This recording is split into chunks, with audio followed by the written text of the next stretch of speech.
Hey, good morning guys. Welcome to the stream today. Thank you guys for being here. We got really lucky today. The servers came back up like right at the time they said they would. Which doesn't always happen. I don't really need the Frostmane hold. We're gonna go do some fishing. We're gonna work on professions for a little bit this morning and give people time to filter into the stream.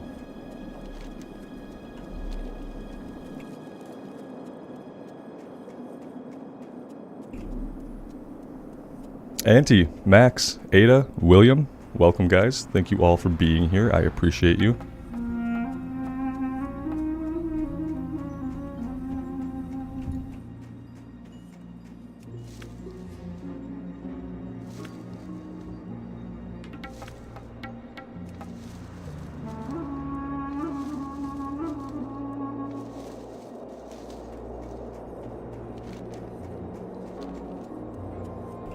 I'm heading over to what I'm pretty sure is the only exposed water that we can fish at, which should be over by Brunel Village.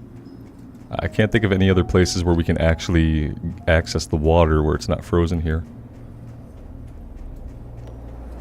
Oh, here's a wolf. These wolves love us. Everything out here loves us.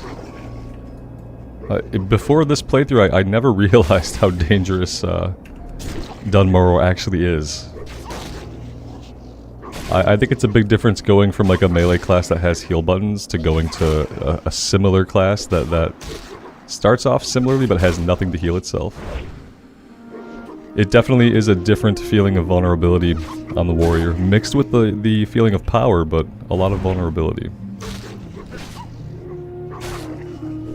Like, I'm just trying to go do some relaxing fishing.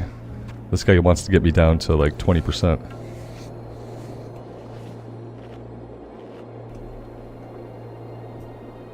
Patrick, good morning, man. Thanks for being here. Sai, I deleted the Warlock. That's why we're on the Warrior today. I wasn't having any fun with the Warlock. I just found the rotation and everything about it really boring, so... And it's not a surprise. I know that I'm not a real big pet class kind of person, so it's not a big surprise. But yeah, we're playing the Warrior instead of the Warlock when we want to let the Pally get rested XP. Lael, good morning, man. Justin, Sten, thanks for being here, guys. Yeah, we're just trying to go out and do a little fishing to start things off, but there aren't a lot of easily accessible watering holes. I could have just taken us over to Elwyn. That could have been a good idea. We're probably ready to go there soon. Although no real rush. The quests are like starting at level 6. So it's not like we're going to out-level anything. No, it's not. I don't think it's about playing it differently. It's just I don't like pet classes. I don't like my pet tanking the enemy away from me. I get really lazy and I like kind of stop paying attention to what's going on because I don't feel under any duress. I don't find it exciting to have my pet off in the distance tanking the enemy and I'm just kind of standing there. Especially when you have a couple of instant cast spells, it really does feel like you're just kind of standing there. You know, you're waiting for it to die. Which is cool, the class is really efficient. Like, I did some pulls on the Warlock that I would never be able to do on any other class. It felt really powerful, so it's not even an issue of like, is it a good class? It seemed like a great class. What can I get for It just isn't a class for me. That's all. Oh, the pin, yeah, Amy, you should pin the comment. I'll pin the comment. You have more important things to do. So, let's see, Pally is alive, and Warlock has been deleted. And that'll be the pinned comment of the day.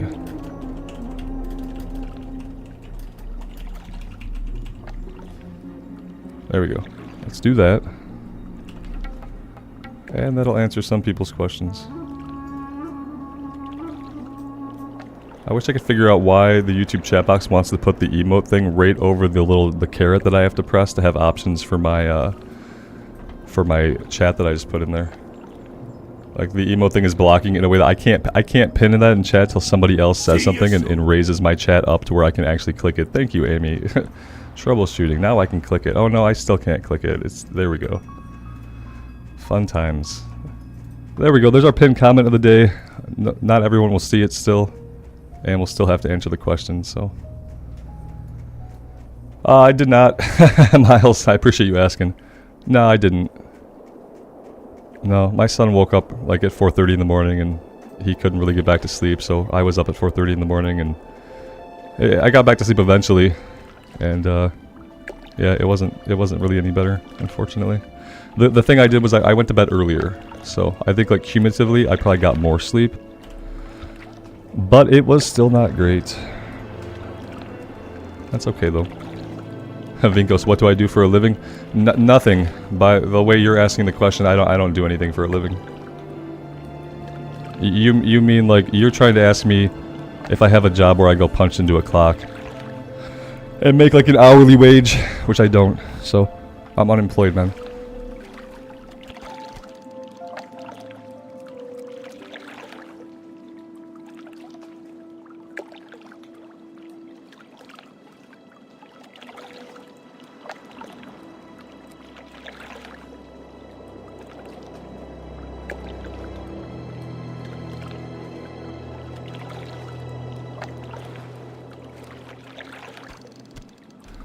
No alchemy. We're gonna do alchemy. We're gonna take it later. Yeah, we're gonna do skinning for a little while, and we're gonna make money. And we're gonna stash all of our herbs in the bank. Or in an herb bag. And later on we'll grab alchemy, we'll power level it.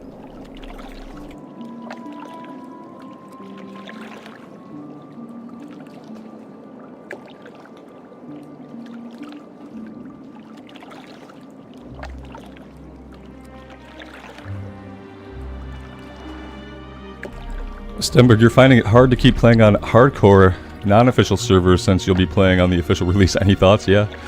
Yeah, that's what's happening to you is how Blizzard is killing hardcore. Yeah, the exact thing that you're experiencing right now, where like maybe you got a character killed, maybe it was time to re-roll, but now you're thinking, damn, do I have enough time?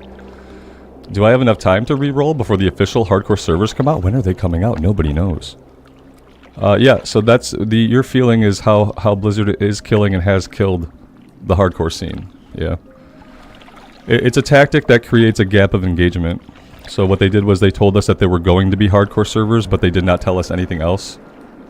And they said summer. Summer lasts for a long time. It extends from June 20th all the way to September 20th, which is a huge window of time. But what a lot of people did is what you're feeling. They thought, you know, how can I keep persisting here? I should just wait. And when people wait, they go do other stuff. And then not as many people come back. And yeah. It's, yeah, those are my thoughts on that. I think that a lot of people feel exactly what you feel. And it really sucks. Vinkos, you're curious how you... Why? Why do you care about that? Do you like the content? Do you want to hang out and watch me play WoW? If not, go away. If so, then how I pay my mortgage, which I'm a renter by the way. I don't have a mortgage. So there you go. If you do want to watch the content, then that stuff shouldn't matter, right?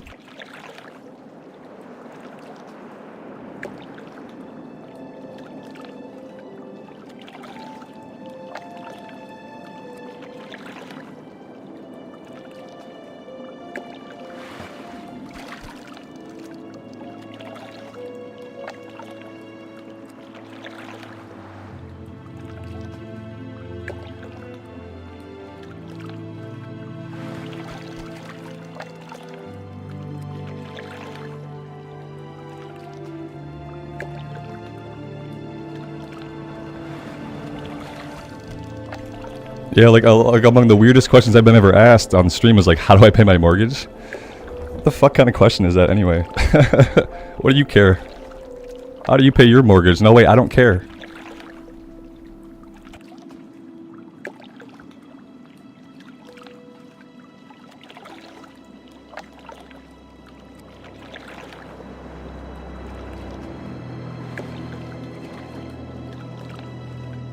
Let's just do that.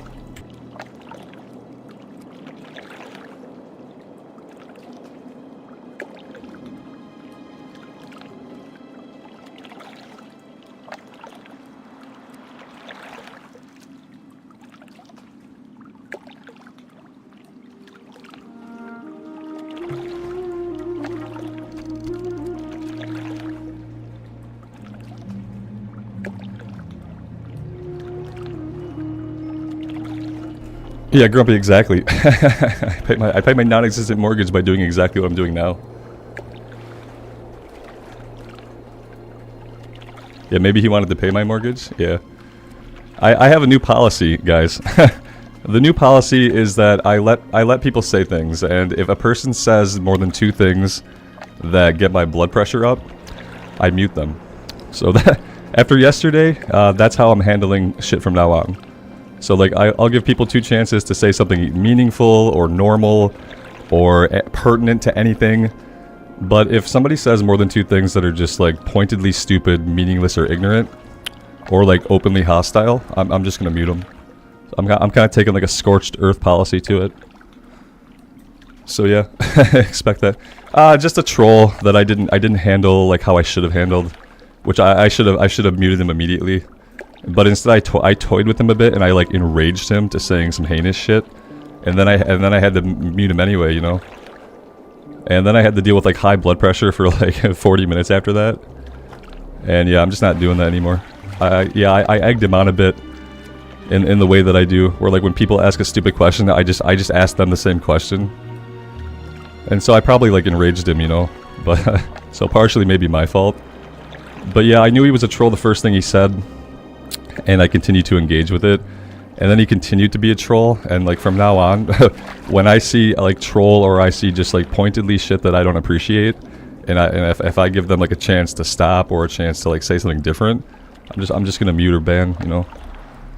Like I'll always engage with people who are asking pertinent things or have like thought out points of view. But if something is like just pointedly stupid, ignorant, meaningless, I don't want it on the channel, then I'm just gonna mute the person and we're gonna move on with the stream. So yeah, that's it. After yesterday, that's how I have to do it. Keopi, good morning, man. Thanks for being here. Yeah, Justin, exactly. F the haters. Yeah, haters are gonna hate, and like, I'm not gonna answer their stupid questions about how I pay my bills or what I do for a living. A lot of you guys who've been around the channel, like, you know my history, you know my story. And like, phrased a certain way, there are questions that I will answer. But phrased like that, where someone's like, literally, you're gonna ask me how I pay my bills? Fuck off. Go fuck off. That's kind of how I feel. And so I'm gonna tell them to fuck off, but I'm just gonna do it by muting them from the channel. I'm not gonna directly engage with it. And if that annoys any of you guys, I'm sorry, but that's how I'm gonna have to deal with it. I thought I would be able to have like a no ban policy, but that isn't me, so. Does fishing count as a profession like mining, or it's a secondary? So yeah, it's not one of the big ones. It's like first aid or fishing, fishing, cooking.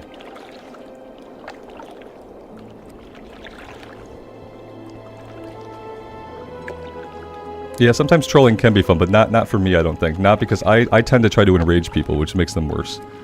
D-John, thank you so much, man. That's super generous of you. And welcome to the 5 new people. That's awesome.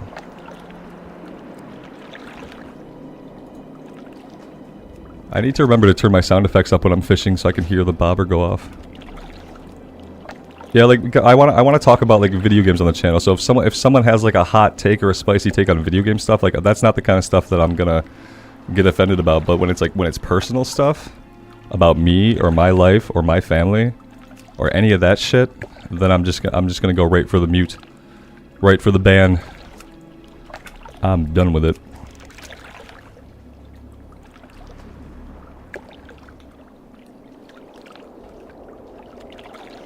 Matt, I appreciate that, man. Thanks for saying so, and thank you for being here. Once you roll troll, you never re-roll. Yeah, once you're a troll, you're not gonna not be like that, exactly. Because if you're that kind of person who like you get pleasure out of making people react negatively to the negative things you say, like that's just inherently a thing about you. It's not going to change or go away.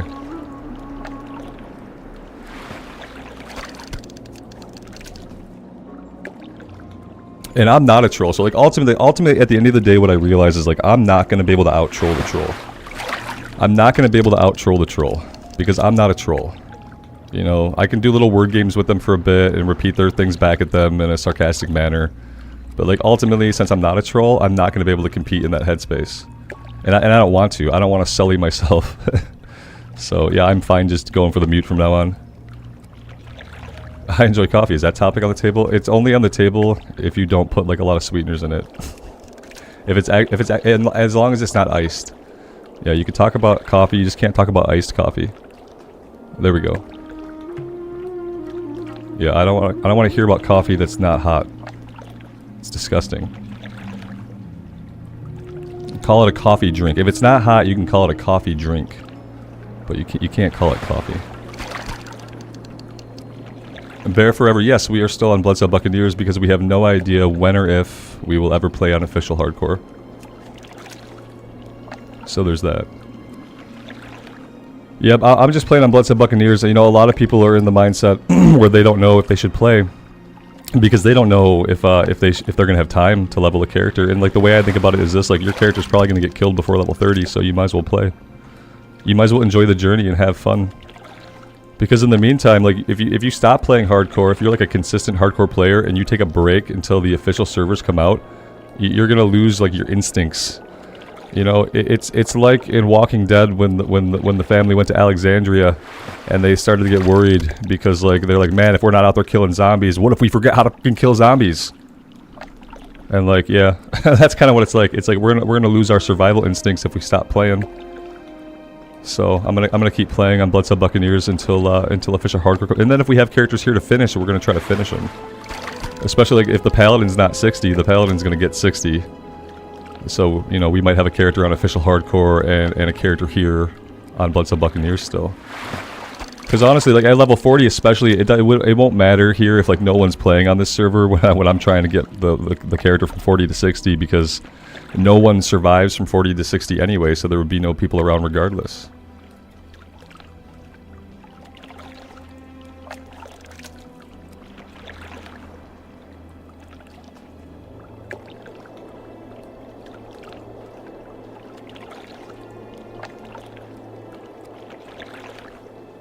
John, thank you, man. Thanks for saying so. Thanks for being here.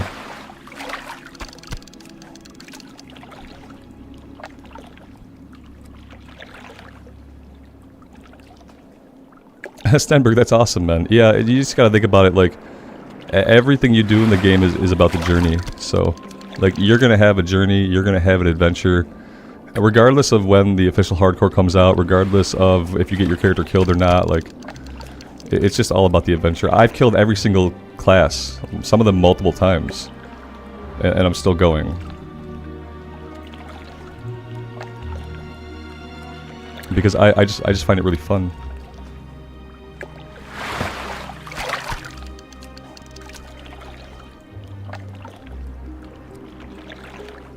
Lael, you didn't miss much, man. We've been making so little progress on the Pally. Like, you haven't missed much. A couple of close calls here and there and a couple trolls.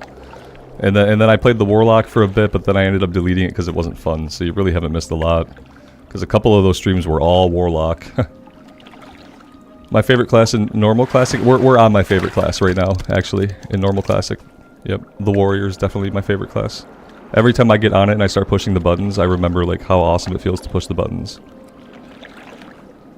Will you ever see Orc Hunter or Shaman? Or something Orc? Yeah, I'm not a big Orc guy. I think if I do Shaman, I might do Tauren. I did an Orc Shaman for my first hardcore character like 7 or 8 months ago, 6 months ago, whenever it was. And, yeah, I don't know. I've never been a big Orc. You know, I like the Orcs with the straight backs for some reason. Like, those are fine. I'm clearly like an Orc racist or posturist or something. I don't know what to call it. But I don't like the hunchback Orcs very much. What I find annoying is like body type B does not have a hunchback, but like body type A does. It's always funny. They try to make all the female models in the game look like more human. Like, think about the trolls, like how weird like the male trolls look in Classic, but like how the female trolls are just upright and normal looking, almost like normal people. Like, it's in troll and Orcs are kind of the same way. It's so weird to me. That cries out in Orcish. Sorry, man. Maybe someday. Yeah, like it could happen. And the thing is, like, I like Mulgore more than Durotar. That's the, for like a shaman, that's the other thing. Is I think Mulgore is just prettier. That being said, I could drag an orc into Mulgore. That wouldn't be too hard.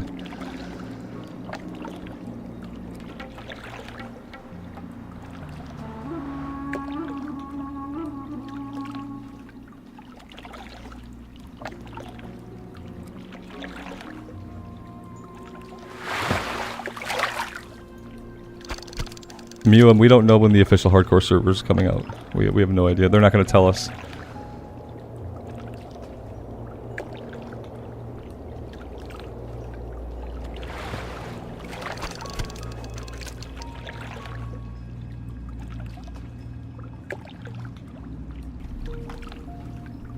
Yeah, Grumpy, I feel like there are a few races that should have been a little bit different. I always felt that female night elves were supposed to be like more muscular, more Amazonian, almost like barbarian-esque. And then they were just kind of normal looking women, like I did, with blue skin and ears. I didn't really understand. The trolls, I just always thought they were weird because they don't have like any of the same like body formations, posture, bone structure as the men. And then the orcs, same thing. The orc females, you know, they're a little bulky. Like, yeah, it looks like someone who maybe they're a weightlifter, power lifter, or something. But why don't they have the same posture? Why is the posture completely different? I guess, you know, why question these things? It's a fantasy video game, but it gets stuck in your head. It gets stuck in your head, and then because of that, there are like certain races that I don't care to play. Like orcs and trolls. Orcs and trolls are hard for me to play. Just it's hard for me to get into the characters, I think. The orc female hunter and the night elf female hunter have the best bow animations. I believe that of the night elves. I don't think I've seen the female hunter. Oh, you know, I must have, because we did a female orc hunter playthrough back in Burning Crusade, or maybe right before Burning Crusade. So I must have seen him at some point. I remember that character now. And Joe, he likes Volpera. Yeah, I don't like Volpera. I don't like Volpera because to me they're not a Warcraft race. To me, they're a race that was added for like more texture, like more. I like that the Volpera exist because I like that people have the options to play so many different things in the game. So I would never not want them in the game.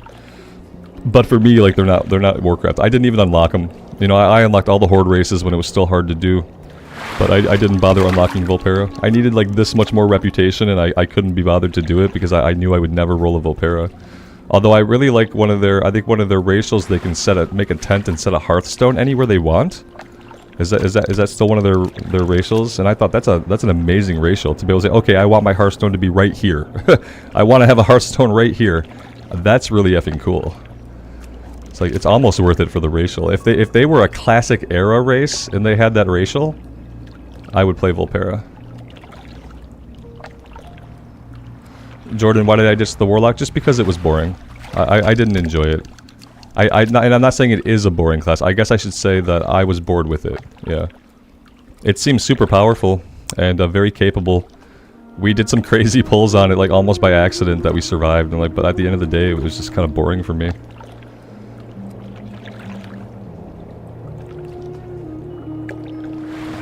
Yeah, and like, for what I do is like, I don't keep, if I'm feeling bored on a character, I'm not digging it, I don't keep playing the character.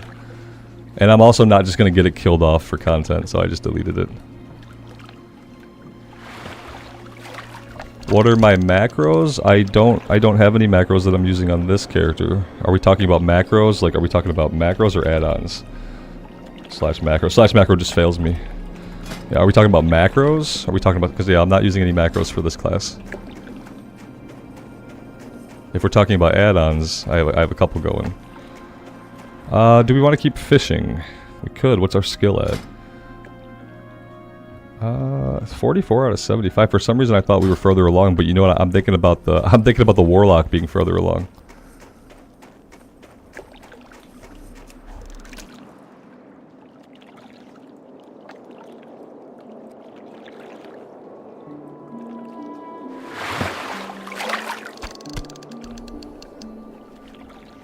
What about monks? I haven't played a lot of monk because I mainly play classic these days.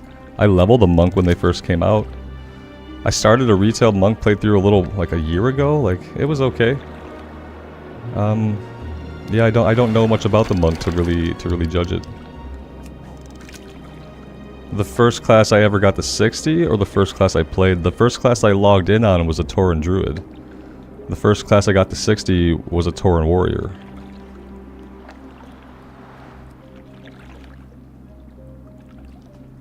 We are going herbalism alchemy, John. Right now, though, we're going herbalism skinning. So early on, we're going to have skinning. That's going to help us get money. We're going to bank or hold on to all of our herbs. And then eventually, we're going to drop skinning, grab alchemy. We'll have a bunch of herbs at the ready, and we'll do a bunch of alchemy and get that skilled up. But yeah, for now, we're doing leather skinning just so we can make some cash.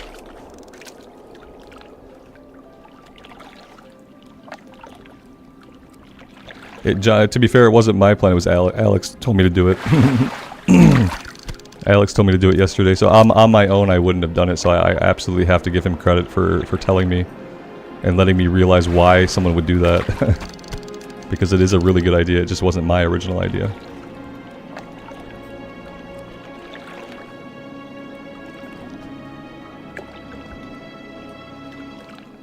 And he's probably not even here right now, but I do need to give him credit anyway.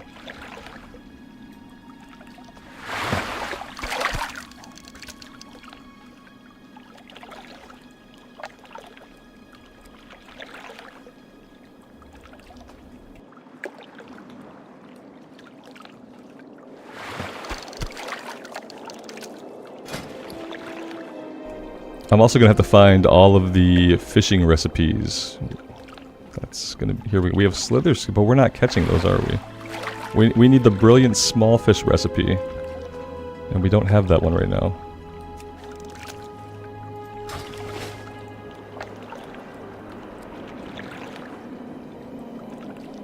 Lael, we've been really lucky with the temperatures here in Michigan. I feel really guilty about it because I still hate how hot it is, but the highs have only been like 80, 82. Today's high is going to be 79. And I know that we're really, really, really lucky.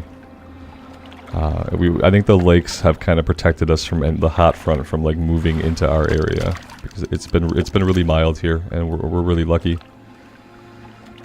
And you know, I've been trying to get outside a little bit each day because I know like a lot of people in lots of parts of the country probably like can't even go outside right now, otherwise they will melt. Another 6-hour stream? Absolutely not. Probably not today. I didn't. Yesterday's was fun. What I liked was like when I started the stream yesterday, I was in a pretty bad mood. And by the end of it, troll notwithstanding, I felt a lot better because we got on the warrior. I loved the warrior. I was having lots of fun. It was the warrior that trapped me for those extra 3 hours. Originally, I thought I would come back. I'd make the character. We'd get it going, and I would log off for the day. But then we ended up playing a bunch.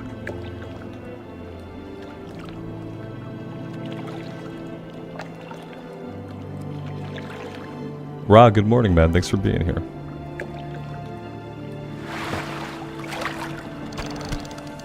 Galarag, I hear the UK can get hot though sometimes. You guys aren't in a heat wave there right now? I know a lot of times it's probably like cool and gray. Cool and gray is kind of how I like it. I like to see the sun like at least once or twice a week, but if it can be cool and gray like the rest of the time, that's awesome.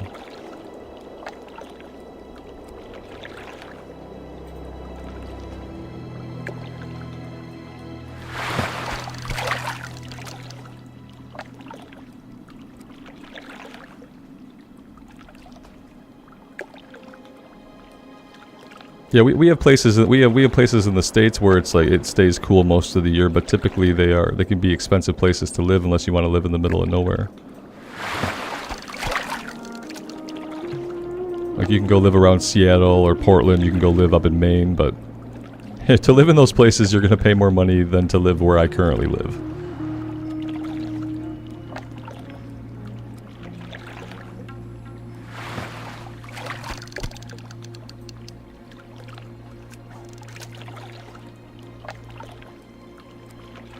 Yeah, Kevin, I'm in Michigan, so I'm close enough to Chicago that yeah, I know exactly how winters are. It's gray. It is gray all winter. In the winter here, I do get that feeling like I need to see the sun because you can literally go 2 weeks and not have a single day where you see blue sky in the winter, and that does get pretty depressing.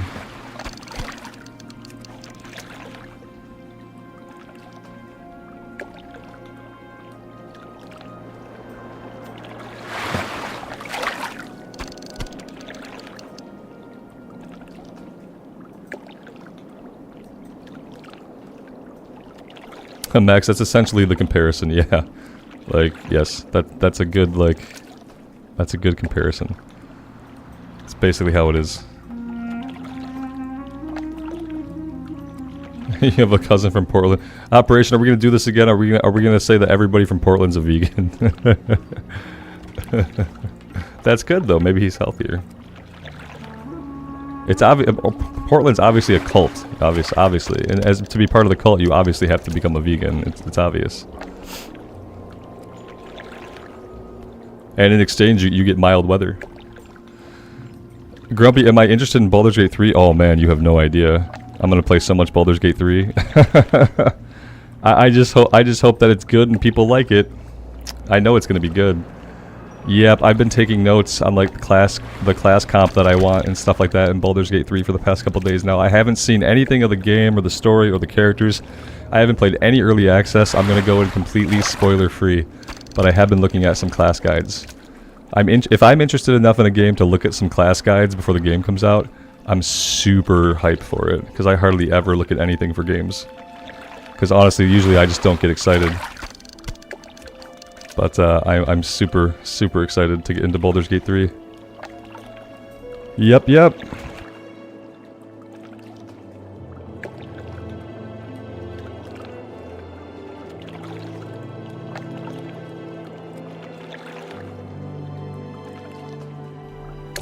Baldur's Gate 3.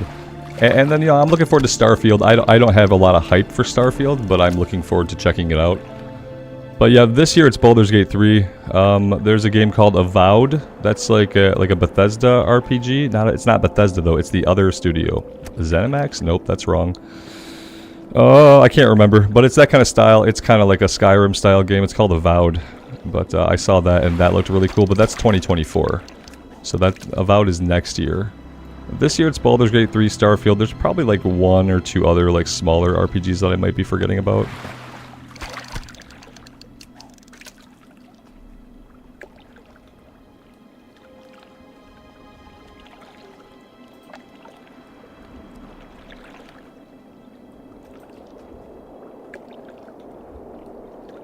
I never played Neverwinter.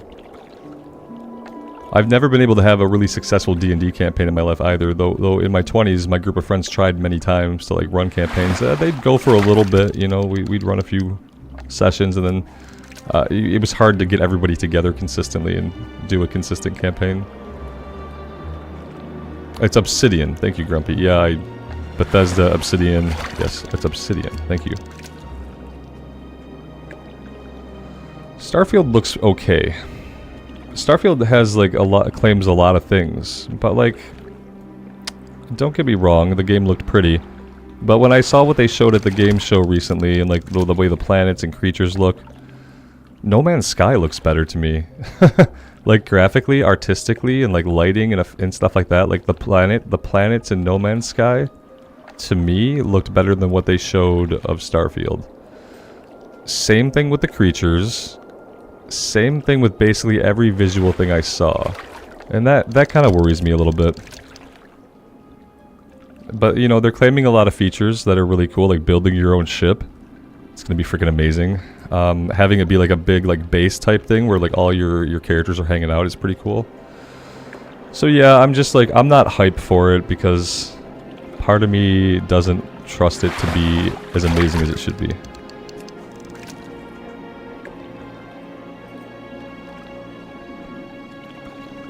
But we'll see. Even if it's just like okay, it'll probably still be a lot of fun. As long as it doesn't have like 1 million bugs. But they're claiming that it's going to be like relatively bug-free. It's a bold claim to make though, in a Bethesda RPG. What's on your mind? We need to be good.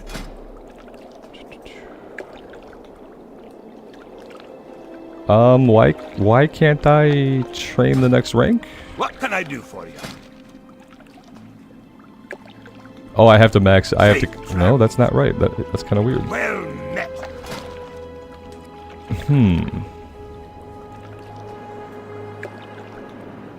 Yeah, No Man's Sky changed a lot. It came out a broken mess, and they stuck with it, and they made it what it is today. I need to be level 10. Ghost, thank you. I was reading it, and it's like level 10, level 10. I'm like, okay, my fishing is like level 70. I need to be level 10. I guess I've never leveled fishing so quickly that's ever come up. Thanks for calling that. I was planning to stand there until somebody else realized what was going on because I wasn't figuring it out. It's still early for me. I haven't finished my coffee. The PTR is on? I don't know if the PTR is up. This is not the PTR though. This is Bloodsail Buccaneers. Does that need to go in my comment too, not the PTR? It might. This is not the PTR. This is still Bloodsail Buccaneers. I haven't played it all in the hardcore PTR. I don't really have a big interest in doing that.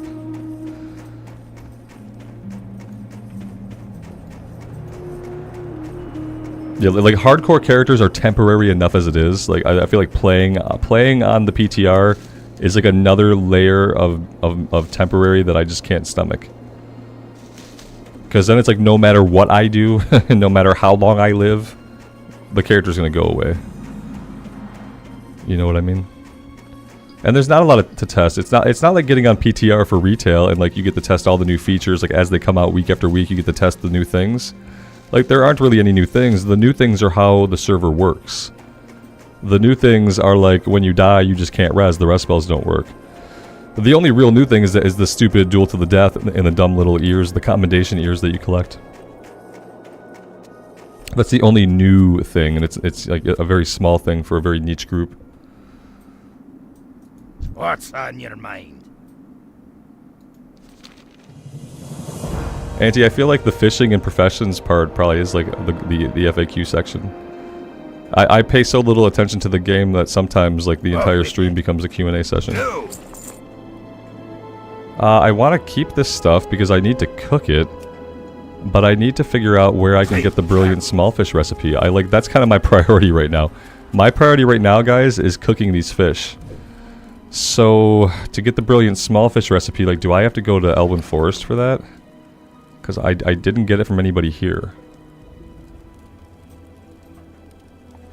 I think she has a quest to get something from the inn back at town. Yeah, in the basement of the Thunderbrew Distillery in Karanos, replace a barrel of Thunder Ale with a barrel of Barley Brew. Be good. Ironforge? Yeah, I could check Ironforge because I'll be on my way to Elwyn if not.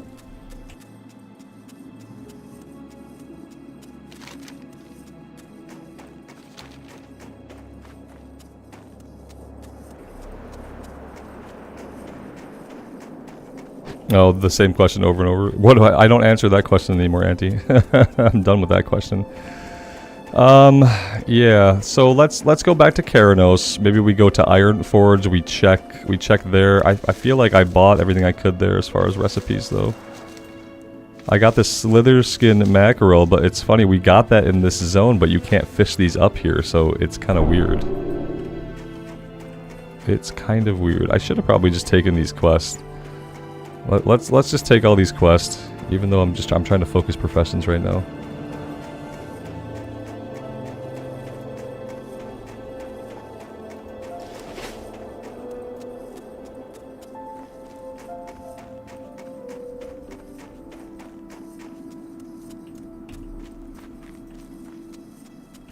You got my attention.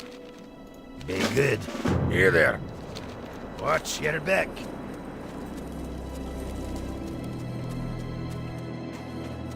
Alright, this way, if we fight stuff along the way, we can at least get some quest credit, because we're probably going to fight on the way back to town.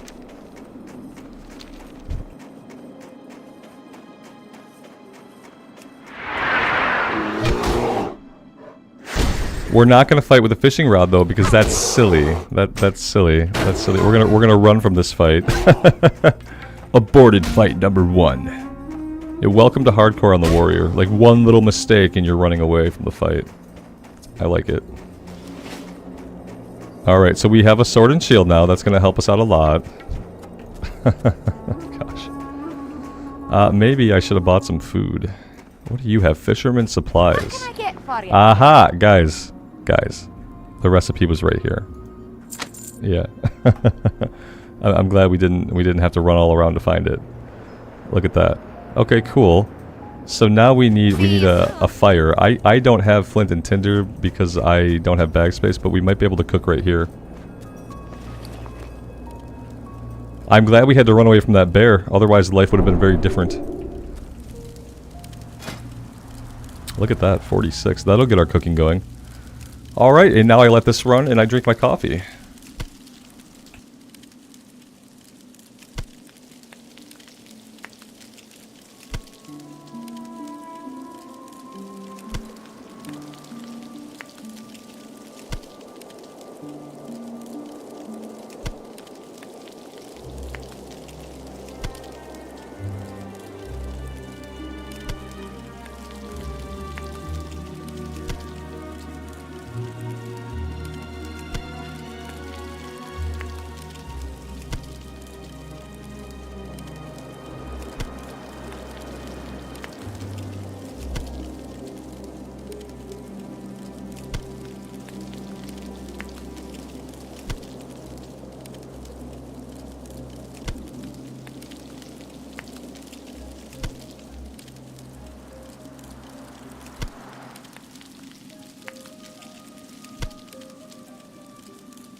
Grumpy, it would be a peaceful life until a giant 90-pound spider jumped on you and spun you up and killed you. Yeah. Normal people can't live in Azeroth. Because 5 feet outside of your door, there are like 30 90-pound tarantulas. Like, and they're aggressive. It would be a tough life. Yeah, it'd probably be short.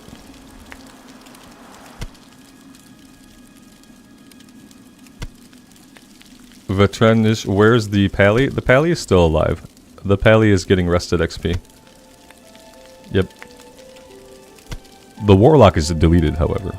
There's a pinned comment up top. It's cool because nobody sees it. People do see it. Some people don't see it. But it's not your fault. It's a bad place for a pinned comment. They should pin it down near where you're going to type your question. That way you'd see it. And then it would probably help if it were in a better position. Alright, I'm going to keep some of this food, but I'm going to keep like a stack of it maybe. I have the finest wires in the And then I land. think I'm going to sell all the other food. We're going to keep the Longjaw Mud Snappers. We need to find the recipe for them. For sure I can get it from Loch Modan. But yeah, that's a little ways off. So I'm kind of hoping I can get it from somewhere else. We're saving the herbs.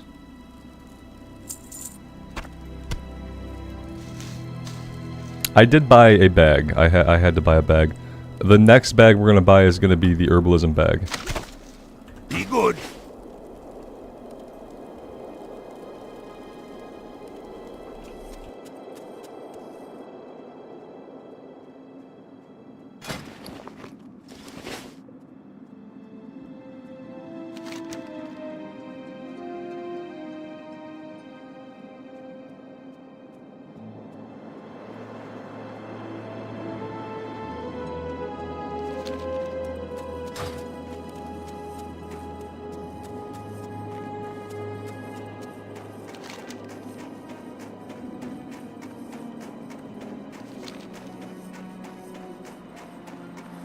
Oh, mute is on. That helps. There we go.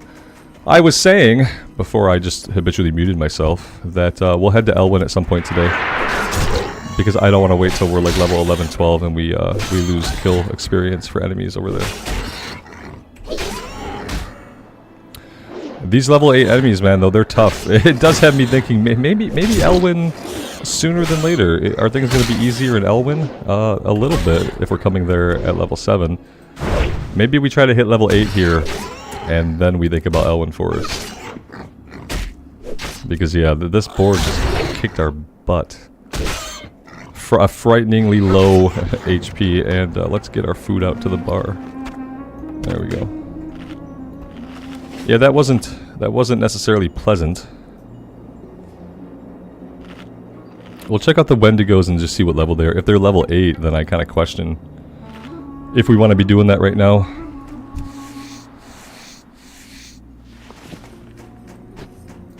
Level 8 bear, like that fight's gonna go the same way. Yeah, that fight's gonna go the same way. I kind of want to avoid that fight right now. I'm not feeling particularly strong, and the main reason is we still have our starting weapon. We still have our starting weapon. That's gross, and I'm actually not sure how that happened. I guess we weren't given any options. We were given an option for a two-handed mace, which we took, but we don't have two-handed mace skill.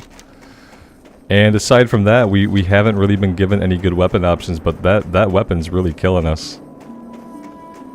Yeah, we need to fix the weapon situation pronto.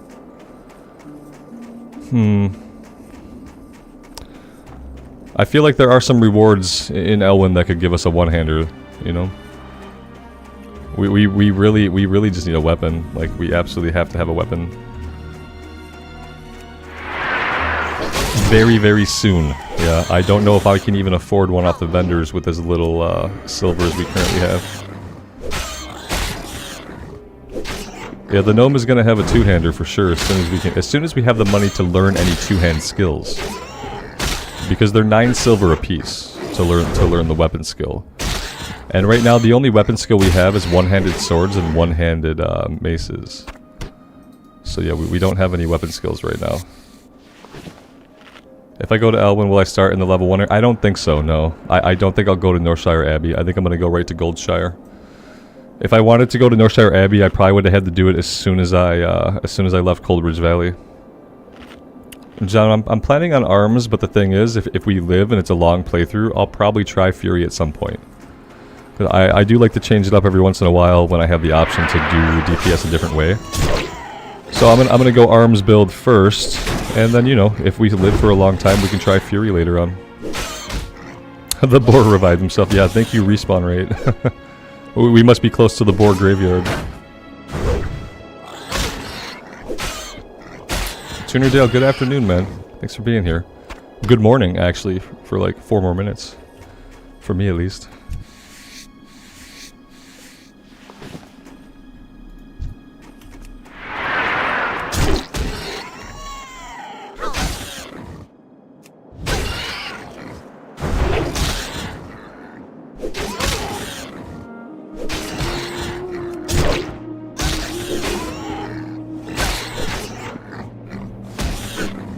Oh, you just got the Logitech G600 mouse? Dude, you're gonna love it.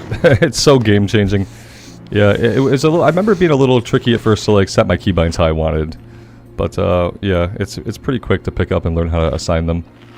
I left mine assigned to the F keys, you know, so that I can hit the F key on my keyboard if I really want to, but they're assigned to the mouse buttons. Yeah, you're gonna love it. It's such a game-changer for any MMO.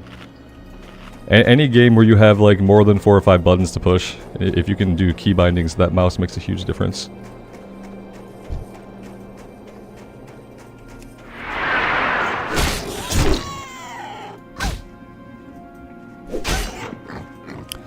John, Titan's grip was introduced in TBC? I'm pretty sure it wasn't vanilla. If we're talking about wielding like a two-hander in each hand, that was TBC, I think.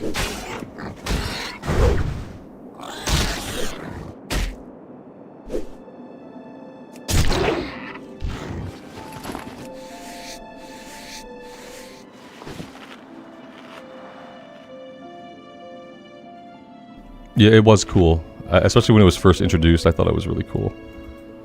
Like, so wait, you're telling me I can have a two-hander in each hand? On a Tauren, it looked crazy, though. I was a Tauren warrior at the time. And it's like, so you're wielding these 2 massive weapons. It was kind of absurd.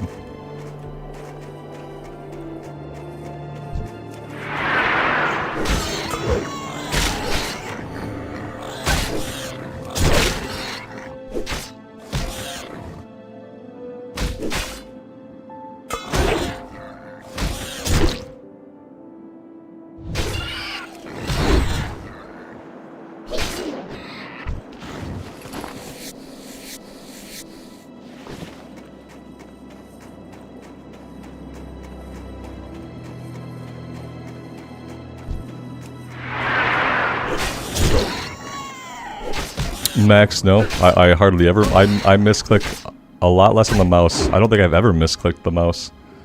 I misclick the keyboard and stuff all the time. But I guess the only thing I could sometimes misclick is like if I do my shift F5 or F6. But no, even that feels pretty solid.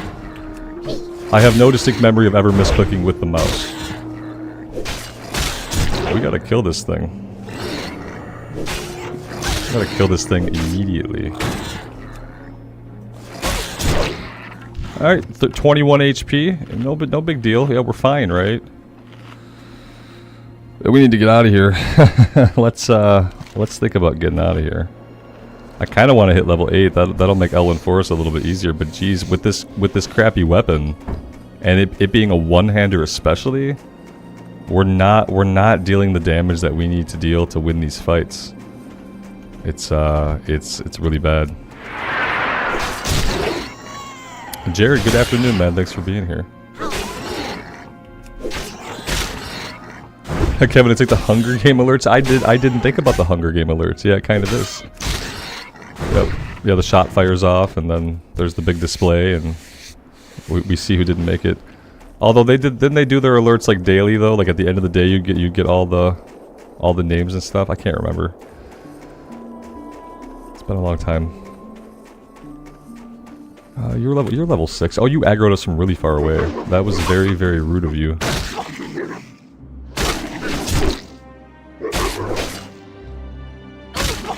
Yeah, like, I feel level 6 guys we can handle fine.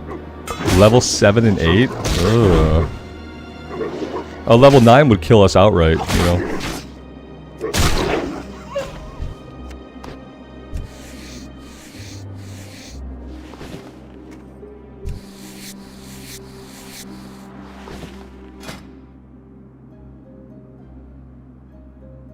I have to remember to grab the next rank of skinning when we can. Yeah, we're getting pretty far on through. We're not doing a lot of herbing.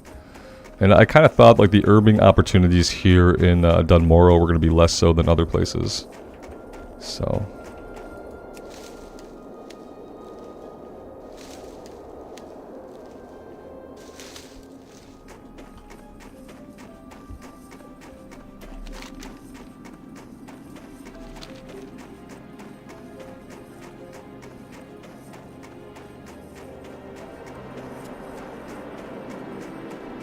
I'm going to pick this quest up now just to have it in the log. We're not going to work on it anytime soon. Just to have it. Need assistance?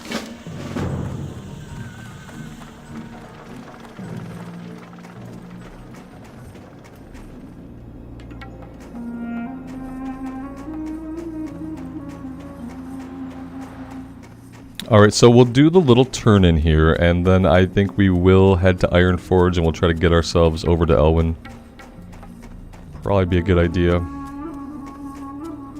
We'll do the running back and forth between the farms and the Kobold quest, and those should be relatively easy. And we just really need a weapon. We need a weapon, and we need to get money to train at least one weapon skill. What can I get for you today? I need to save the meat, sell the leather. When I'm in Ironforge, I need to or even Storm. I need to stash my herbs in the bank, so we're not carrying. I'll probably stash these too, since we don't have the recipe right now. And I don't think anyone here is gonna have the recipe. How are you? No. Keep your feet on the ground.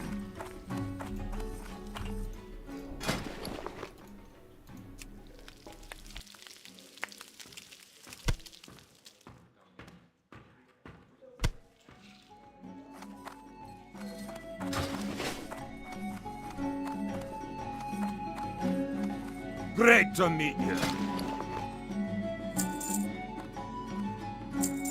See you soon. Well. Oh wait, the Cragboar ribs. Do I need those for a quest? No, the quest is a kill quest. Okay, perfect. Keep your feet on the ground. All right, hitting level 8 would have been cool, but let's get on the road.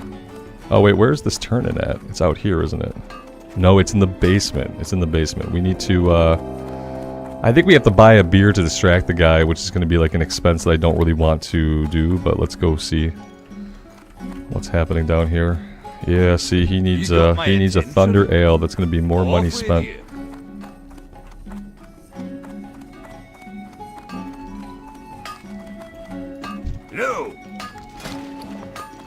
That's half a silver. Yikes. Safe travels.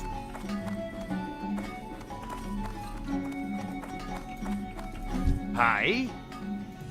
See you soon.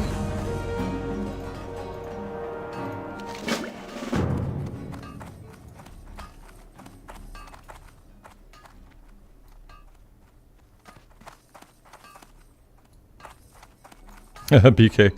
It's interesting, but I don't think we'll ever see like an official Wrath hardcore. I'm not sure why. People seem to like their hardcore just in the classic era.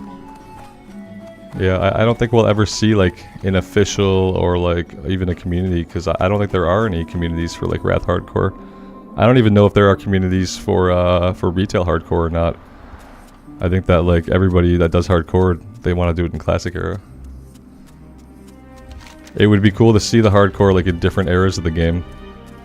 I wouldn't mind. I wouldn't mind a reason to play Wrath if there was like randomly a big Wrath of the Lich King hardcore scene. That'd be neat. I just don't think it's gonna happen.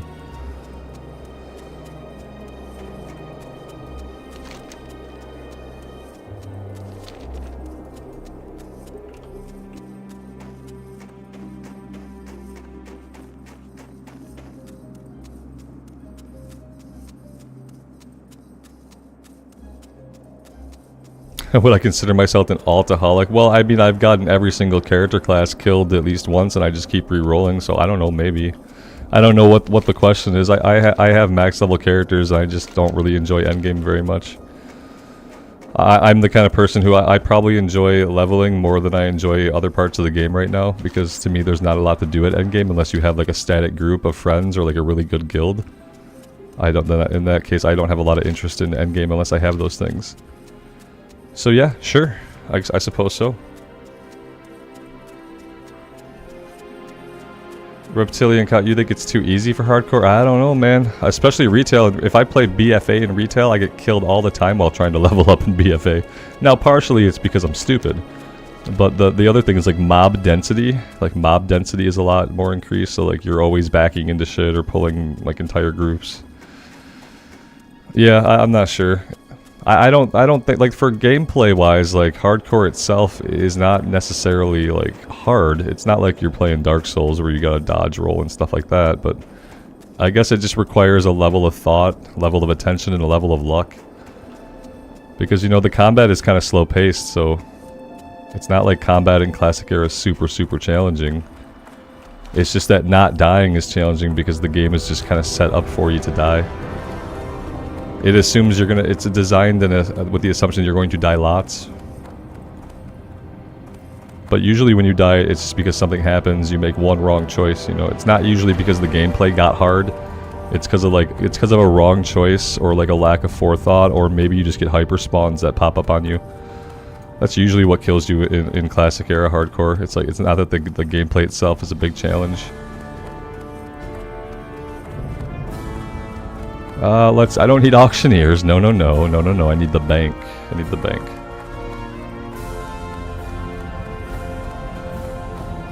I like the Gnome Warrior. Some people were against it, but I like it. I like the Gnome Warrior that we got killed at level 19 too. Alright, level 60. Inspect. This is what I'm saying, guys.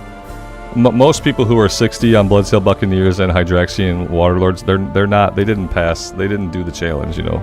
They probably had a death here or there, like uninstalled or disabled the add-on, reinstalled it. Unknown. Yeah. A lot of people that are 60 on the server, they're not even doing hardcore, you know.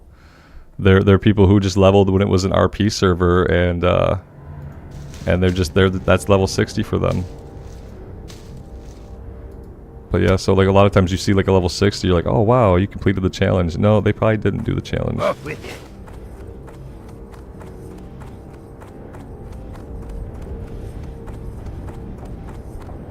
you. Tiny Violin has entered the chat. Tiny Violin has been removed from the chat. Yeah. Unknown does not mean fail. Yeah, but it doesn't say pass. Ultimately, I don't care. I just think it's funny. Ultimately, I don't care. In my opinion, it's a self-inflicted challenge. If you have a character that you love and it gets killed and you want to see that character get the 60, you just keep playing the character. It's really easy. Yeah, Akan, I'm sure it could mean that. It could mean lots of things. They could have died 17 times without updating their add-on. I don't know, and I don't really care. I just think it's funny to inspect people and see how many people are not passing. And I don't pass any judgment on them because I completely understand that if you did have a character that you put 200 hours into and it did get killed, you probably still might want to play it. That's why Blizzard has the thing like on the official server, you're going to be able to take your dead character and send it to a server that's not hardcore, and you're going to be able to continue the journey there, because when you put that many hours into a character, for a lot of people it's hard just to delete it. You know, you don't want to delete it, you're attached to it.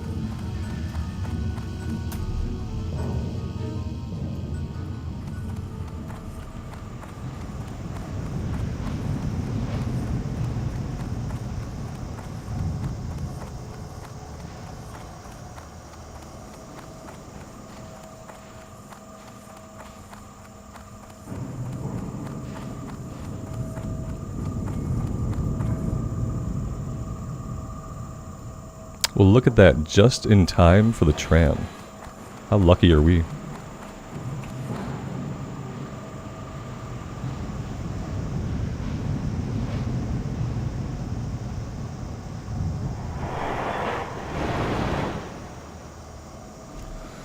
Max, not from the official hardcore server. It's going to be a free service, but keep in mind they're probably not going to let you send it wherever you want to. They're probably going to give you like 2 or 3 options of some different servers that you can send your character to, and that'll be free. But I wouldn't count on them letting you pick like any server you want, and I also wouldn't count on them letting people transfer to like high population servers, like servers that are already high pop.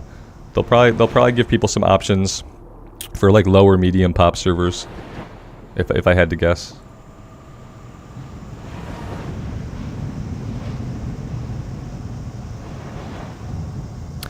John, you missed Legion though. Yeah, like you don't. Yeah, missed. Yeah, skip WoD. WoD wasn't that good, but you missed Legion, and Legion was pretty amazing. Legion was the last really great World of Warcraft expansion for me. That just pressed all the World of Warcraft buttons that I had a lot of time. You know what? The worst thing was it's funny because like Legion was one of the best expansions, but the AP grind, like introducing the AP grind into the game, like ruined endgame for me because I didn't have time then to like grind my AP. So like, amazing expansion. I loved the artifact weapons, loved the class order hall stories, loved everything about the game, but then they put the AP grind in. And we had to live with the AP grind mentality for like 3 expansions. So on the one hand, amazing expansion. On the other hand, the death of endgame for me.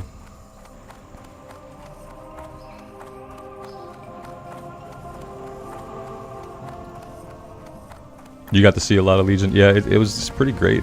It was a really great piece of Warcraft.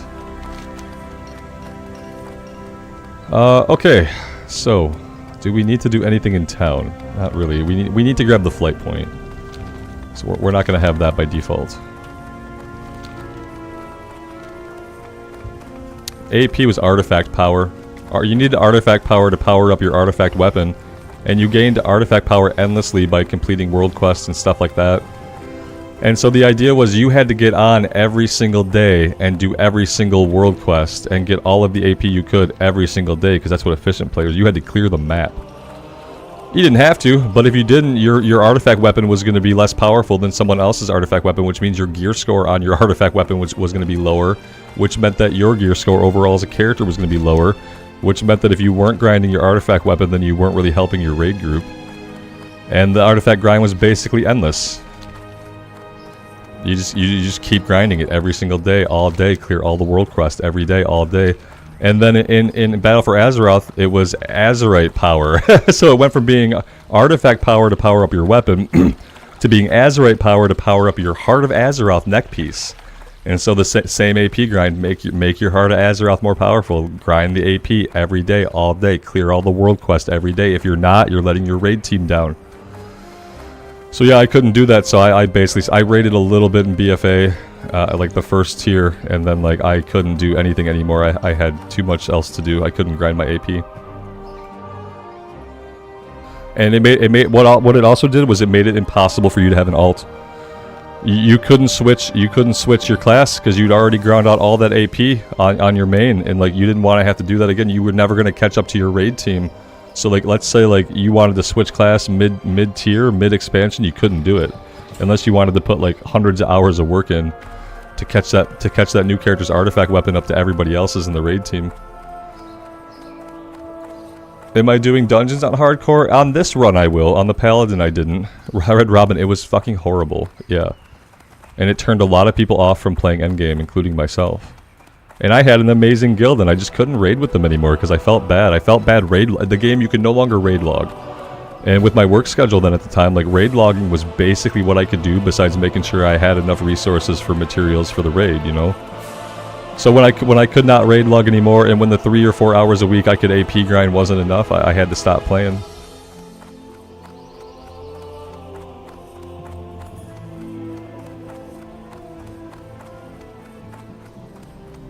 Yeah, IV. Yeah, the rep thing kind of sucked. I feel like you got a lot of rep by like playing through those areas. Like I got all my horde races besides Vulpera unlocked the old way, and I didn't feel like I went through too much effort for any one of them, but I got them unlocked over a long period of time. Like I didn't get them unlocked right away, like a lot of people probably did. I just kind of took my time with it, and I got them unlocked when I got them unlocked. I didn't grab the flip, but hey, but J Biggs, I talked about the flight point, so I got close. Yeah, my brain has a bad habit where it's like if I say like, hey, I need to do this, a lot of times my brain will check the box that says it's already done. It's like, hey, you said that thing, it's already done, and then I don't do it. See you later. Yeah, it's a really bad habit that I have.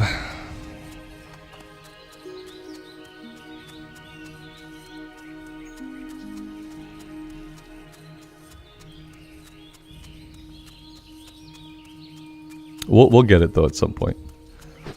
Right now the flight point here is not going to help us. You know, we're not going to need the flight point really until we get the Westfall flight point, which isn't going to be for a while.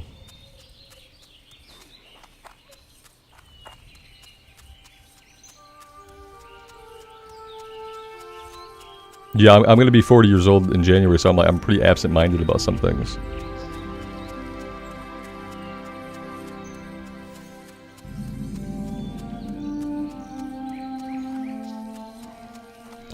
I don't think I want to set my Hearthstone here, do I? I mean, I might as well. If we don't set it, then we have an easy way to get back. But yeah, it's not like it's exactly a long journey. Let's go ahead and set the Hearthstone here. That should be fine.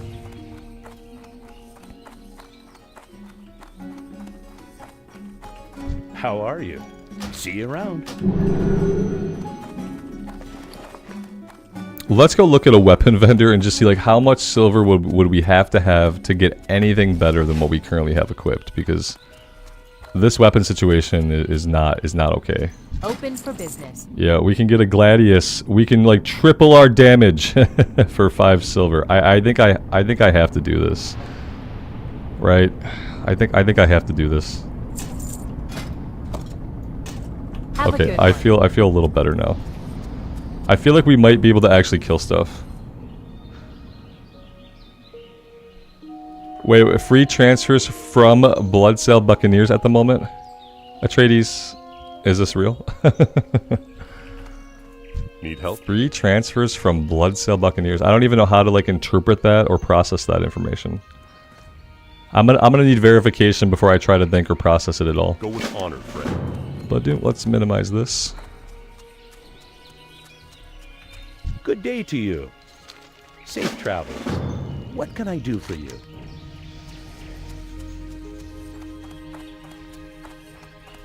King's honor, friend. If there are... No, they don't. Because listen to this. If there are actually free transfers off of Bloodsail Buccaneers right now, don't anyone ever dare tell me that Blizzard is not purposely trying to kill hardcore WoW. Don't even try to tell me they're not. They created a huge gap in engagement. They threw everything into question with their announcements, and then to offer free transfers off of the server? Why? Why would they offer it? And they're going to say, it's because in the official hardcore, we're going to be offering that same service to characters who died. So we thought it was only right to go back and to offer Bloodsail Buccaneers and Hydraxian Waterlord players the ability to transfer their dead characters to another realm. Hey dummies, they can res here and keep playing if they want. They don't have to go somewhere else. There are no baked-in server rules. But that's what they would say. But the real thing is that they're trying to kill hardcore WoW. I buy and trade. That's what's actually happening. Yeah, right. You guys see it, right? Spanish Fly, they only give free transfers when a realm is dead. Like Maladath, the fresh start server of Maladath that they opened for people to waste their time on when Wrath was coming out. That server effing died. And they offered free transfers off of Maladath. So they historically only offer free transfers when a server is effed. Bloodsail Buccaneer server's great without their interference. So yeah, if that's real, if I'm not just being one guide, if that's real and there are free transfers, it's just like, that's not surprising to me. It's just more proof of what I already know to be true. That Blizzard is trying to kill hardcore.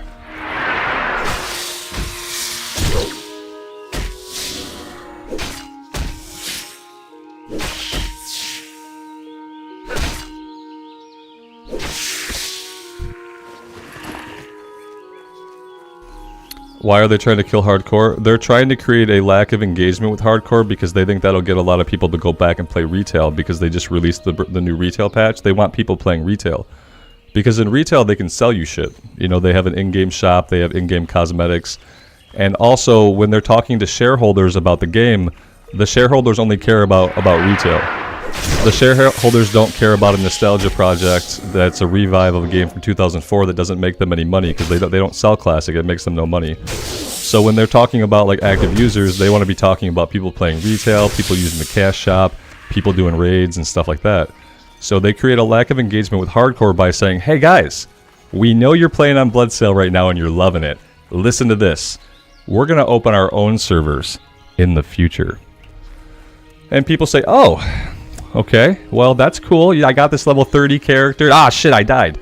And then they say, Blizzard is coming out with their own servers. Should I even bother rolling again? And a lot of people don't. And that creates a lack of engagement with the game type. Whenever there's a lack of engagement, you're pushing people somewhere else. With WoW, a lot of people choose to go engage with different versions of WoW, but sometimes people decide to leave for other games. But what they're counting on is that people will go play the brand new, exciting patch 10.1.5. Because once they have you there, they have the opportunity to sell you shit. Make sense? Bloodsail Buccaneers is a server. It's just a server. It's an old RP server that the hardcore scene, a bunch of human beings who wanted to do hardcore and had a lot of clout from their streaming channels and stuff like that, got together and they created some rules. They made an add-on called the Hardcore Add-on, and now we all play on Hydraxian Waterlords or Bloodsail Buccaneers. but Classic players don't play retail. I play retail.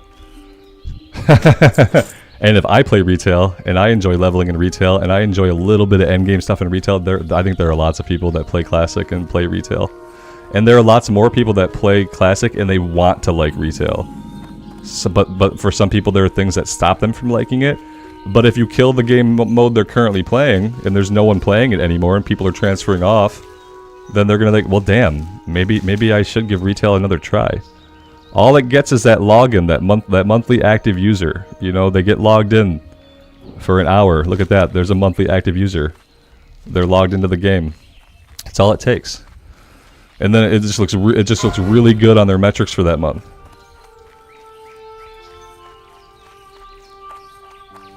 Max, if you look in the drop down in Battle.net, so you select Classic up at the top, and then there will be a little drop down for version that lets you select from Wrath or from Classic era. But yeah, it's in the drop down. Yeah, Mr. Jackpot's the thing is, like, I think that as many people who love Classic, I think only a fraction of them would pay more for it. See you around. I think if people had to pay like more for because they couldn't, yeah, they can't split it. They can't split it because the allure of Classic and the allure of the WoW sub right now is that with the WoW sub you get access to 3 versions of the game, which makes it seem like an amazing value, and it is. Once you start splitting that off, you're gonna lose users. They're gonna lose money.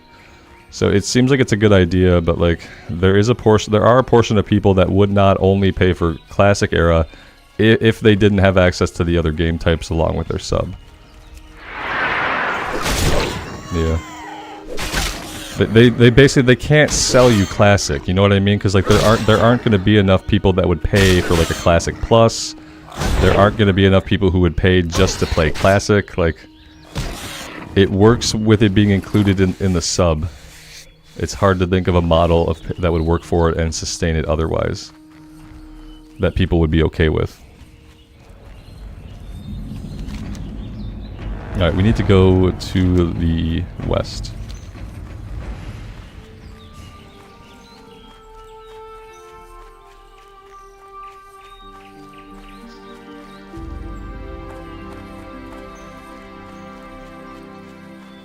And they don't want people just to be able to play $15 and just have access to Classic, because then they don't have access to retail. Then they can't get them to go play retail whenever there's like new retail stuff. It's all about where they see where they can make the most money, and they'll always only make money in retail. Classic is a nostalgia project that's very small. It doesn't have a development team that actively has to be paid just to work on Classic. Like, it's very cost efficient for Activision, but it doesn't make them money. Like, retail does that. Yeah, these guys are level 5. That should be okay. Let's go do the farm stuff first. Let's run back and forth. We'll get the Gold Tooth quest. Once we have the Gold Tooth quest, then we'll go into the mine. I don't know if we'll be able to tag Gold Tooth with all the players, but hey, because they're killing hardcore, there's not as many players as there used to be. Oh, you know, today is good. The past couple days we've only seen like 16, 20, 25. Today in Elwyn at least we got lots of people. Did anybody see confirmation on whether or not they're allowing transfers off? I could pull up Wowhead. I'm just really curious. Let's see if there's anything on Wowhead. No, I don't see any actual news. It doesn't mean it's not true. But I see no big news about it on Wowhead. So that's good.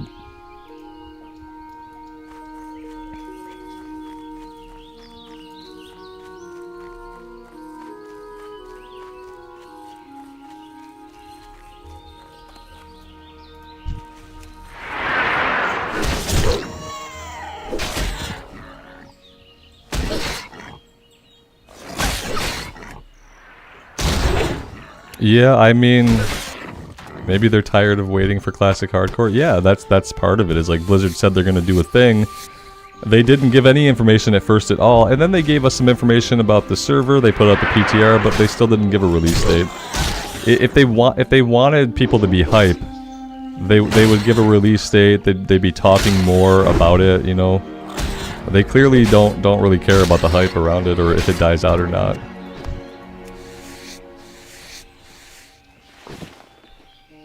Raw, you saw in the option in store the free transfer? 1 second. I just want to see. It's not that I don't believe you. I want to see where it would let me go, you know. And like, why is there what's wrong with Wowhead? Who's running Wowhead nowadays? Why is this not on Wowhead? Yeah. So let's see. Is it under the shop?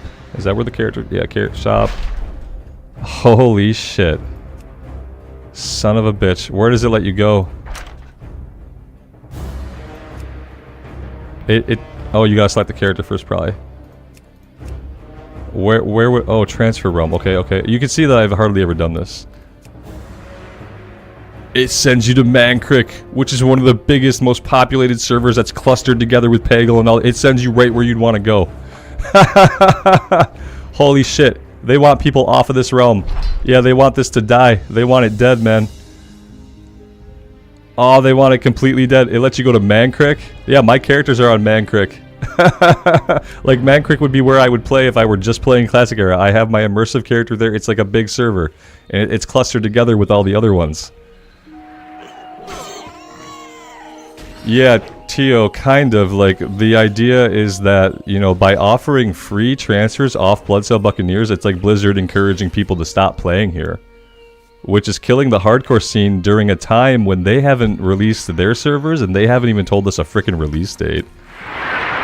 They created doubt in people's minds as to whether they should even keep playing here, right? We've had some people say today, like, I don't know if I should roll again. I don't know how much time I have. So they purposely created doubt in people's minds as to how much time they had on Bloodsail. And then they offer free transfers off of it. All of this before they've given us a release date. What? and so you can't say that they're not taking steps to diminish hardcore. You know? You can't say it because there's too much evidence to the contrary. They would not do these things if they were not trying to diminish interest in people playing here and doing this. It does suck. You need something? Here comes that they aren't releasing the hardcore server ever. Yeah, they might not. They might be like, oh damn shit guys, it's not gonna work after all. But go ahead, go back to Bloodsail if you guys want. And by then it's dead. Nobody cares. See you later. And then everybody, in their mind, then everybody goes and plays retail and we spend a bunch of money on the cash shop. That's what the people at Activision think will happen.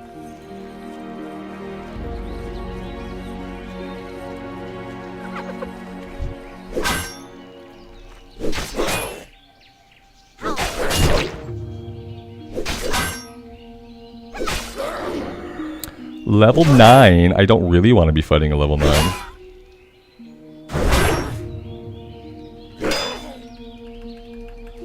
He ran. That's awesome for us. Yeah, if he hadn't ran, that would have been a close one. Oh, he stopped running. That's bad. Thankfully, he's going to bleed out.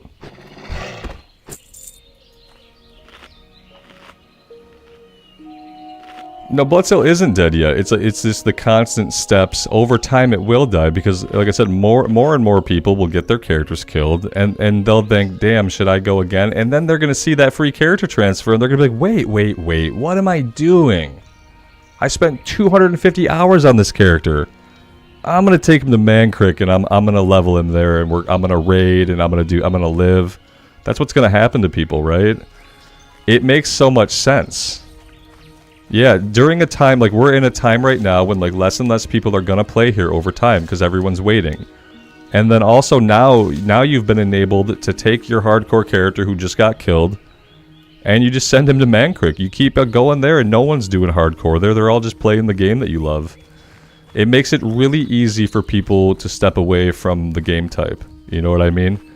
They have facilitated the perfect scenario for people to stop playing hardcore. It's perfectly aligned now. Yeah, I should just wait till the official servers come out. And look, I got this character transfer I can take advantage of now. Isn't that so awesome that they're letting me do this? It's perfect, you know? It's like fucking mastermind level perfect. It's what I would expect from a bunch of people working for corporate America, yeah. It's manipulative, but it also has value for the consumer. It's so twisted. Like it's what they're doing has been very manipulative, but at both turns they can be perceived as creating value for us because they look, no, it's good. They're gonna make their own hardcore servers with real rules. That's good for us, right? And then the character transfers. Oh no, they're just letting you transfer off the way that you'll be able to when you play on official hardcore. It's good for players. So they're doing these things that are like diminishing the game here for the people who want to play on Bloodsail, but they're doing it with a guise of it being good for players, which is very corporate America, and very much like pretty much an expected thing that they would do. What can I do for you? Doesn't surprise me at all. It makes perfect sense. Hello. Safe travels. What do I think about private servers, Salsa? Do I think Blizzard should release servers specific to some expansions? Private servers, I don't play on them because, you know, I just try to follow the terms of service and the law for the most part. Light be with you. And I can't create content on them anyway, so it's like I've never tried a private server. So I can't really like share my opinions about them because I haven't played on them. I haven't played on them. Yeah, no, Steve, that is what it's for. Yeah, it is for that. That's why it is. But it wasn't always that way. We have this now because Blizzard gave it to us because their server is going to work that way. But it also creates an avenue for a player just to kind of give up on the game type, when before that we had the mentality of go again. Go again is the spirit of hardcore. Go away is the antithesis of go again. So by introducing a way to go away, you know, they've like basically stabbed the spirit of hardcore right in its chest. Because now you don't have to go again. You take your character and you go away. And you go off to Mancrick, where there is no challenge, where you never failed anything, where you don't have to go again. Yeah, that is what it's for, but unfortunately what it's for is going to negatively impact Bloodsail Buccaneers and Hydraxian Waterlords. If they're doing as someone in the EU would have to see if the same transfer exists on Hydraxian Waterlords server. That's where people do the hardcore challenge in the EU. Yeah, don't go again, go away. Mm-hmm.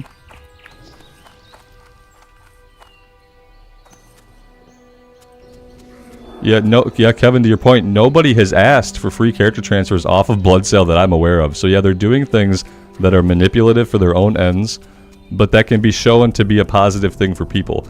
And both things can be true, because it will positively benefit some people. But not really, because here's the thing. You can keep playing on Bloodsail Buccaneers after you die. On the official hardcore server, the reason they offer the transfer off is because that server you can't res. On the official hardcore server, you're not going to be able to res. On Bloodsail and Hydraxian, you can res. You can keep playing here. It has a community of players already. It has a community of people who've been on the server longer than hardcore has run.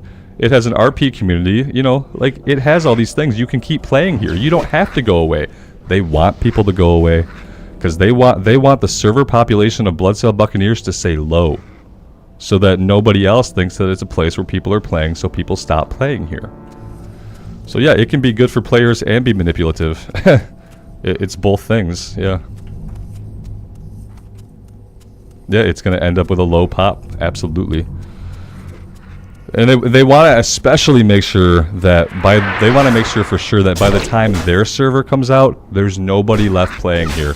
And so giving people a way to go away is very tactical. I would say that since we can now go away, we'll probably see some kind of announcement in the next week or two. Maybe about the release date, but we'll at least see something now that we have the option to go away. Because it's a step. It's a step towards their goal, so it's a step towards their servers coming out. Oh, the respawn rate in here looks really, really fun.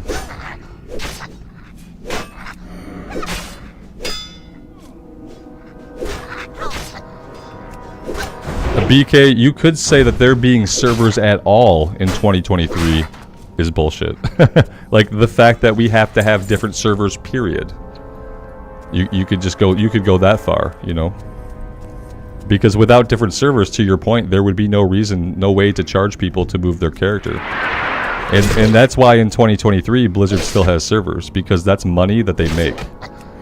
And if they were to go to, they talk shit about mega servers because they have to defame mega servers, because if they don't, they have to move to a mega server and they can't charge people that $25 whenever they want to go play with their friends and their friends have leveled up somewhere else. Yeah. Shit, I remember like a couple times our whole guild like would transfer servers, you know. We'd say, oh, let's go play. We went from, we were on Dalaran, then we went to Karn, and then we ended up on Zul'jin. So you're talking about like 25 or 30 people paying for a character transfer, like 2 separate times. It's like, it's so much money for them. It's so much money. Yeah, Spanish Fly, I don't like it either, man, but what's worse in life is to look away from shit that hurts, you know, and ignore it and not think about it. Because then when the next foot comes down, you're left blindsided by it, you know. Steven, good morning, man. Thanks for being here. Tunerdale games like FF14 have servers too, but you can go play on other servers free of charge. There you go. That's one way to handle it too. Like, yeah, if you have to have other servers for some kind of like, whether it's like a world time zone thing or whatever reason you might have for wanting to have different servers, yeah, like maybe let people move among them freely if that's the case.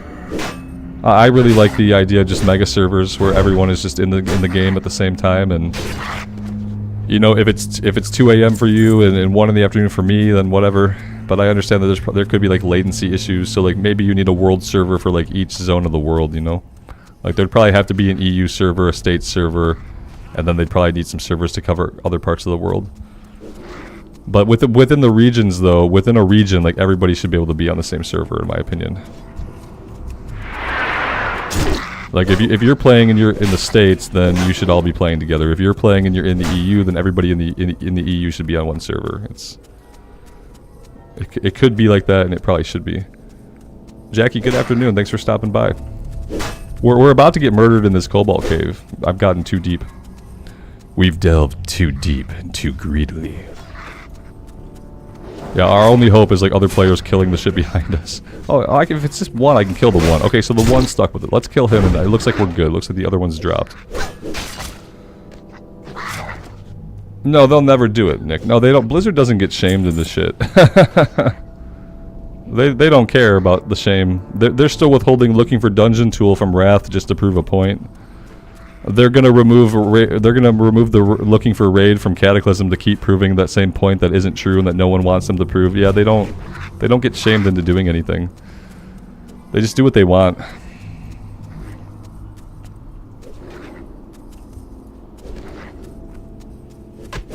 No, in highway robbery, Kevin, you don't have a choice. Someone puts a knife to your throat, they take your purse.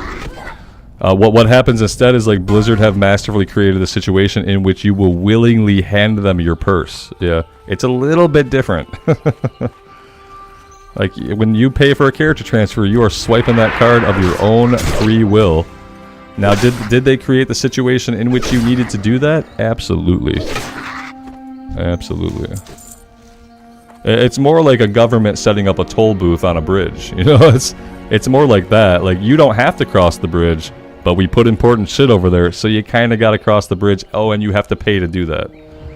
It's more like a government taxing a road or a bridge than it is highway robbery. It's a lot of money. That part of it is skeevy, but conceptually not the same. I get what you're saying though. I'm just a very literal person. So when I read words, I think about them literally, and I try to make words as accurate as they can be. Because words suck already. They're already very fickle things.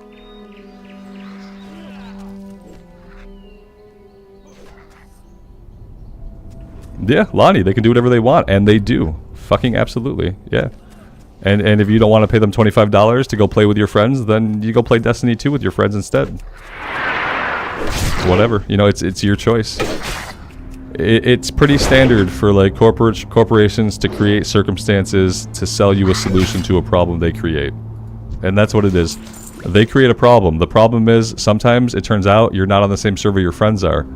And then they sell you the solution, which is a paid character transfer. It's common practice. It's not surprising.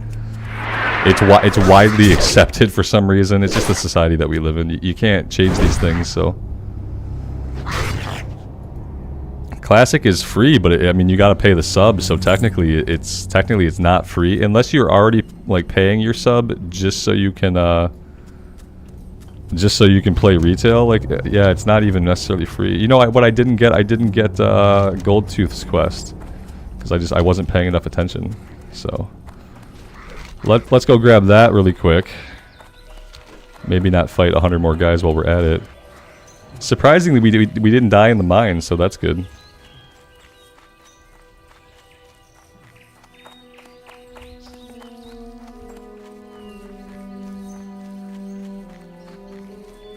Yeah, it's like the early days of computer viruses when many of them were created by the antivirus companies to force you to pay. Yes, exactly. It's like malware installed by an entity that then is going to sell you the exact solution to the malware that they just installed on your computer. Pretty much like that, yep.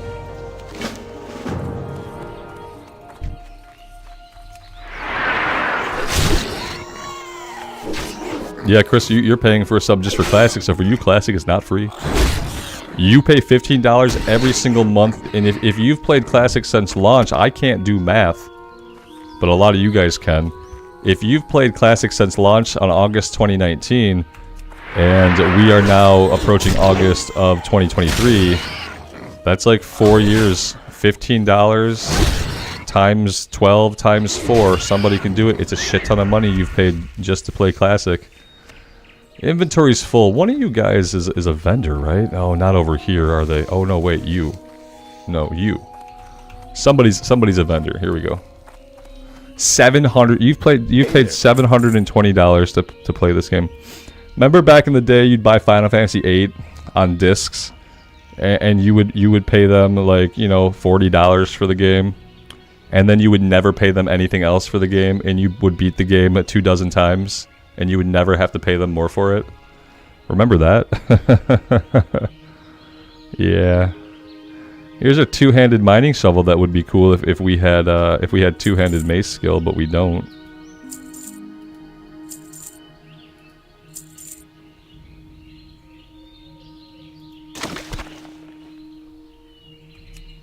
Have a good one.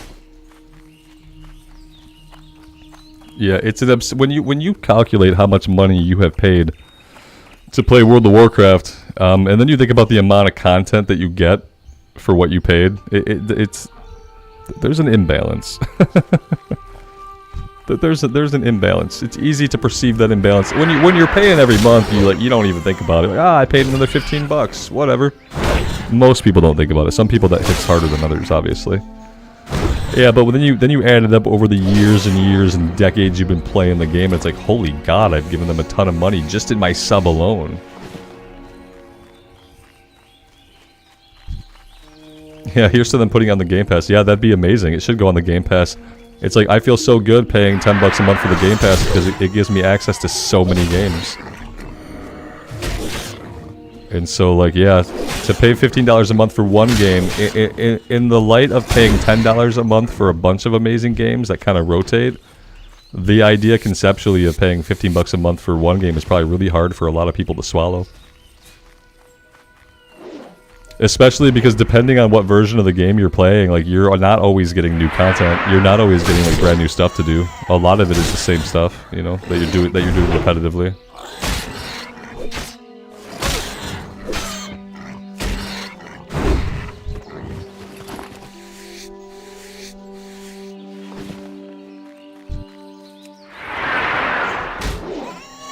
Felipe, good afternoon, man. Thanks for being here.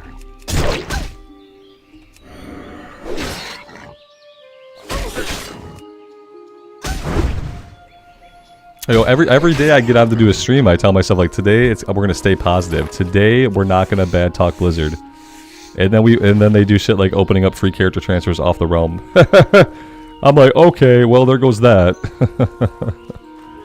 I wish there could be one day, 1 week that goes by. It's not daily. It isn't daily, but it feels like it's weekly. I wish there could be a week that goes by when we don't hear about, like, some stupid thing that Blizzard has done.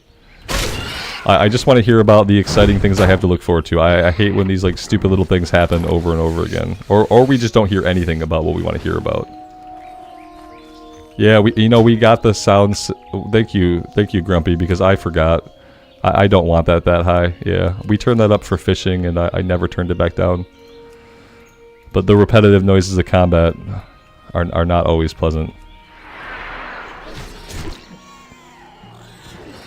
Hey Alex, hey man, how's it going?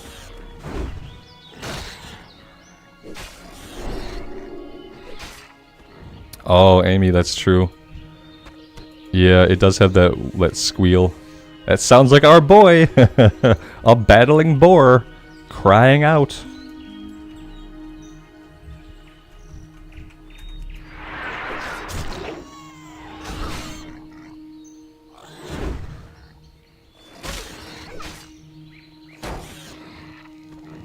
Justin, yeah, you agree that they should have let BC live a little bit longer? Yeah, they couldn't.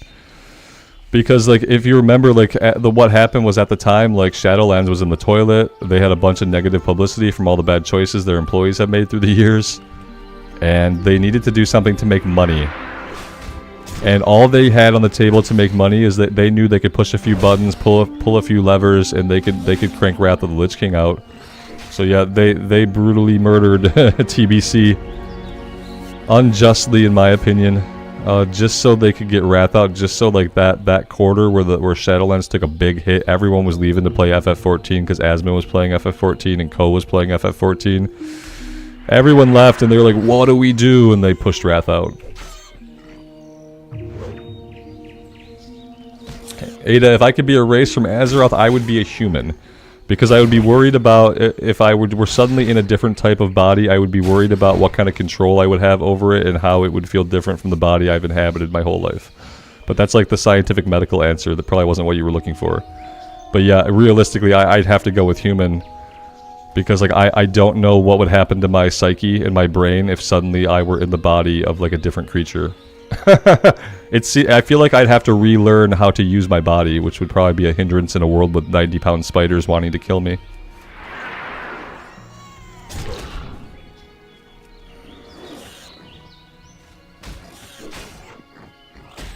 Yeah, and then yeah, you're right. And then Wrath is gonna probably be dragged out. Yes. Yeah, I can see that. I can see them dragging Wrath out. You know, they killed TBC just to drag Wrath out because now they know that like nobody really wants the Cataclysm to happen.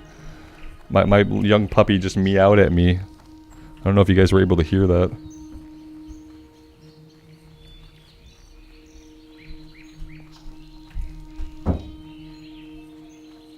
What if I could be a blood elf? I would definitely be a blood elf, I guess. Yeah, I don't know, like the ears might get to me after a while though. I don't know how I deal with the ears.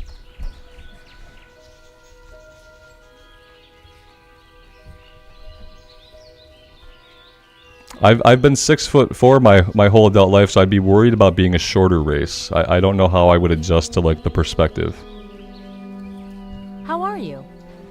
Yeah, Wrath is good. I fell out of Wrath because I had no desire to do the endgame raids over and over again because I already did them when I was in my 20s.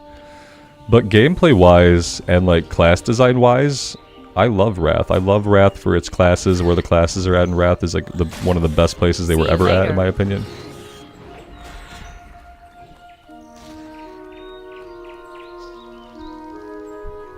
Ivy, I think it's like people go human because it's like in an RPG especially, people like a lot of people tend to play what they can relate to the best.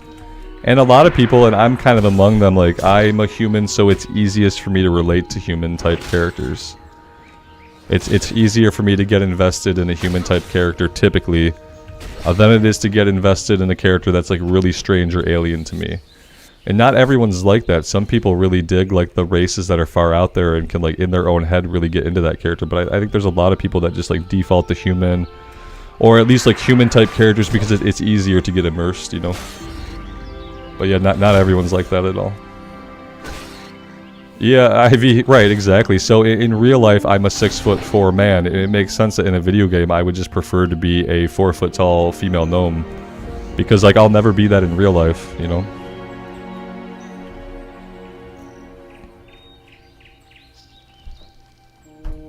Kata had some good things about it. I just like, it's not classic though. I think a lot of people adhere to the idea that once the old world is remade, it's no longer classic.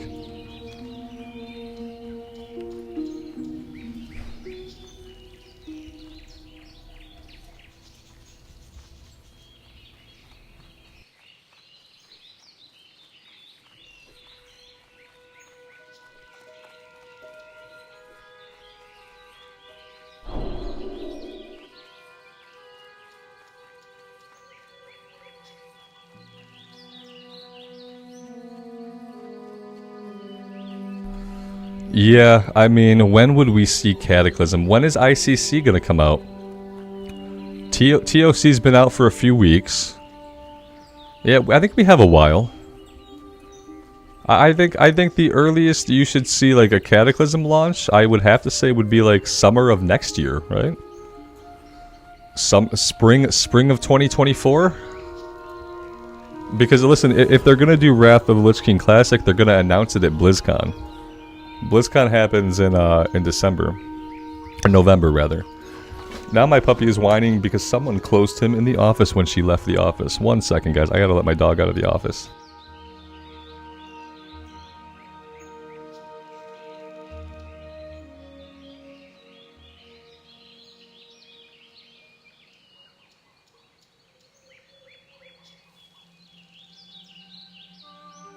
And we're back.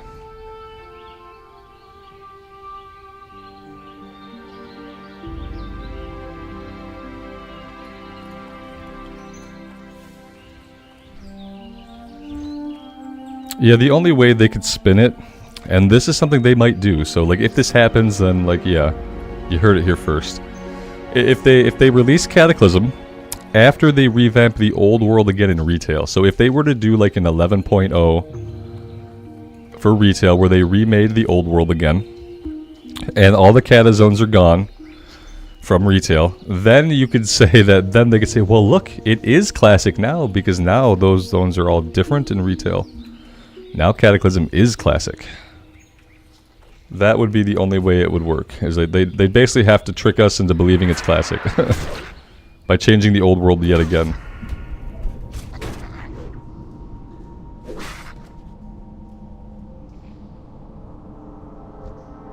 Yeah, Alex, and that's a good point.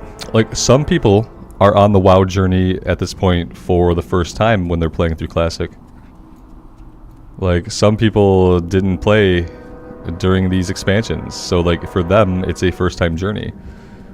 And yeah, for people like that, Cataclysm would probably be really cool, because you'd actually get to see that play out the way it actually played out, and not have to worry about trying to like eke any meaning out of the Cataclysm time walking. It's not unpopular. I think it's uncommon, Alex. I don't think that there are a lot of people like playing Classic and having it be their first time seeing any of the content. I think that there are some. So I think that it's just like, it's not as common, because a lot of people who play Classic are people who played Classic when it first came out, who played the game like originally. Because it was always like more of a nostalgia thing. So the fact that there's like people who never played these expansions playing, that's really awesome. But yeah, it's not, I don't think it's the most common thing.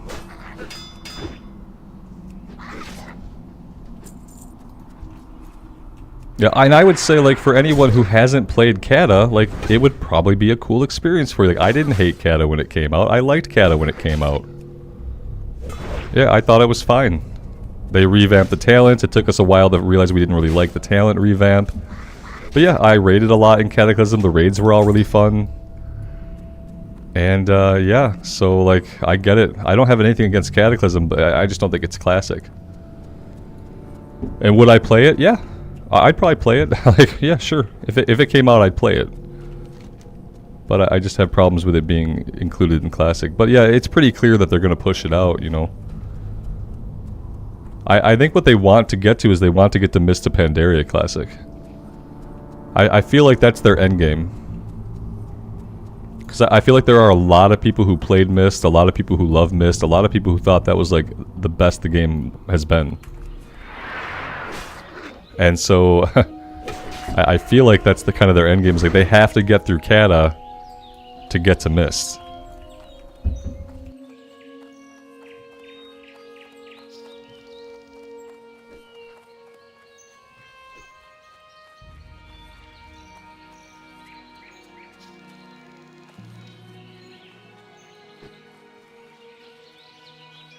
Notice you while I play the warrior? Okay, I notice you. This is me taking notice of you. Good day to you.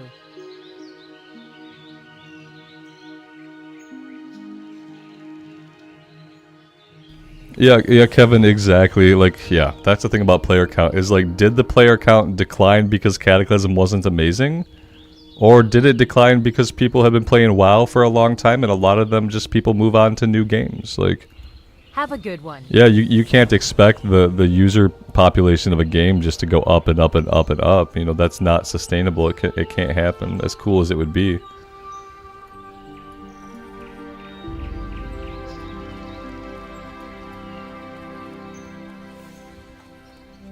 Yeah, it's not class. I'd like them to apply a different name. I'd like them to go with Cataclysm Reforged and Mist of Pandaria Reforged. So I don't think it would be okay to call them Classic, but I think it would be okay for versions of those games to exist. And yeah, that would be fine.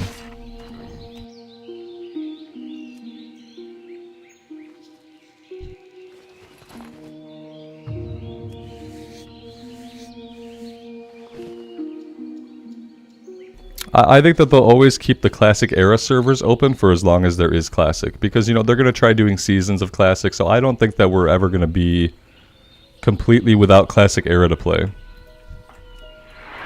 Because they do want to run seasons, you know what I mean? They've showed an interest in running seasons.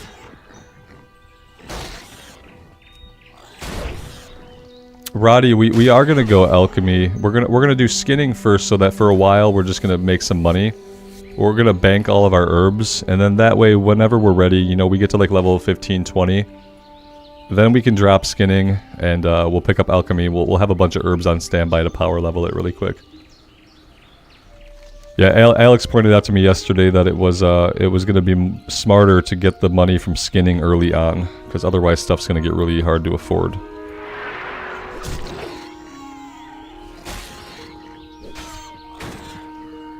Yeah, Justin, and Blizzard knows that. Yeah, that's why they'll always maintain a Classic era server at this point. Even if they were to say, look, we're not moving on into Cataclysm, Wrath of the Lich King is going to be the last Classic Era expansion, I think in that case you would see Classic Era servers stay open, and you'd probably see some Wrath servers stay open, though not as many.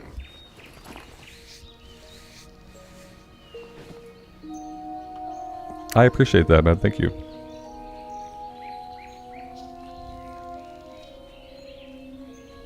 A Panda Deluxe version, yeah. Exactly, something like that. I like Reforged. You know, Reforged gets a bad rap because of Warcraft 3 Reforged, but it's still a good way to title something. It's still a good way to title something, so... Yeah, I feel like Cataclysm Reforged, Mist of Pandaria Reforged would be okay if they wanted to have servers where people could play that version of the game.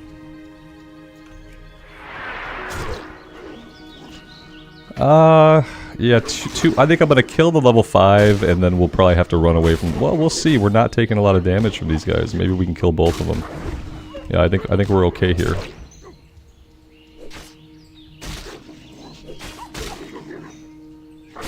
If TBC was your first, yeah, it could be, but TBC was really amazing. Yeah, TBC kind of became my favorite expansion, but I kind of think that it became that way when I didn't get to spend enough time with it, you know?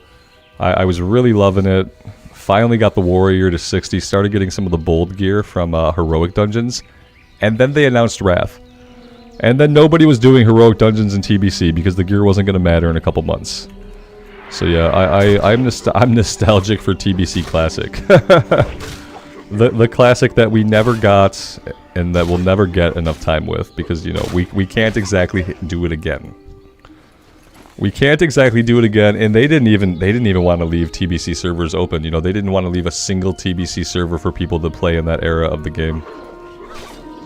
In my mind, TBC would have been a good hardcore experience. The mechanics and classes were still similar enough to vanilla, but they had done some things. So, like all those elite quests that we can't do in hardcore, those guys aren't elites anymore out in the world. There would be so much more experience you can get in a hardcore run because you wouldn't have to worry about those elite villages that you can't tackle on your own.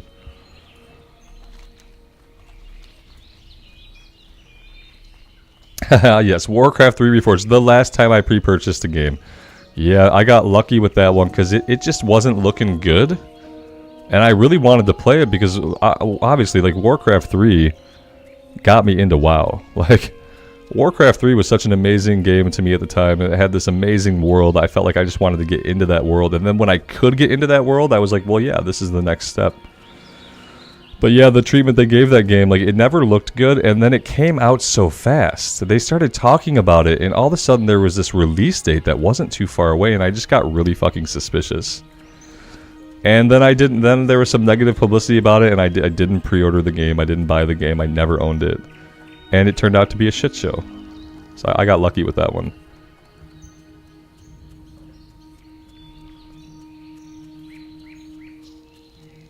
Alex, that sucks. That's similar to what happened to us. We hit 60. I got to do some heroic dungeons. I got a couple pieces of my bold set, and then it was like, oh, there's nobody doing heroics. So I got to see a little bit of like heroic dungeons, and I got a couple of pieces that were like pre-raid pieces. Hello. But yeah, I never raided in TBC, so I was looking forward to actually seeing Karazhan and seeing the Sunwell and stuff like that. And it didn't happen, and now it'll never happen. I'm not the kind of person that goes back into raids solo. I know, like, it's cool to go back in solo and, like, at a high level you clear it on your own, you kind of see the fights, you kind of see things play out. I've never done that a single time in 20 years. I've never taken a high level character back to an old raid and just ran through it just to see it.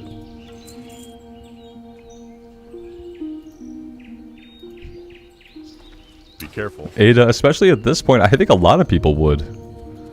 Because there's a big interest in everything Classic Era right now, and I think if there was a TBC server, just one of them per region, like, people would play on it. Light bless you. People would play on it. Greetings. For the Alliance. Greetings. See you around. It would be good to talk to our class trainer. Hello. Yeah, we definitely need the rank 2 of Heroic Strike. Hamstring for runners. Let's pull that out to the bar.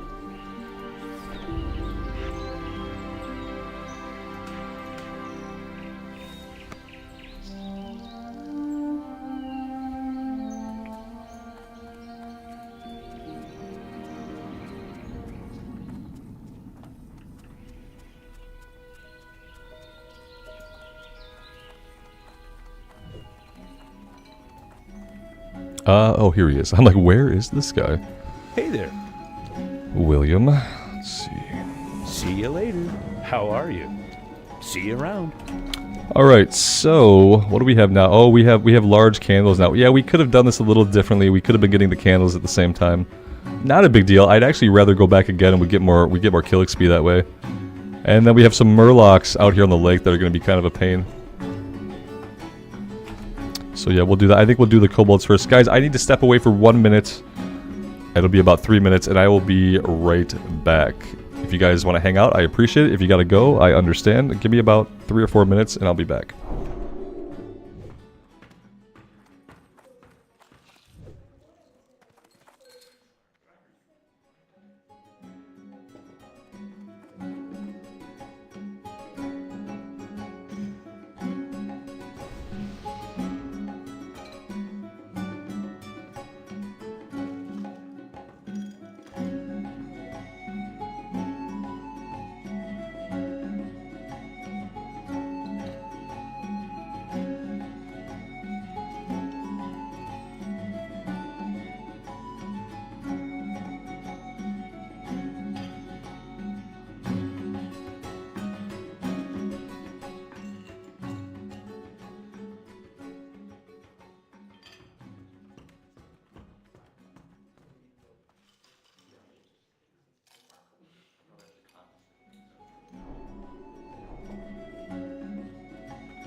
Alright, thank you for hanging tight, guys.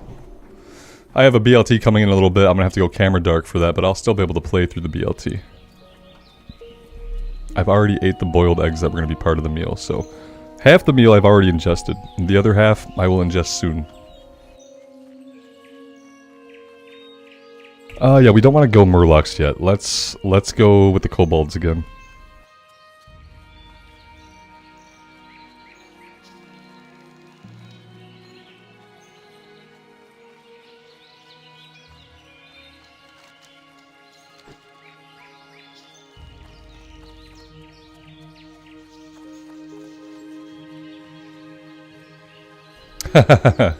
Tunerdale. Fair enough. I've played through many meals, so what I do is I try to fight stuff that's like non-consequential a little bit while what I won't do is I won't be in the cave when I'm eating. I'll go fight boars in one of the farm fields or something if I get the sandwich soon. I'll just go fight boars while I eat and keep it relatively safe.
I need to make sure that we're going out of our way for herbs because our herbalism is getting pretty far behind our skinning.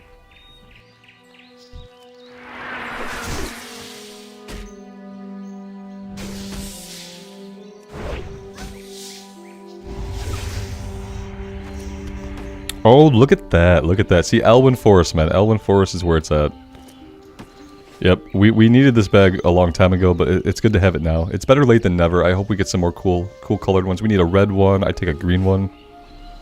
Very, very nice. It's always worth it just to kill everything. How often have we gotten like good drops or like bags off of just like random stuff that we did not have to kill?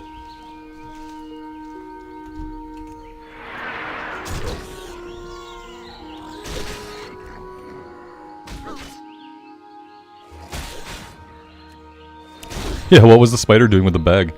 It was like stuck to his mandibles from like the last human he ingested, you know? It was like a kid's knapsack. He nabbed the kid, ate the little kid, and then the little bag was stuck to his mandibles. That's all I got.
Yeah, we did get Goldtooth. It was very unceremonious. There weren't a lot of people in here. I just kind of walked up and I got him. It was the easiest I've ever gotten Goldtooth. Yeah, we already got him. We turned it in. It was like, it was so easy. Like, I don't even think no one noticed when I did it. He was standing there. There were like a couple players beyond him, but no one was waiting. No one was waiting to grab him. Yeah, I know it says 50 people found, but yeah, like now there are people here, right? So like we got really lucky, I think. Yeah. We got, last time I got Goldtooth, I got him on the pally because I just sat there. There was a group of 3 people, and we were not waiting in lines because we're hashtag no lines. And I was spamming judgment, and I just happened to get lucky, and I happened to tag him before anybody else did. But this time there was nobody around.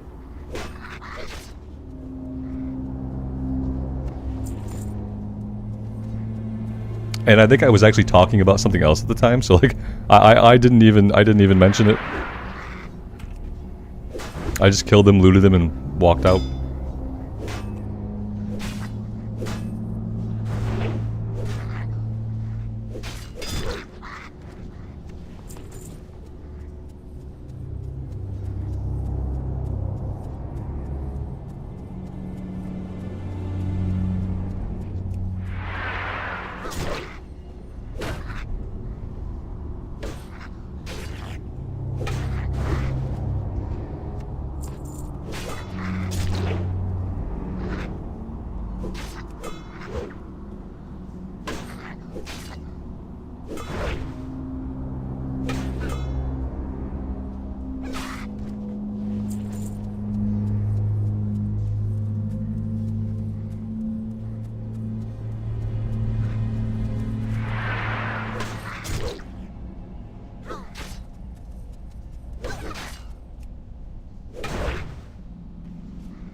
Apparently our charge is not faster than a throwing knife.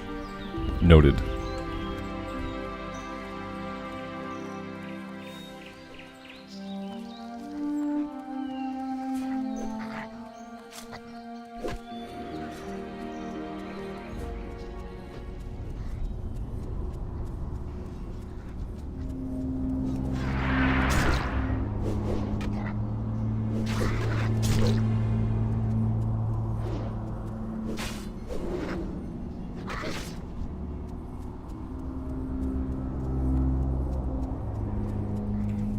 They probably didn't need our help at all, but it felt good to help anyway.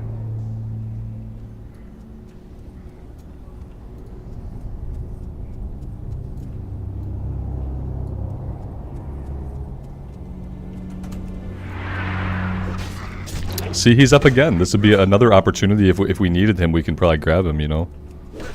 There's lots of people playing, but for some reason there's not a lot of competition for Goldtooth today. Like, I don't want to fight him again because I don't need him. I think if I charge this guy, I'm going to end up with Goldtooth as well, so we're just not going to do that. Yeah, Keza, I may have saved their life. I feel they were a priest, so they might have had it under control. But if they couldn't put up Power Word Shield, if they had the debuff, then yeah, they could have gotten killed.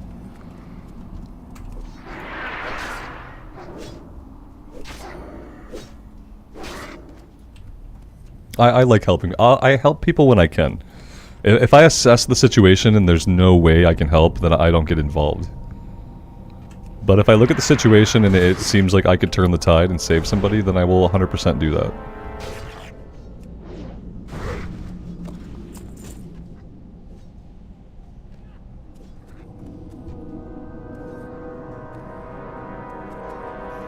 Yeah, that's kind of how I feel, Alex. Like there can't be as many people playing as usual because there's usually always a group of people, like 3, 4, or 5 people usually waiting for Goldtooth.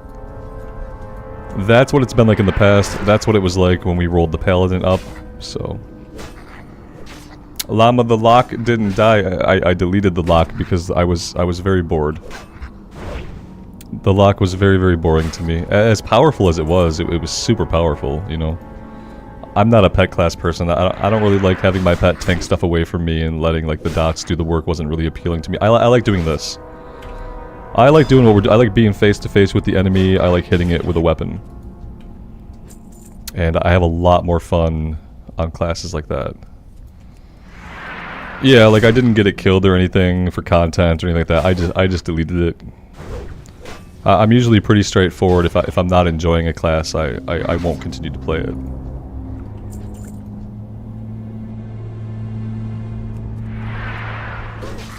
Yeah, I get into the character more, like, we're closer to the enemy. When I'm taking damage, I actually feel like a little bit of pressure, whereas like when my pet's taking damage, I don't pay as much attention to combat. I feel like the Warlock probably would have got killed eventually because I was gonna be very inattentive and bored while playing it. And eventually that would have gotten me killed.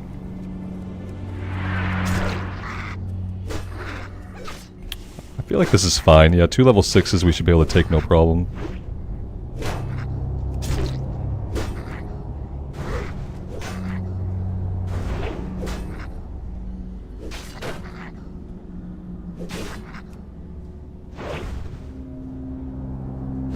When we have good weapons, we can handle multiple. Like right now, I know I can handle 2 of these guys because we just bought a decent weapon. And, you know, before that we had that level 1 weapon was doing no damage. So yeah, you're pretty strong on a warrior, assuming you can keep your weapon up to date. Which is going to be the challenge with this playthrough. Is like keeping our weapon up to date. Doing any quest we can to like get a good weapon as soon as it's pertinent to us.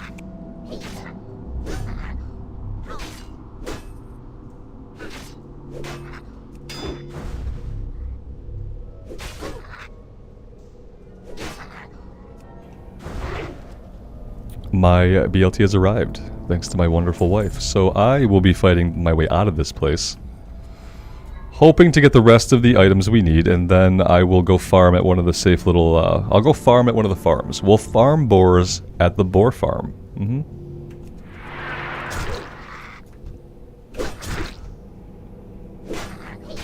And we'll do that while I eat.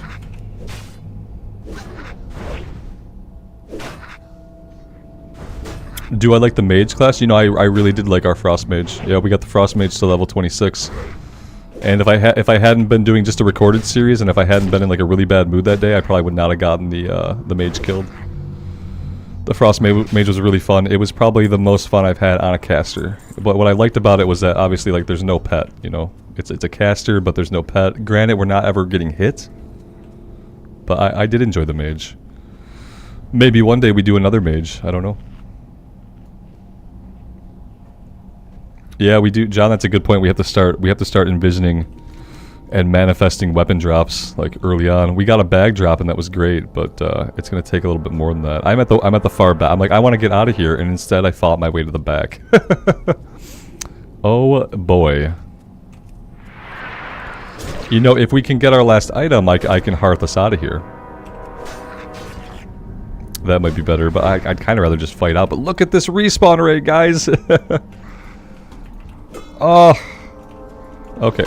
We gotta stand right here for a minute, and we have to hope that the hyper spawns stop. Oh, the hyper spawns have to stop.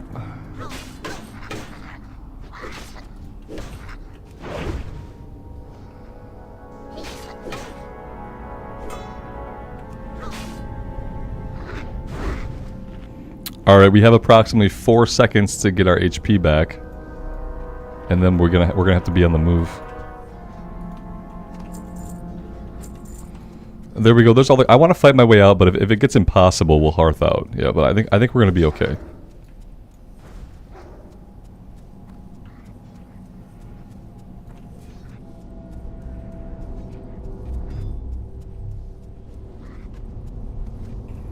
Yeah, it was nasty. That's what I refer to as a hyper spawn. I don't know if that's the correct terminology, but yeah, when a whole group spawns right on top of where the group just got killed, like, that's a hyper spawn. That's too much. So yeah, now we're here. I am gonna fight boars for a little bit. I'm gonna mute my mic. I am gonna turn my camera off, and I'm gonna eat this BLT. So yeah, see you guys in a bit.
Monica, I do eat some fruit, but thing about fruits is like they don't have a lot of calories and they don't have any protein. So like for me a fruit is like a dessert, you know. Oftentimes we'll have like grapes or like watermelon and stuff after dinner. Because to me fruit is kind of a dessert. It doesn't offer like a lot of like actual calories, and there's lots of sugar in fruit, and I try to like avoid lots of sugar. So yeah, I do eat fruit sometimes, but I don't see fruit as like a super healthy thing to eat all the time, just because it does have a ton of natural sugars in it. Like basically any sugar is bad for the human body. Even sugars that are coming from fruit are bad for the human body.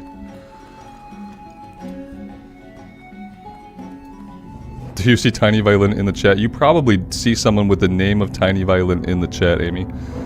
Now is that going to be the Tiny Violin that we all know and love? No. Probably not. Probably not.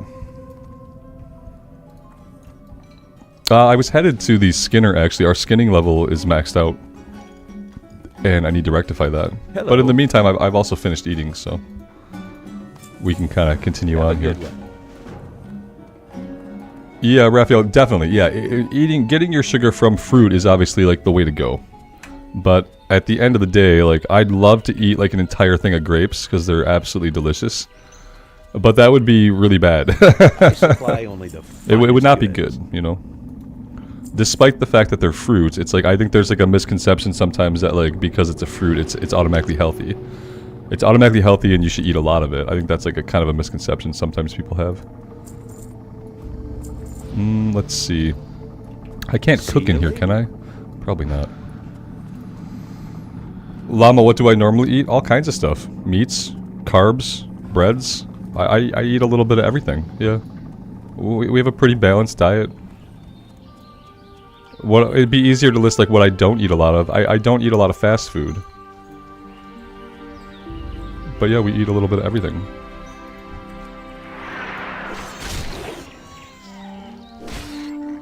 Tuner Dale, we'll see you tomorrow, man. Thanks for stopping by. I appreciate you being here. I eat some sweets. I try to not eat sweets. When I was younger, my doctor told me that I was hypoglycemic. I had chronic low blood sugar, which means my body makes too much insulin. Basically, yeah, good problem to have, right? My body made too much insulin. I burned off things way too quickly, and sugar was kind of the culprit. And so my doctor told me, you know, if you keep on this way, drinking soda, you're eating candy and stuff, you're going to be diabetic by the time you're 30. And this was when I was 17. So I completely cut out soda. I completely cut out candy. And for the longest time, like, I would not ingest any sweets. But, you know, every once in... Like, I had some cake on my son's birthday the other day. I ate a little bit of cake. Like, the sweeter the thing is, the less of it I can stomach. Because the thing is, once you go a long time without ingesting, like, any sugar, when you taste really, really sweet things again after that, they're overpowering. And your body has a natural adverse reaction to them. Like, now when I taste something and it's way too sweet and there's too much of it, like, I'm kind of like, it's off-putting, you know? What were the warning signs at the time, Andrew? The warning signs were that I was 6'4", I only weighed 150 pounds, I drank like a liter of soda every day, I would get weak whenever doing physical activity, I'd often have my vision close in on me and go like predator vision, and I'd almost lose consciousness. I had a lot of like physical problems and issues going on. And my mom was like, that's it, we're checking you out for like blood sugar, we're going to the doctor. And yeah.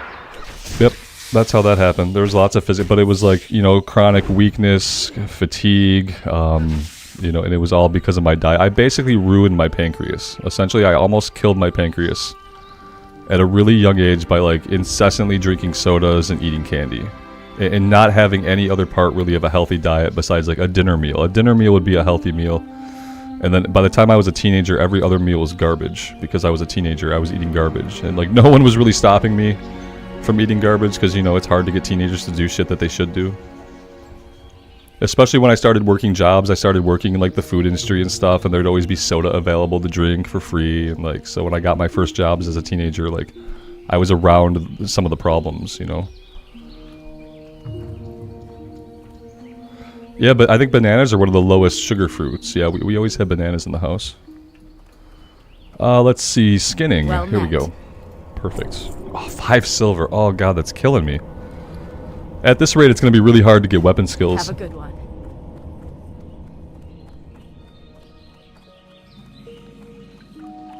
You need something?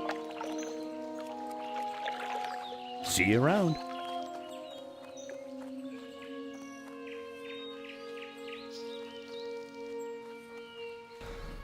Yeah, by soda I mean like any kind of sweet carbonated beverage, mainly like colas, Pepsi, Coke, Sprite, Mountain Dew. Like when I was a kid, we didn't have Red Bulls and stuff. Like Mountain Dew and Surge were like the highest caffeine sugar content you can get. But yeah, I don't drink Red Bulls and stuff. I get all my caffeine from coffee. The few times I've had a Red Bull, it's been a sugar-free Red Bull, and it's been drank in desperation, basically to like keep me awake, you know.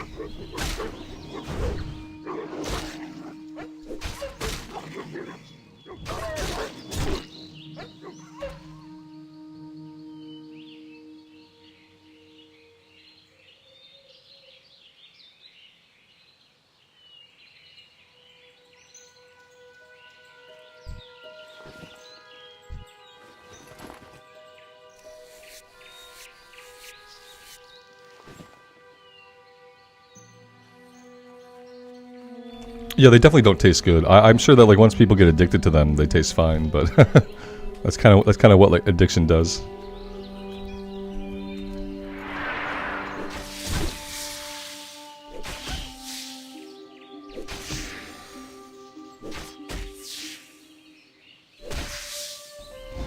John, there are fans of cream soda that might beg to differ. I'm not one of them, obviously, but I think that some people might say they're a little bit different.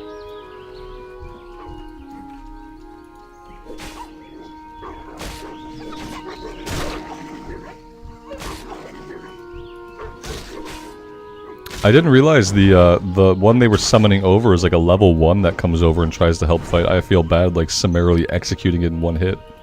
Oh, we can't skin it either. It's not worth anything. It's not even worth a skin.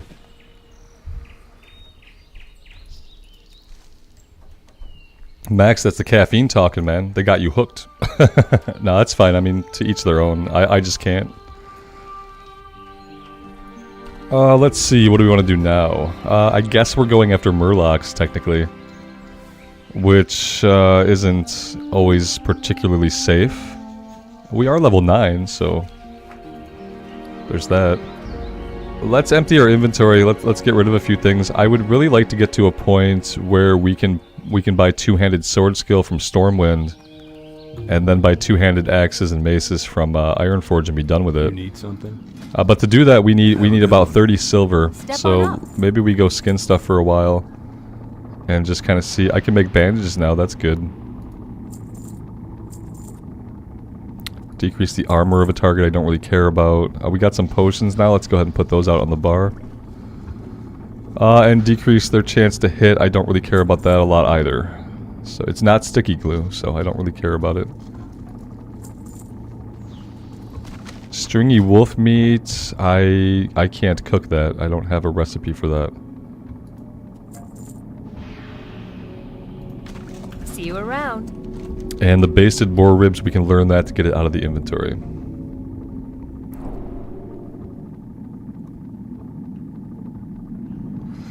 Max, when you were a teenager, you passed out from malnutrition because all you had that day was hot Cheetos and Red Bull. That sounds like it could have been like, not the Red Bull, but like for me, it would have been like a 2 liter of Faygo Cola and like some sour candies and some Tim Hortons donuts. And if I was out on my own with friends, that could have described like every piece of food I had until dinner time. So yeah, I totally get it. Obviously that was not sustainable. And I found that out when I was 17, that it was not going to be sustainable for human life.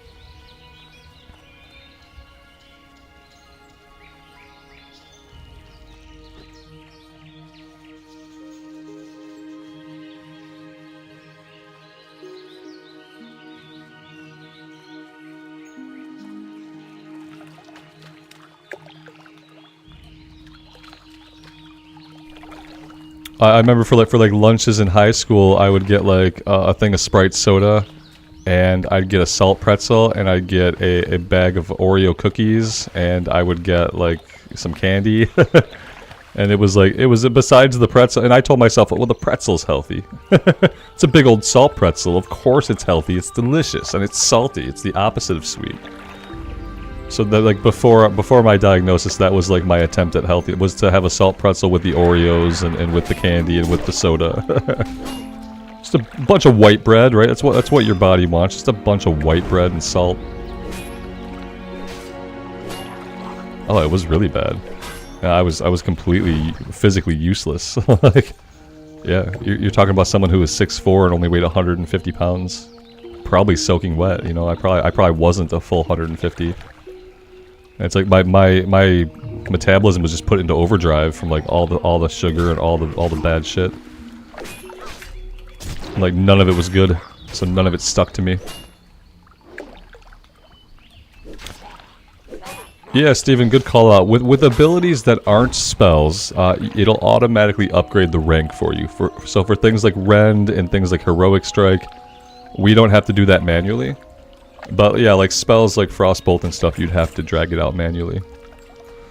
I never really understood why they distinguished between the two, but yeah, that's how it works.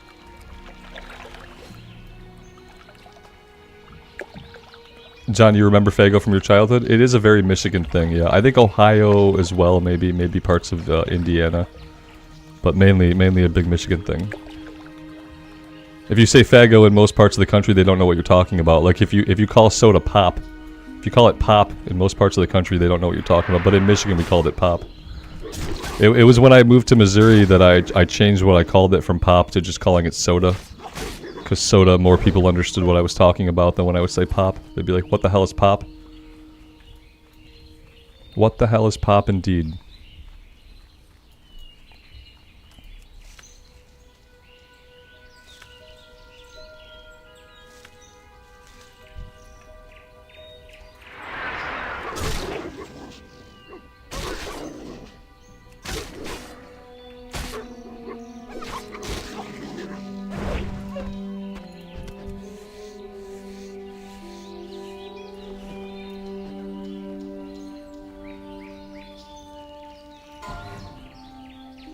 Max, no one I knew in Missouri, we lived in Kansas City, like no one I knew there knew what pop was.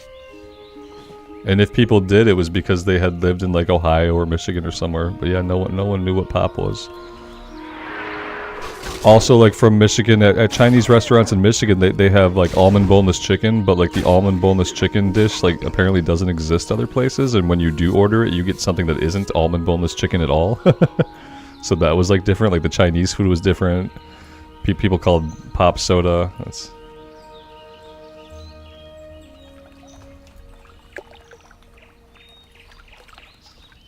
It's funny how regionally people will refer to things differently, and depending on like their upbringing, like they'll call it different things.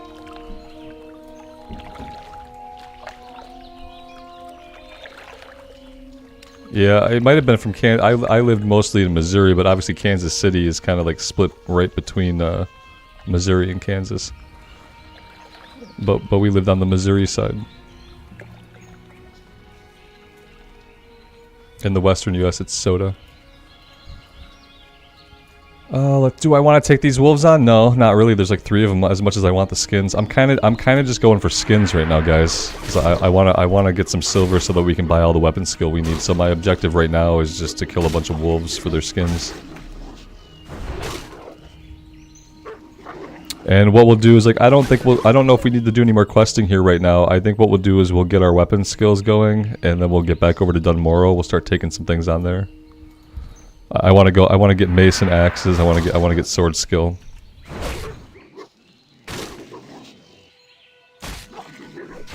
And basically, we have to start leveling up our two-handed weapons, otherwise they're gonna fall like really far behind.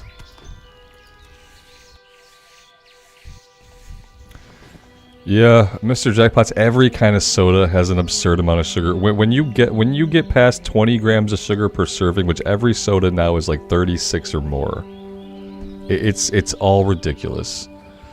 They say now, like the most recent studies show, that human bodies really only need about 12 grams of sugar a day. You'll get more than 12 grams of sugar eating an apple. So, yeah. We change what we know about the human body over time. It's like new patches come out and all of a sudden they're like, ah, crap, in this patch, sugar's really bad for us. It turns out we don't need 60 grams a day. We only need 12. We might not need any. It's like we don't even know how our bodies work. we learn shit the hard way over time of entire generations of people destroying their bodies. And then we're like, oh. The human body doesn't actually need sugar per se. Oh, it's good to know now. Thanks. Now that entire corporate industries are based on the sale and dispensation of sugar, and that's firmly ingrained in the world, now we know we don't really need it. Perfect. Perfect. Zome, you don't have to be sorry about the Warlock. The Warlock didn't die. We didn't die. I was having a really boring time on the Warlock and I just deleted it and we decided to go on a Warrior because I love the Warrior and I have lots of fun playing it all the time.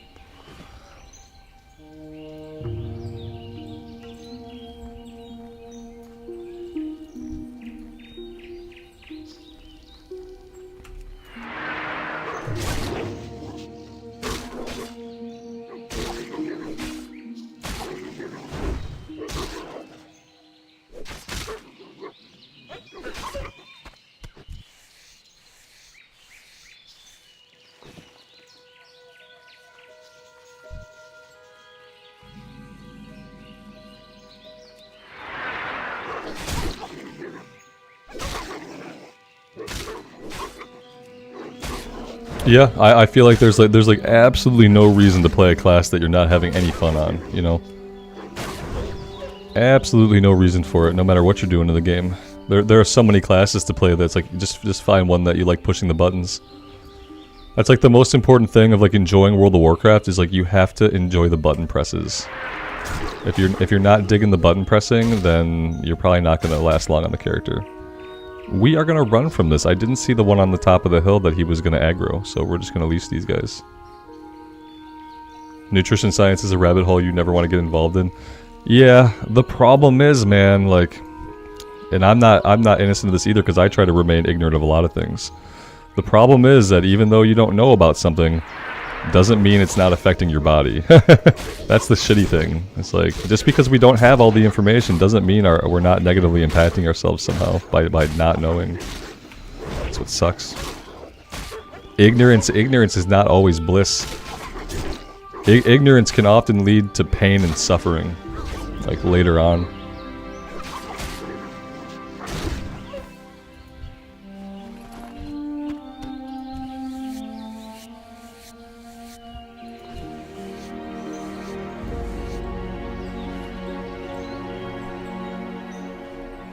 Alex, you're lucky, man. Yeah, I know now. I know now that I don't enjoy every class equally. There are lots of classes I enjoy, but it turns out there are some that I don't enjoy. And so far, like Warlock is on that list, like unjustly. It's such a great class. I just don't enjoy it. I don't know if anything else has made that list yet. Druid is close to that list because of how hard the first 10 levels are for me to get through. But after the first 10 levels, it's a joy to play. Yeah, I think so far I haven't really bounced off of any class as hard as I bounced off the Warlock, and I bounced off the Druid, but I kept going. Even though the first 10 levels were miserable just casting Smite over and over again. I kept going, and then I ended up liking it. I didn't see that on the Warlock that was ever going to change, because like what bothered me about the Druid was that we were casting one spell over and over. And I'd rather auto-attack on the bear forever than cast one spell over and over. Especially when it's a weak spell and we gotta cast it like 7 times a fight. That was really, really tedious for me.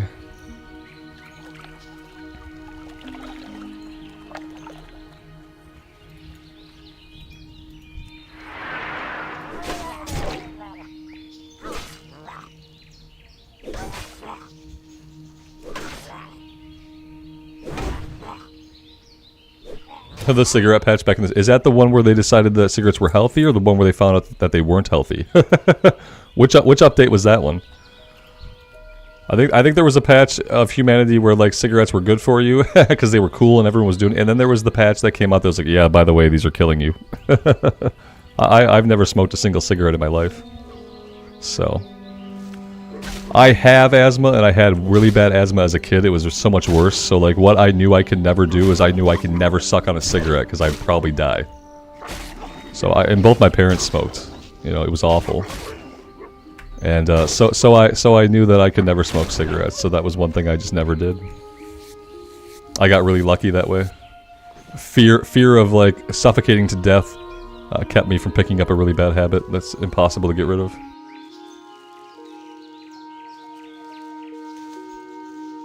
Cigarettes used to be recommended so people could cough up stuff when they got sick. Damn, yeah. It's like prescribing people laudanum back in the day. You don't feel good? Here's some laudanum. Yeah, just take some whenever. It's fine. Yeah, you'll be fine.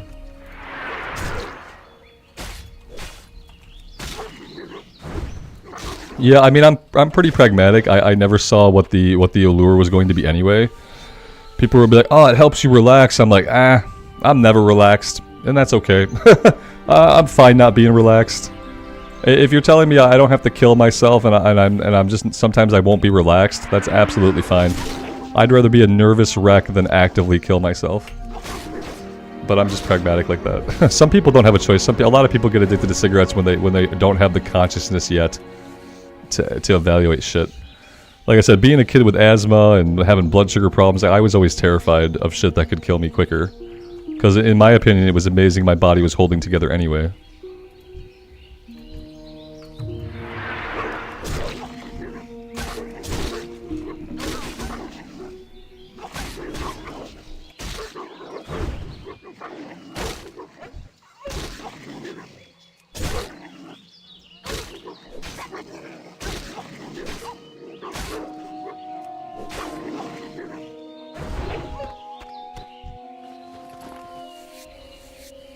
Yeah, you'll definitely find when you step away from habits that are bad for you, your body will redevelop its natural reactions to that stuff, and yeah, you'll find it disgusting.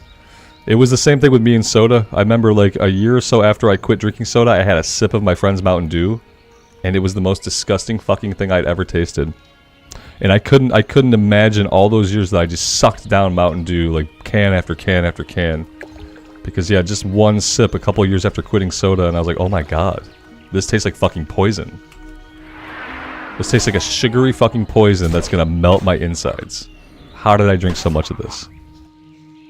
Yeah, because my body was no longer addicted. It had gotten its natural reaction back, and the natural reaction was, this is bad for you, dummy. Nothing that tastes like this, it should go inside of you.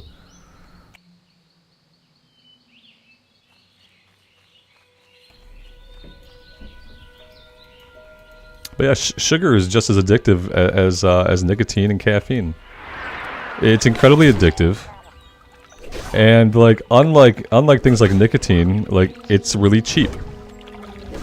You can get sugar and sugar products really cheaply, and they're accessible to you at all ages. So you're 11 years old and you got 10 bucks. You go to the candy store, you buy yourself a pile of fucking candy. No one is gonna stop you. If your parents don't stop you from eating it, you're going to eat all that candy. And yeah, whereas other stuff is more regulated, you know?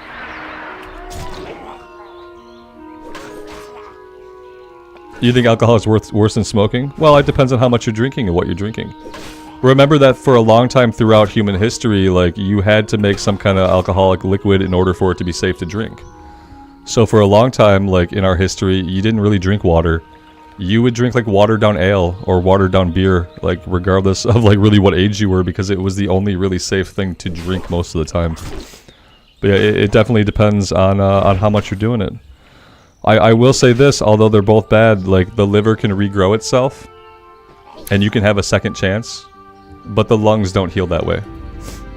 So like, let's say you become a full-blown alcoholic, and you fucking completely decimate your liver. And the damage is starting to spread to your kidneys, and you talk to your doc, and you come up with a plan, and you get really resolved. Your liver will heal. Your lungs are not going to. It's gonna take like 4 times as long for your lungs to clear themselves than it will take for like a damaged liver to repair itself. Because again, like I said, like throughout history, we needed to be able to ingest liquid like that and to make it safe for drinking anything, because everything was shit. The world was shit for a long time in humanity's existence, and even water wasn't safe.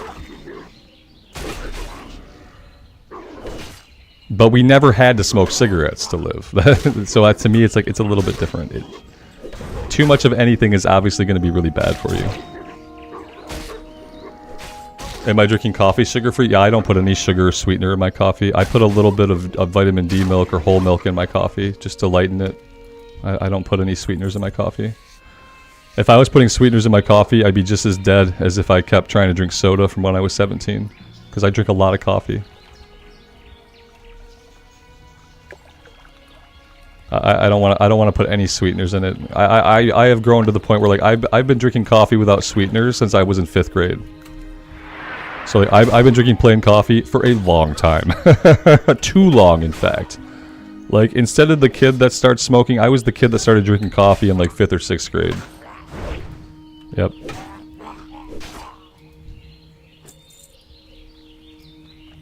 I don't have patience to drink it black because it doesn't cool down fast enough unless I put like some milk in it. Also, I always worry about when I drink it black, I just imagine it hitting my stomach lining and like decimating my stomach lining. It's like, for some reason when it's a little bit lighter in color, I don't have that same worry. Even though the physical results are probably still very similar. Switching from Mountain Dew to coffee is probably good unless you're putting like 7 scoops of sugar into your coffee, so it really could go either way. By default, I'm going to say that it's probably going to be better for your long-term health, but I guess it really depends on like what kind of coffee are you making.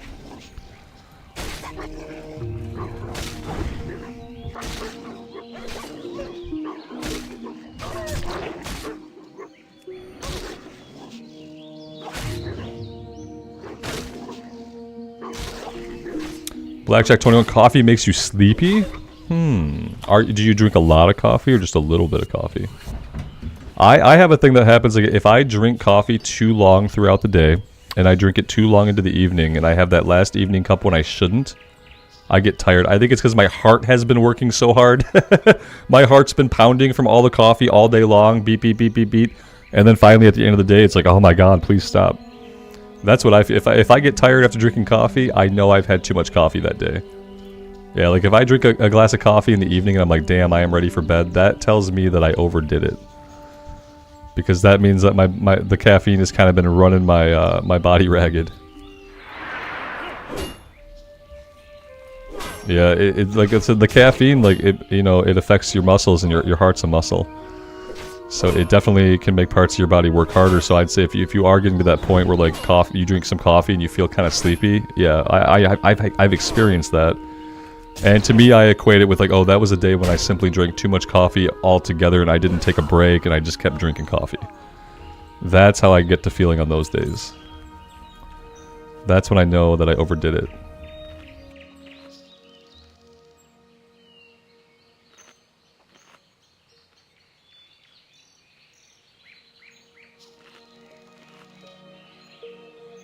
I try to have my last little bit of coffee around 6 p.m. with dinner time. I used to be really good, like in my mid-20s, I would stop drinking caffeine at noon. I watched the movie Hot Fuzz, and that was like the rule I picked up from Hot Fuzz. The character he didn't drink caffeine after noon, and I adopted that rule from the movie Hot Fuzz. And for a long time, like, it worked for me, and I was able to, like, I would stop drinking right at noon. There'd be no more caffeine for the day. That was when I was trying to like bulk up and like go to the gym and lift heavy and like build my muscle mass, so it was like partially because of that I couldn't have the caffeine in the afternoon. But once I got into my 30s and once I had a kid, it was like, yeah, I basically just need coffee a lot of the time. So right now it's like 6 p.m. is like my cutoff, which a lot of people would say arguably is too late.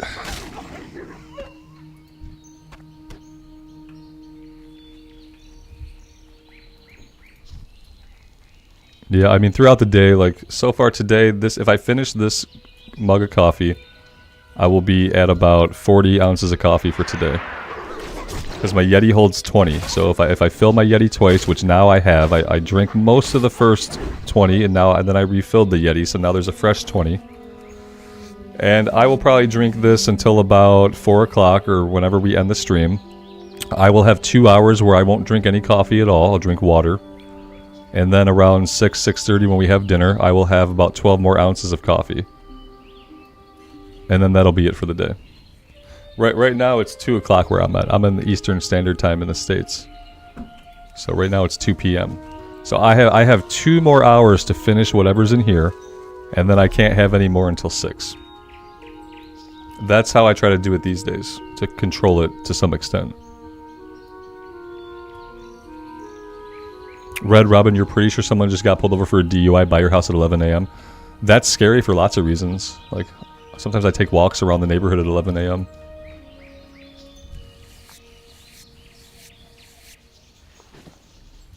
Hopefully they got pulled over before they like ran into anything.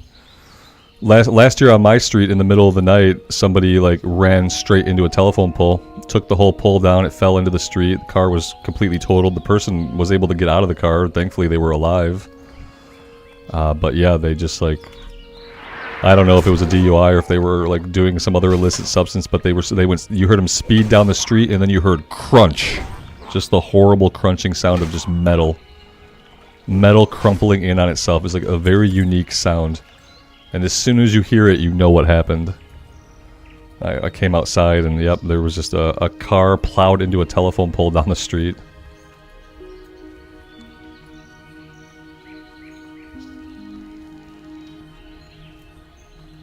It was bad. We need self-driving cars. There's no reason why we can't have self-driving cars. They can have a manual override, but God, we just need self-driving cars. Car, take me home, I'm wasted. And then the car takes you home, you know? You don't have to barely be conscious, but your car should be able to get you home safely.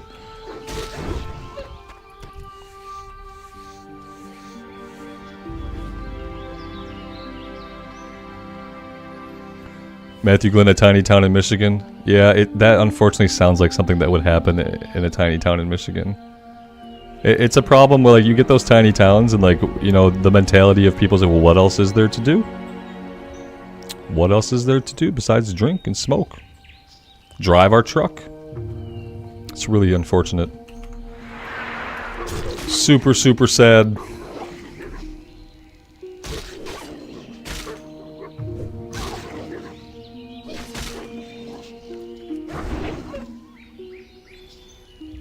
Yeah, there are cars that can drive themselves, but like I don't know if all the infrastructure exists. You know, and then there's like safety regulations. They probably have to do some things with the roads to change them a little bit. How would cops and insurance make money if we had Damn, good point, Blackjack. Yeah, like there's an industry that's probably against self-driving cars, right?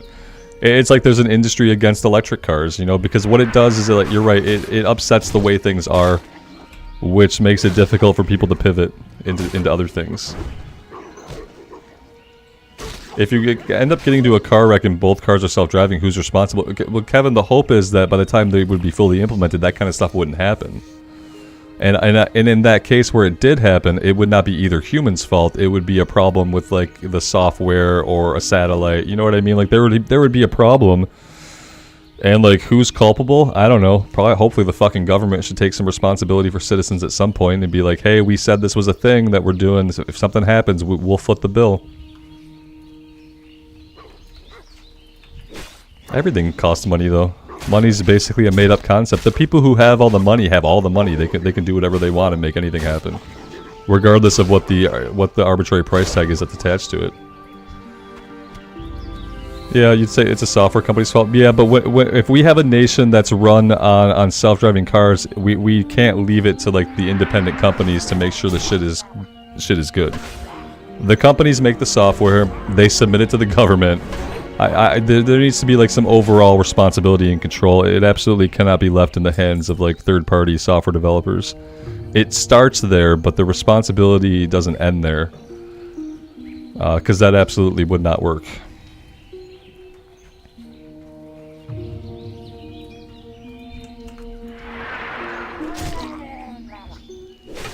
The car says, I can't let you do that, Dave.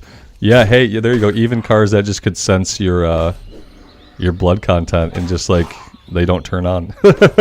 They don't turn on, and there are cars like people have to have shit installed in their cars when they get a DUI. They have to blow into it or whatever, and then if they blow into it and they have any alcohol in their system, the car doesn't start. Maybe everybody has something like that. Maybe you put your palm on the wheel and it can read through your palm, through your sweat, through your pores, like what your alcohol content is or if you're on any drugs. And then your car just doesn't start. It'd be pretty simple. It would cost money to implement, but would it be worth it? I think that it would probably be worth it. Thinking about like how many human lives are ruined by that kind of driving.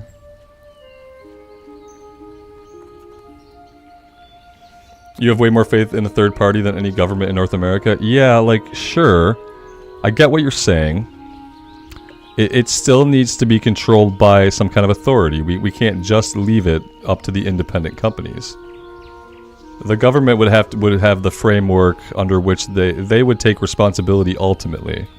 And they would deal with the software companies if something went wrong. But when it comes to who would foot the monetary bill of an accident or a medical cost, the government would do that. And then the government would go have a little meeting with the software company people and be like, hey, how the F did this happen? And how is it never going to happen again? That would be the ideal way. Yeah, the government's not going to be making the software or making the cars. You know, they're not going to do any of that shit. They're going to enforce the consequences if things go wrong, and they're going to foot the bill in the meantime for people who end up in accidents to repair the cars or any medical bills and stuff like that. You know, ideally. Am I going to be Arms or Fury? A WoW-related thing. We're going to go Arms first. And then after a while, if we get bored with that and we're still alive, we'll try Fury out later. And we'll give it a go. How many skins do I have? Not as many as one would hope for. How many guys have I not skinned? How many wolves have I killed and just not skinned them at all?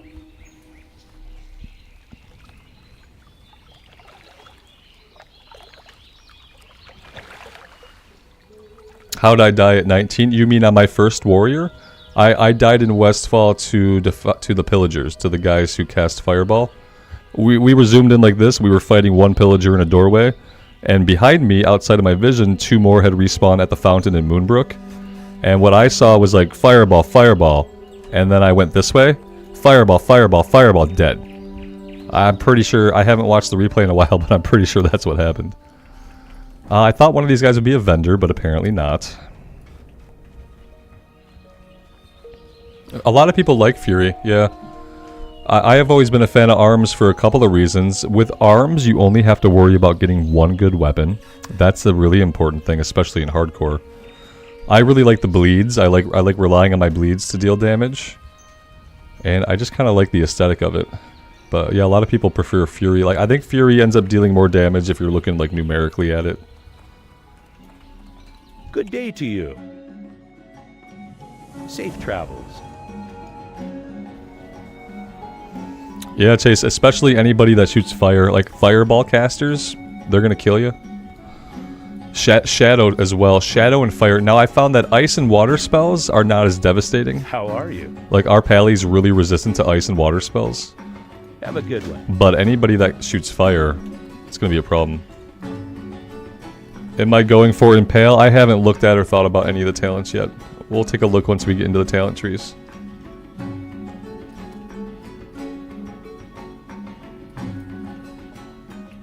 Are we done here? Can we cook it all? Let's see. We can cook, and we should cook. We actually got some of this fish. We must have looted these from Murlocs, because we haven't done any more fishing, so I'm assuming we looted this.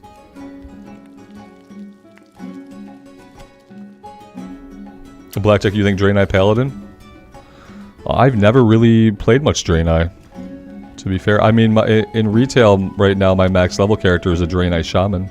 So there's that. But I've never played a Draenei Paladin.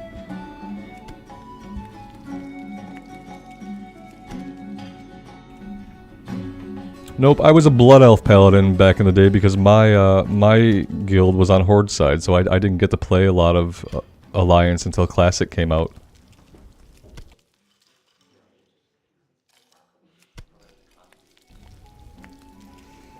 Sharkbait, do I have any 60s yet? Not in the hardcore challenge, no. No, we have our Paladin is currently level 47. Somebody fact check me, 46? 46, and that's our highest level yet in hardcore. He's getting rested XP right now because at his level, like, I just have to have rested XP to play.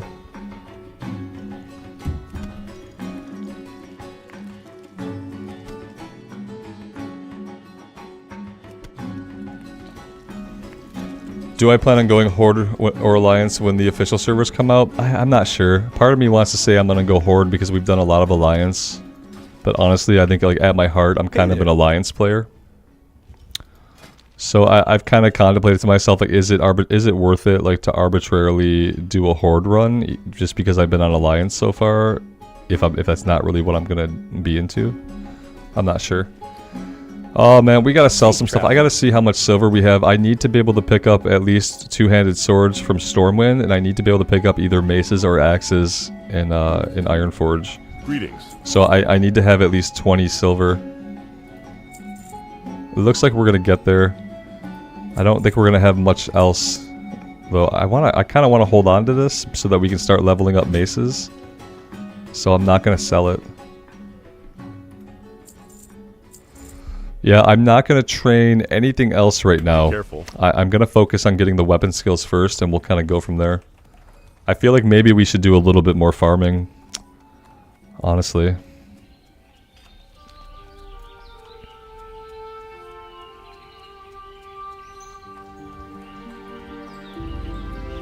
Okay, someone left some skins on the ground for us. That's polite of them.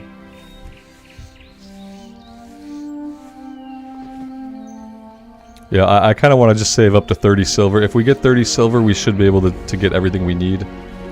Except maybe one-handed axes. Yeah, I don't think we won't have one-handed axes. That will be another 10 silver, so...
Yeah, we could head back to Dunmorrow and we could farm there. I kind of want to go from Stormwind right to Ironforge and just, like, buy all the weapons, though. And then never have to worry about buying them again. That would be the ideal situation. Maybe if I fight some of these Defias guys, maybe they'll just drop some loot that we can sell.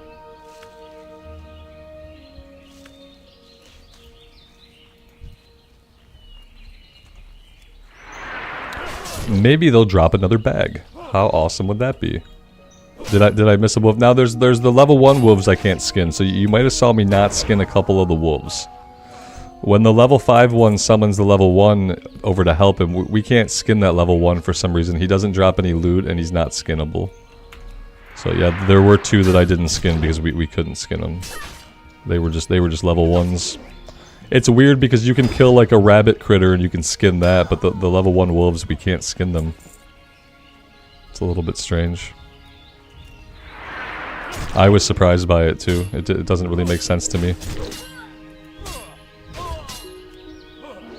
It's almost like they forgot to make them lootable.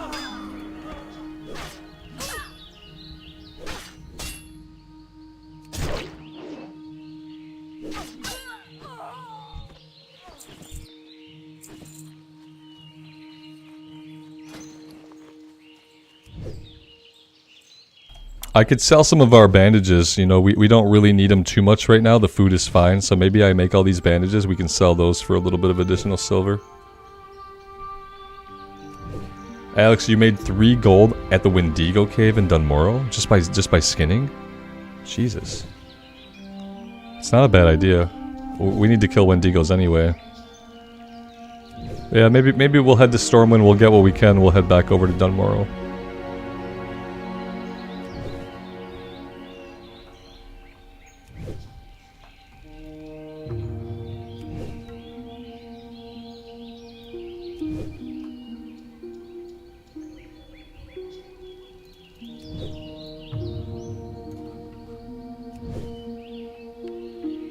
Not the safest spot to make bandages. This guy's gonna notice us here in a second.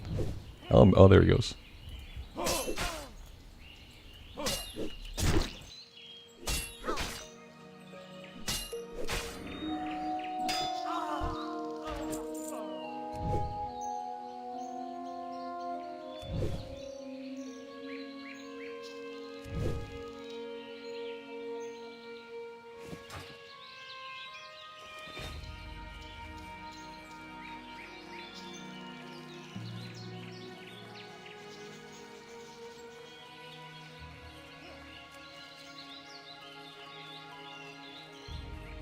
We definitely don't want to fight all three of these guys just for an herb. I thought we would be able to sneak back there, but apparently not.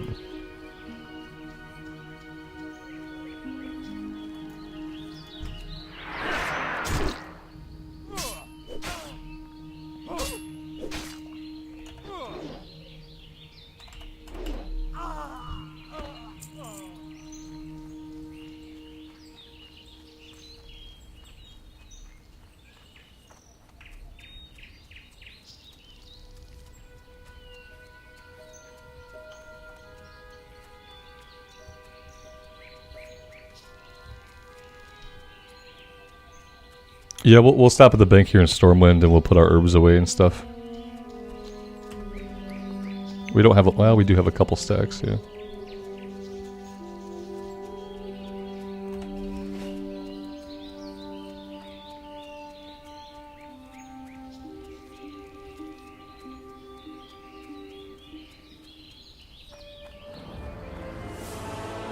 At level 10, we're gonna get the first warrior quest. Which I'm pretty sure over there it has us fight a guy who's hanging out near the Frostmaiden troll place.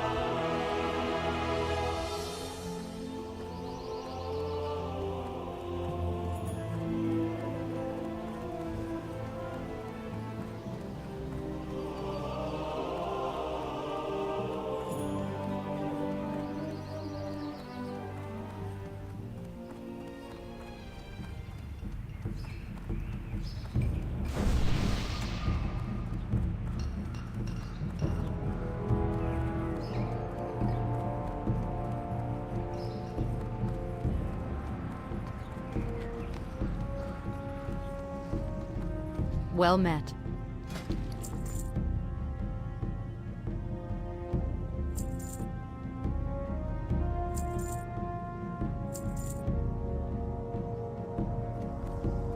Light bless What you. can I do for you? Have a good one.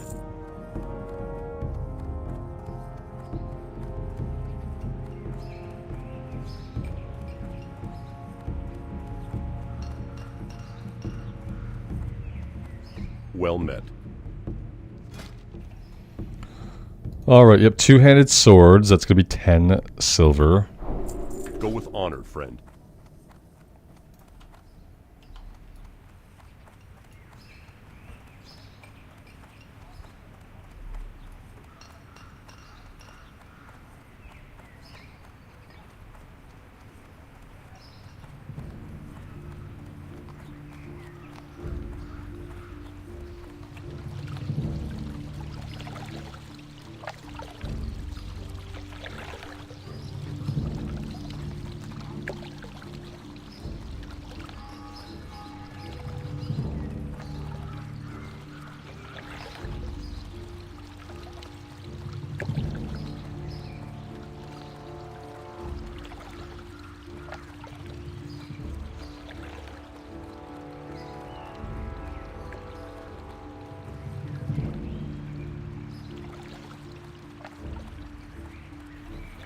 Does anyone know how long is the tram ride? Like how many minutes?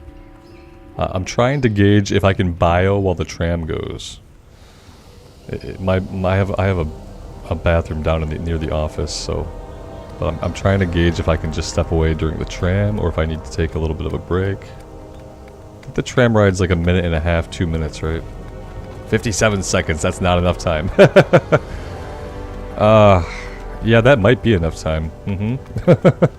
We're gonna find out. It's not a flight point. I like, if I have to step away, I prefer to step away on flight points. But as you can see, I still didn't grab the Stormwind flight point, so how am I looking?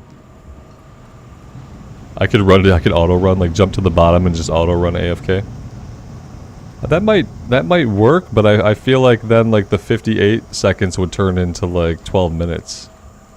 I feel like it's probably a pretty long run, right? Yeah, we'd have to actually run the distance. It would be the actual distance, which would be a lot. Yeah, grab some brunch on the way. Johnny Hoover, good afternoon, man. Thanks for stopping by. Alright, let's keep our eyes open here. We don't want to miss it.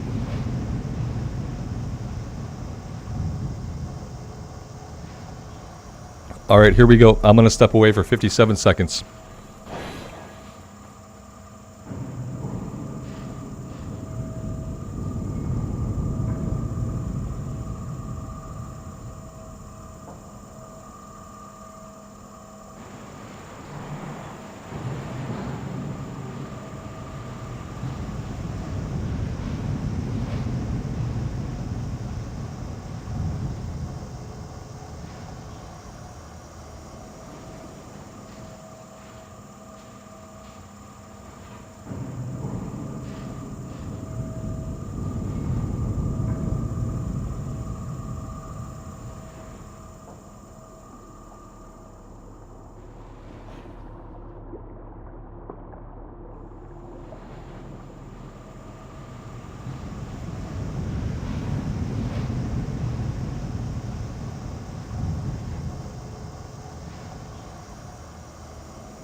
Yeah, sorry I left you guys with like the sketchiest camera angle. That's probably really annoying to watch.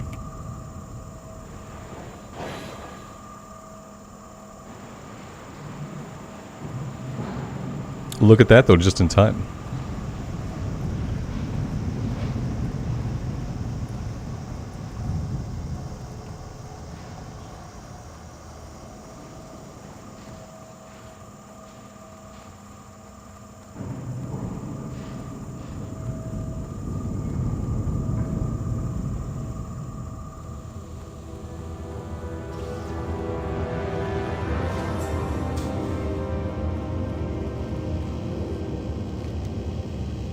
Alright, and over here, I'm going to assume that the weapon trainer is going to be somewhere in the military ward. That only makes sense. We'll ask one of the guards right here, though, for sure. No. Weapons master, right? Be good.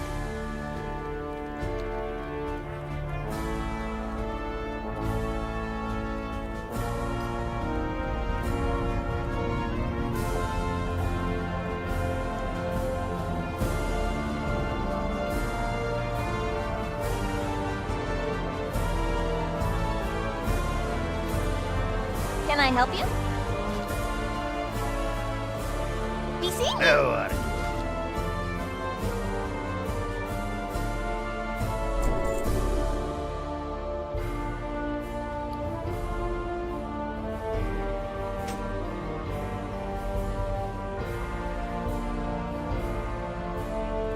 Watch your back.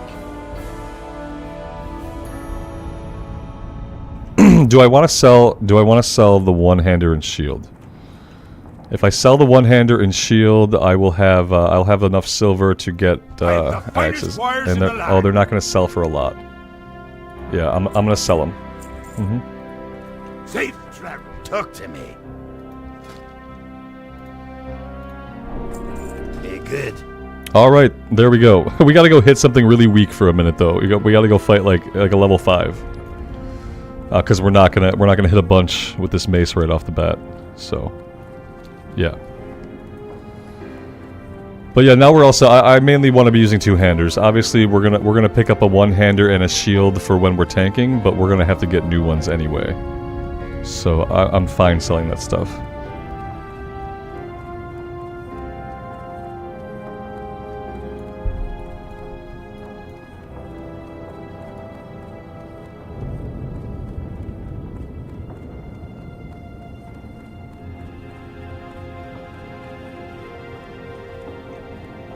John, no, there aren't any training dummies in Classic Era. I don't remember when training dummies were added, but there aren't any in Classic Era. Shieldbender and Redridge, I'll have to keep that in mind. Yeah, having a shield throw on when I'm running away would be fine. Although I've never once done it on the Paladin, and I don't know if I'll remember to do it on the Warrior. So I'll when I have a shield, I'll drag it out to my bar, and if I ever think about it while running away, I'll click it. But honestly, I never did it a single time on the Paladin, even when we had a shield. Even at low level, people would tell me, yeah, put the shield on when you run. I just never did. On the Warrior, it might matter more, because obviously on the Warrior, I don't have a bubble. There's no bubble.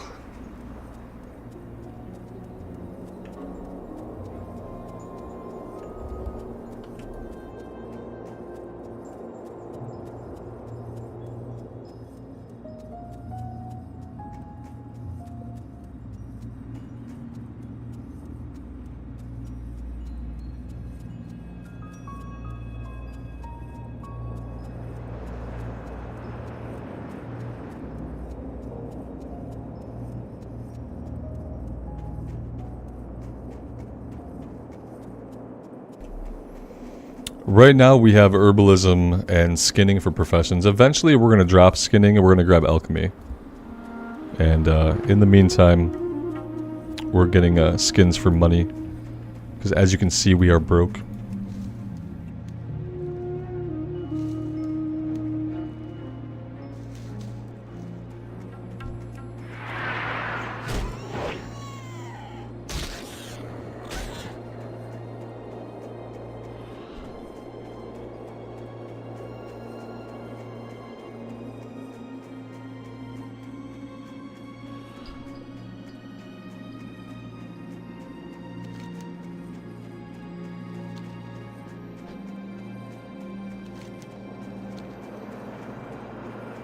Why skinning? Skinning just so we can sell it. You get a lot of skins just early on. We're just selling it for money so we can afford some of the early basics. Like all the weapon skill we just had to learn. We're just doing it for that reason. Yeah, now we need to find like something really low level, and we'll see how that... Here we go, level 6. Level 6, level 6. Alright, let's try our luck here.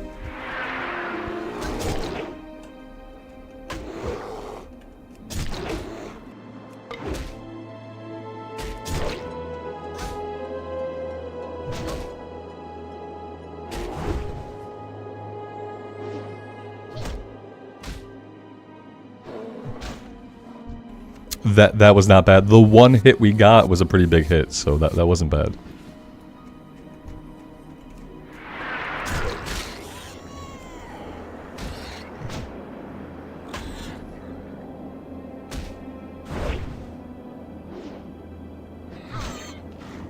We can't use the auction house on hardcore. Yeah, hardcore solo self-found, you can't use the auction house. We are gonna main arms spec. Yeah, we're gonna be arms.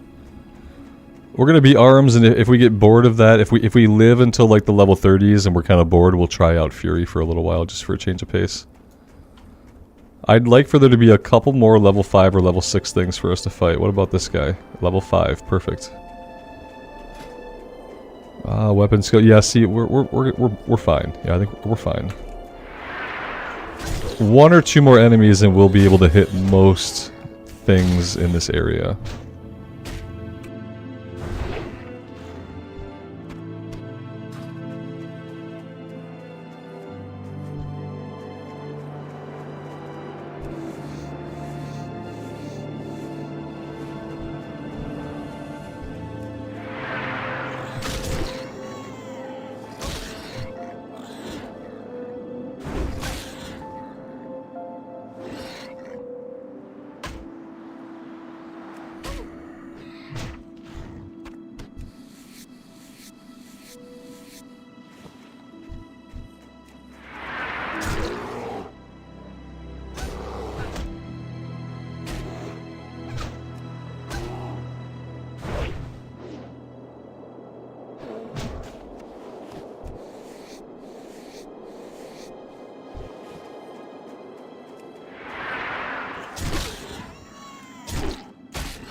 Another rule of hardcore, you can only run a dungeon one time. And we'll be able to tank those dungeons fine anyway. We won't need to be Prod-spec to do it. Not at that level, but yeah, you can only run a dungeon once per character on the current hardcore rules. Now, if the official hardcore Blizzard servers ever come out, we're going to be able to run the dungeon once a day. It's going to be on like a 24-hour lockout, similar to how heroics are handled. But on the Bloodsail Buccaneers server with the add-on, yeah, you can only kill a boss once on every character. So it's really limiting in how many dungeons you can actually run. Ah, that was stupid of me. I'm gonna run from that. Yeah, that's a level 8 wolf. There's no way I stay and fight it. Absolutely not. Gotta run away quick. Gotta be decisive with your running away. If there's even a thought on the warrior like, should I run away? Then you've already answered your own question. It makes it really easy. It makes it really easy. Like, I don't think I'm gonna need the shield because I'm gonna peel out immediately. Like, I'm not gonna wait till I've been getting hit. I have to, I just have to run away. And right now we don't have a shield anyway. So, there's that. Nikolai, what do I like the most? The Blizzard rules or the add-on rules? The Blizzard rules. Yeah, I like to be able to do a dungeon more than once. I like to be able to use the auction house. I'd like to be able to group up to do elite quests out in the world. So yeah, like, technically I'm really looking forward to the Blizzard server, because I do like those rules a little bit better.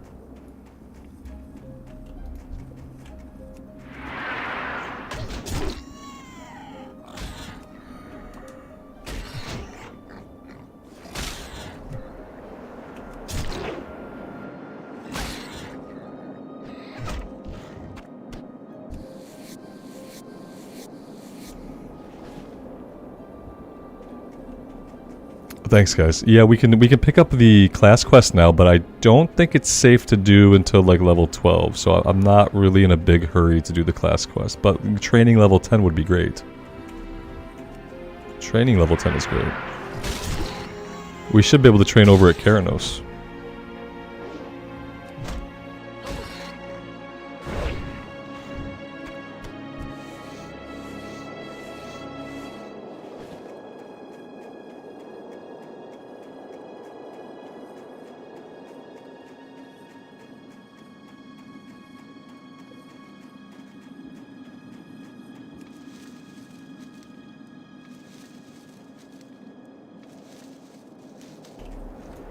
Alright, let's go train level 10, and then maybe we'll go after some Wendigos by the Wendigo Cave.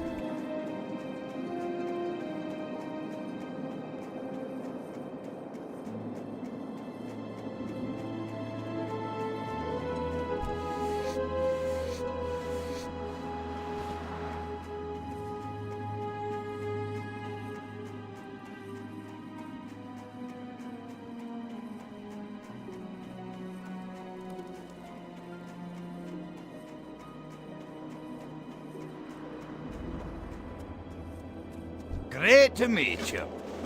What can I get for you today?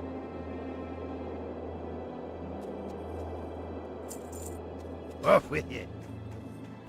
And now the real question is, are we actually going to be able to train? Probably not. We're pretty broke. We might not actually be able to train. We'll see what we have access to, and maybe we'll have to sell some stuff. Where is the warrior trainer? There he is. You got my attention. Watch your back. Yep, that's that. We can't afford that. We need Rend rank 2. We need Blood Rage. Okay, so we got some work to do before we can afford our skills. We got a talent point. Yes, absolutely, we can spend that. Yeah, it's, you know, we're probably going 3 and 2. I think I'm gonna do the 3 here first. We're gonna do 3. We're gonna do 2.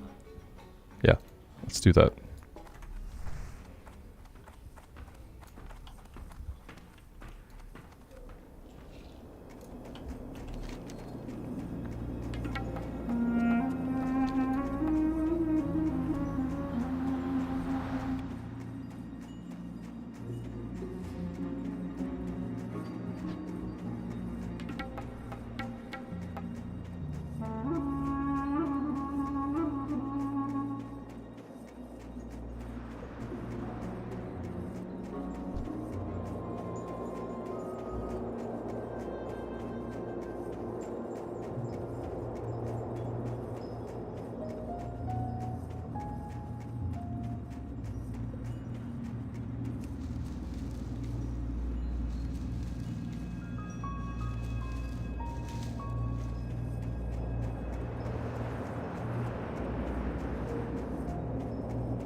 Johnny, you tried to log in Battle.net gave you a 2-minute wait to log into Classic? That's a little bit weird. That is a little bit weird. I don't know what could be going on that would cause that.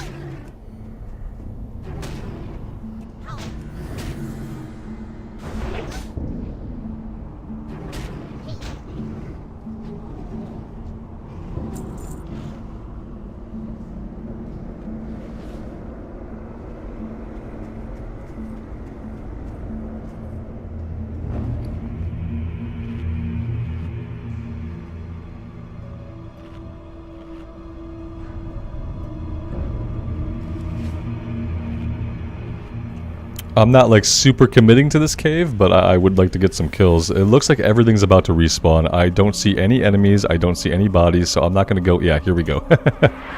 If you don't see enemies and you don't see bodies, get out. Because that means everything is about to respawn around you all at once.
It's got me stuck in combat, but we're not in combat, so that's a little bit weird.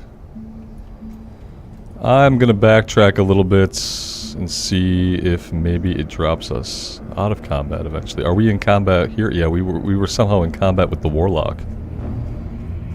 That was a little bit strange.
Or Zero, good afternoon, man. Thanks for stopping by the stream.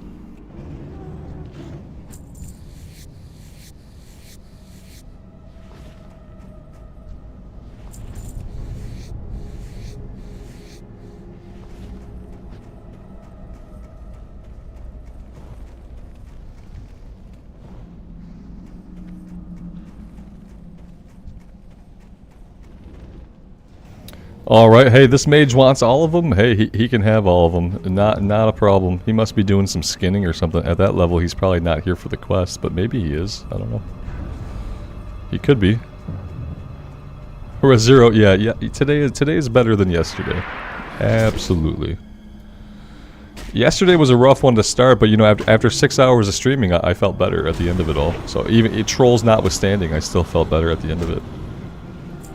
I think I felt better mostly because we found a class again that I really enjoy playing, whereas like the Warlock I was not digging at all.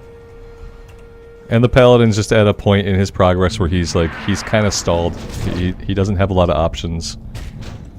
And what I have to do on the Paladin is I have to find a place to grind out the rest of the level, so that I can maybe think about taking us into Searing Gorge.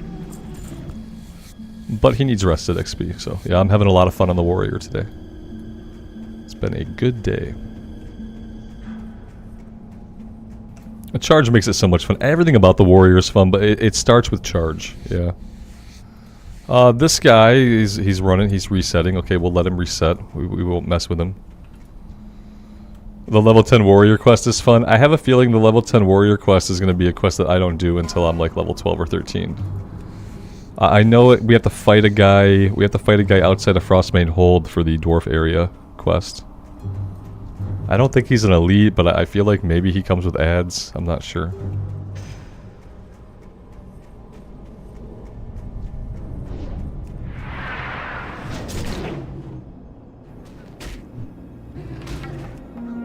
Yeah, the Warrior's my favorite class. I mean, sometimes you stick to what you love, especially when like you're indecisive. I couldn't decide if I wanted to go Rogue or Warrior, if I wanted to do something off the wall, but yeah, sticking to what I know that I love worked out really well.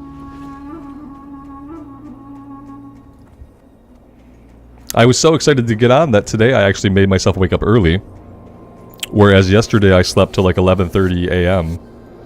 Today I got up at like 8:30 and I was like, yeah, I'm gonna get up early, I'm gonna have breakfast, I'm gonna play some WoW.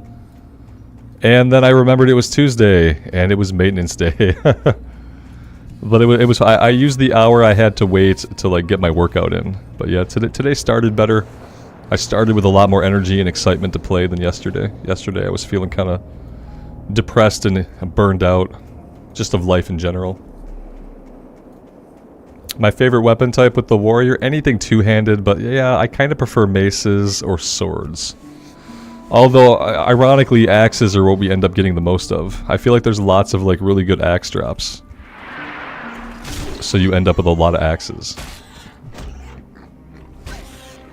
Yeah, definitely, Monica. You know, it's like, I get it, like, people don't come for like the gloom and negativity, but honestly, like, if I want to stream every day, which I do, I have to just be my genuine self and however I'm feeling that day. And so, like, because of that, there will be streams that are kind of more of a downer depending on how I feel. It's like, I could mask it, you know? I just don't want to do that here. It's so much easier just to have my genuine energy level, whatever that is, than to maintain, like, a false energy for, like, 3, 4, 5 hours a day. I did that for 6, 7 years, teaching classes for a corporation. So, like, I had to go in, I had to have a certain amount of energy, I had to say certain things a certain way. And I couldn't let really any, like, personality or reality show through. Which is part of the reason why I don't do that profession anymore. Yeah, hey Johnny, when it's school time, man, I'm up at like 6:30. When school's in session, I get my boy to school every day. When school's going on, I drive him in. And so when it's summer break, I kind of treat it like when I was a kid, like how summer break would be. And I take the opportunity to sleep in a little bit most days. Because I've never been a morning person, and after a school year, I'm just tired. Yeah. I wish I was a morning person. I keep waiting for the time in life when I'll be a morning person, but I don't think it's ever really gonna happen.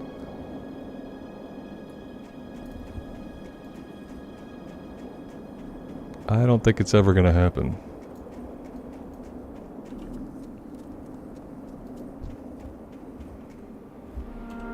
Alright, so what do we want to do now?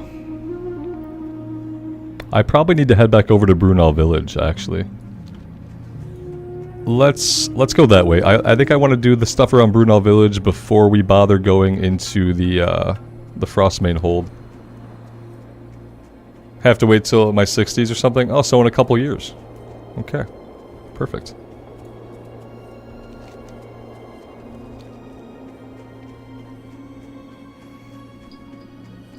Rezero, I know, man. Yeah, sure, I could, and I do have discipline during the school year. During the school year, I wake up at 6:30.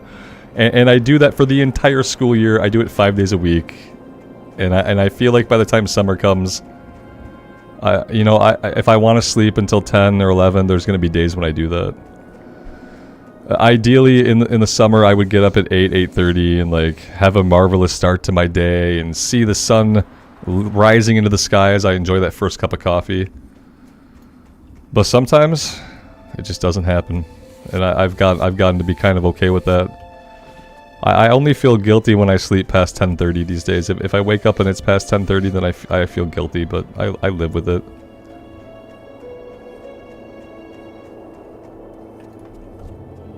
Yeah, I had a boss once and a coworker who they would go to bed. They were older ladies.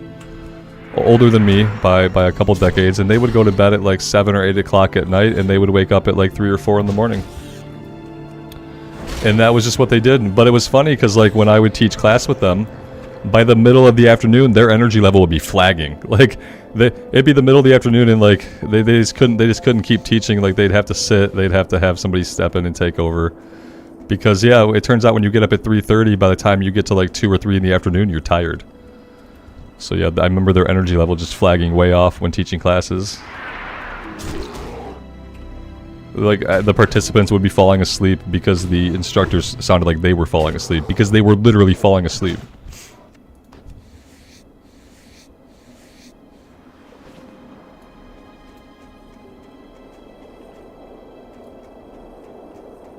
Rezero, that's a hard-ass commute, man. I've never had to do anything like that. I had a lot of commutes in life where I had to drive like 40 minutes or an hour to work. When I was working for H&R Block in Kansas City, I walked to work. It was like a 20-minute walk. And that was amazing, like being able to walk to and from work. We had the streetcar too. The streetcar could have moved me a little bit faster for part of it, but it was only a 20-minute walk, so it was the best. It was the best commute I could ever have asked for as my last commute to an office. Just being able to walk. On days when it was icy and snowy, I didn't have to worry about starting the car. I'd just strap on my boots and I'd walk in. And it'd be much easier than trying to drive. It was great.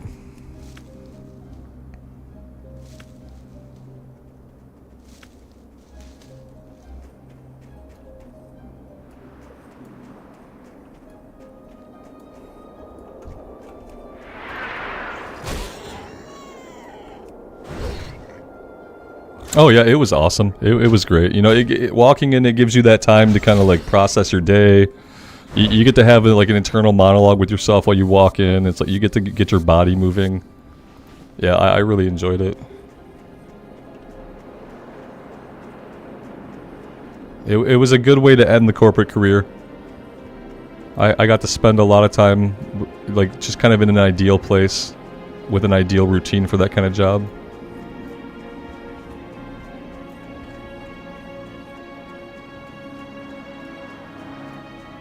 Even at 4 a.m. in the summer in Florida, it's 89 and humid out. That sounds miserable. That would be something that would definitely compel me to not wake up early. Yeah, if it was just going to constantly be miserable out. I'd rather just sleep in that case.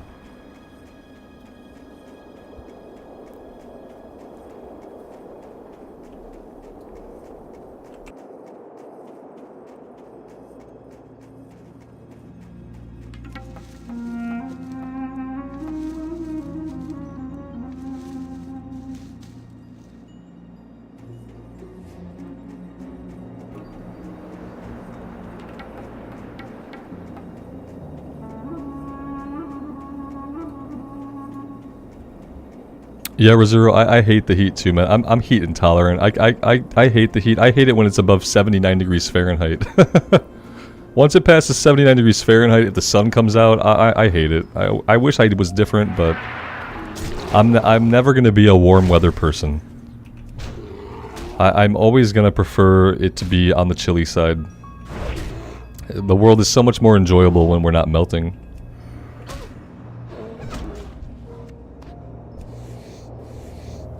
Summers in Sweden are pretty chill, but it's light almost 24/7, which can be annoying. Yes. Yeah, it's hard enough for me to get my child to go to bed at like 9 o'clock, 9:30 in the summer because he looks outside the window and like the sun is still out in the summer. Like in the winter it's dark, but in the summer it's light.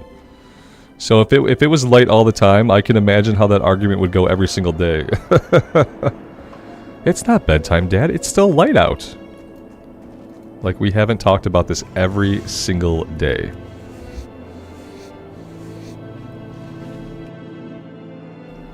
Kevin, that's the worst. Yeah, the worst thing is when you go outside and you're not really doing anything physically demanding and you just start to sweat.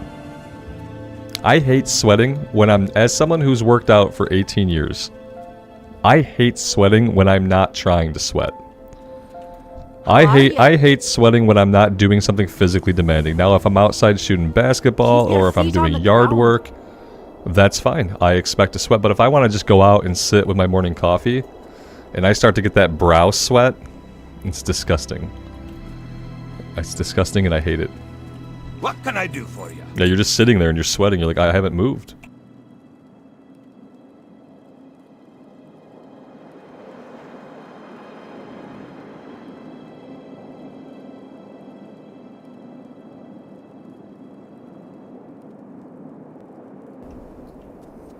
See you soon.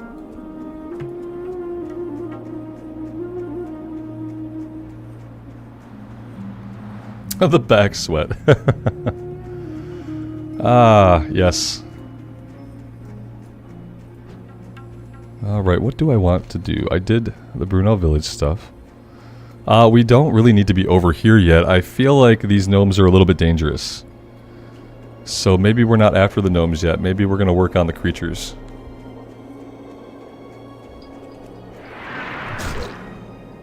It would be really hard for me to live in a place like Florida that's both hot almost year-round and you have the threat of like hurricanes and having to evacuate.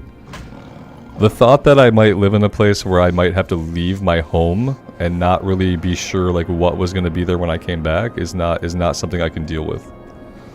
I have way too much anxiety that I don't need anyway, and then like to think about living in a situation like that, I don't think I could do it.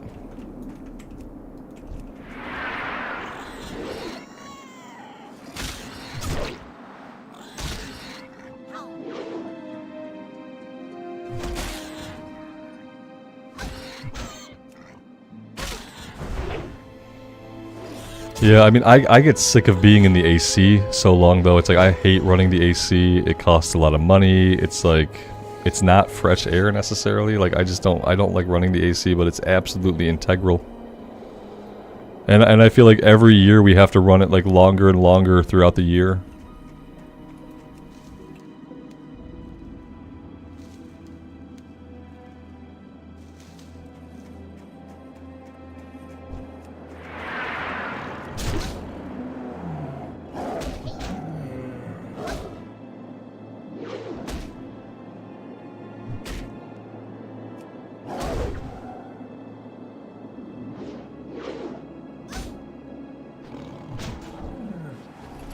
There is a statue of the inventor of air conditioning in Miami for a reason. That makes sense. Absolutely.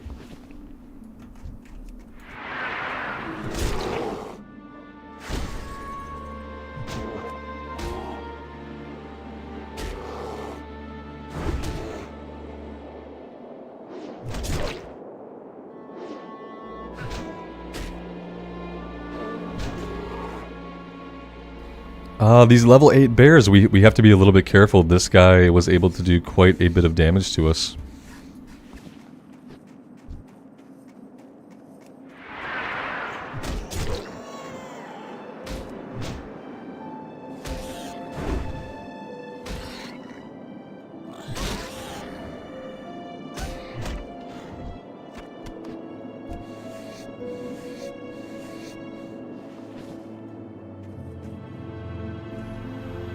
I used to think they just had a lot of HP. Yeah, but what I realize now is like they do a lot of damage. It's not just that they have a lot of HP. They actually can hit quite hard. Johnny, that's a good point. You think that it's just because like your natural tolerance for heat goes down as you age? I could definitely see that being a thing. I have felt that like throughout my life that my tolerance has gone down every year. Like when I was a teenager and I was like super skinny and I'd always wear like long sleeve shirts, sweaters, and pants all summer long, and it never really bothered me. Like I'd sweat a little bit, but it didn't bother me, you know what I mean? I could be hot when I was a kid. I didn't feel like I had to escape it. I just felt like it was just something to deal with, you know?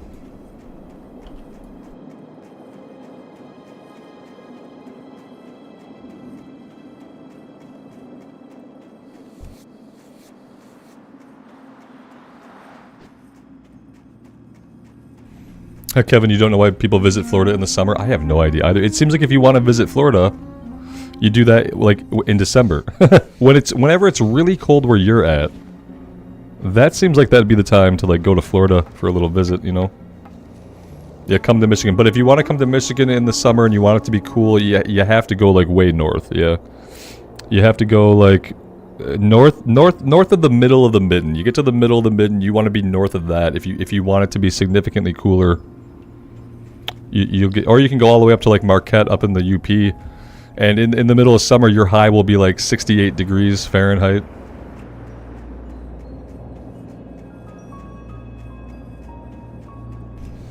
Yeah, Johnny, I think about that. Like as a kid, like I spent all day outside in the heat, in the sun, you know, playing baseball, playing football, playing basketball, we played street hockey a lot in Michigan because, you know, hockey town. No one calls it that anymore. But yeah, and I never remember being miserable. We'd ride our bikes all over the place, and we would just be out until dark. And never once in my childhood or teenage years do I remember being like, damn, this is miserable, I gotta get into that AC. Never once thought that, but now I step out into my backyard with the dogs, I shoot a couple baskets, I throw the ball at the dog a couple times, and then I'm like, okay, it's time to go in. It's time to go in.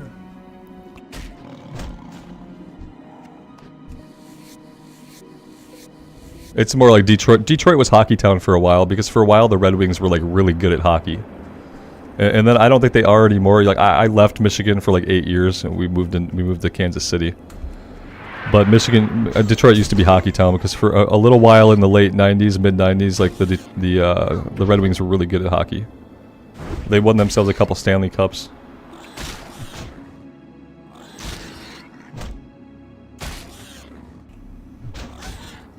Rosero, thanks for being here, man. We'll see you next time. Have a good rest.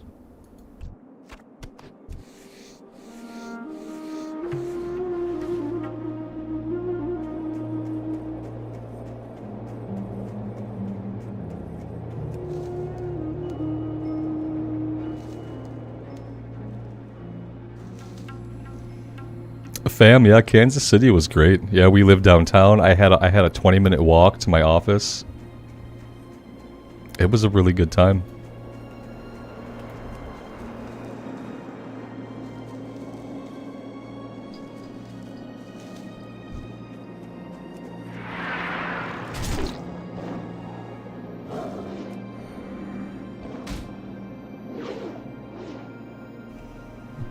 Yeah, we're gonna swap out to Alchemy later on. I don't know exactly like when level-wise. Probably if we get to like level 15, 20.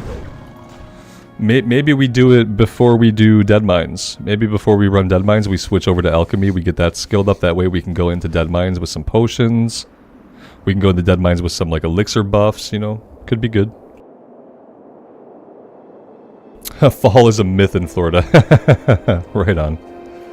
Oh, that's what was great about Missouri is like autumn felt like it lasted forever. You had a really hot summer, but you had a really short winter. So it often felt like autumn would extend all the way into December, and then you'd only really get like a month and a half, 2 months of like what I would call winter from being a Michigander, and then you'd get 2 months of winter, and then you'd be right back into spring.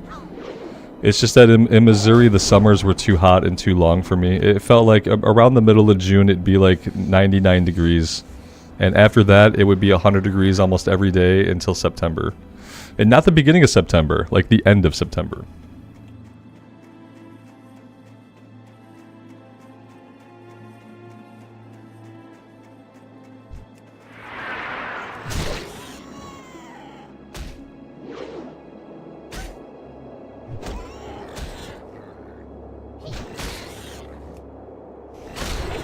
Zenkai, that reminds me of Missouri. Yeah, the color change happened very gradually. But you know what you don't get? In a lot of places where the color change happens slowly, you don't get those bright red leaves. We get like really bright red and shockingly colored leaves in Michigan. And what I found in Missouri is like when you have an autumn that drags out, things just kind of turn yellowish and die. It's not as pretty as when they die quickly and they get that like that red and purplish orange. So like I appreciated the autumns because they went on, but they just weren't as pretty.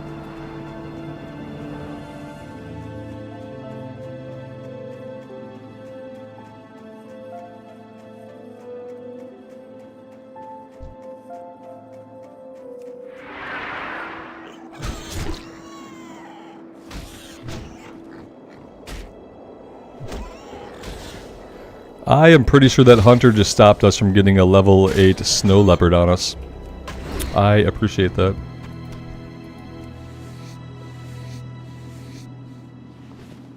Blood Moon, you get fall colors, but it's ugly dead colors. Yeah. That's kind of the thing. It's like, yeah, I love autumns in Michigan because the colors are really pretty, but it doesn't last long. Yeah, especially once they turn that bright red. I always know, like, I take my kid out, I'll tell him, I'm like, this is the last hike of the autumn. I'm like, this is it. Enjoy the colors, enjoy the leaves, enjoy the moderate temperatures. And I'm like, you know, a week from now, all the leaves are going to be stripped from the trees in the first strong wind, and it's going to be cold. And I typically can call it. Every year I know what our last autumn hike is going to be. It usually happens sometime around the beginning of November, like usually the last week of October, first week of November. After that, you'll get like a big windstorm and a big rainstorm. It'll strip like all the leaves from all the trees overnight. You'll wake up and they'll be gone. And it'll be winter.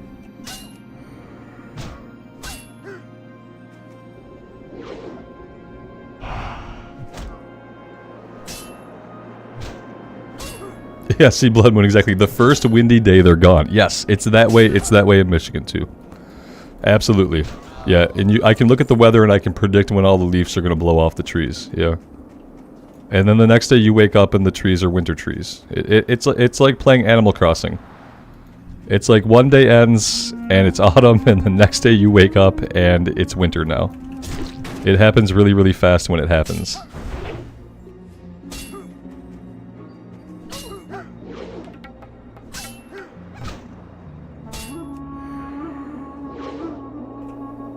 Will, I'm sure in Arkansas you're probably melting. Yeah, I feel bad for you, man. I'm really lucky. In Michigan right now, it's like, it's going to be like 79 for a high today. We're getting really, really lucky. Speaking of luck, let's not get killed here. Let's run back over where it's clear and let's eat. I probably should eat some more buff food, honestly. We have decayed strength, reduces strength by 2. That's actually really, really bad for us. Maybe we do. We can increase it by 4. That means we're gaining 2 overall.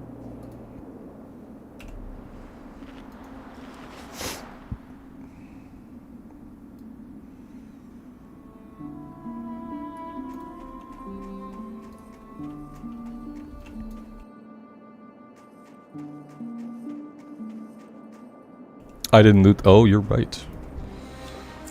Hey, there's a quest item too. I appreciate that.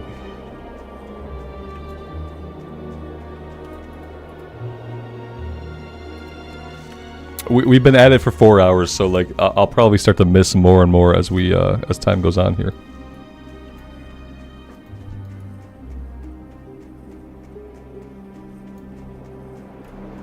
This area actually seems really, really farmed out. Did we have a hard time here on the Paladin finding gnomes to fight? Because yeah, I feel like this time around we're still having trouble. Still, you know, hey, you know, maybe Blizzard hasn't killed hardcore yet.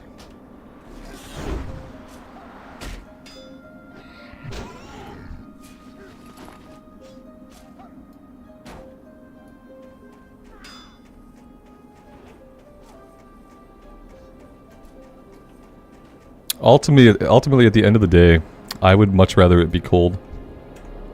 I would much rather it be cold, even if it's kind of bitterly cold. I feel like I deal with that a lot better.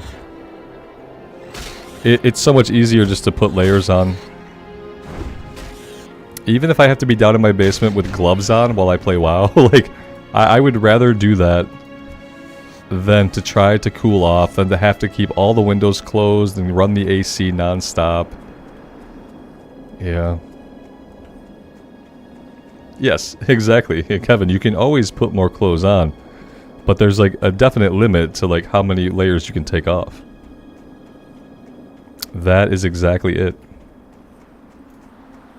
Especially if you can't just sit inside your house naked. Like if you have to go places, if you have to go out into the world, there's only so much you can do to like try to stay cool.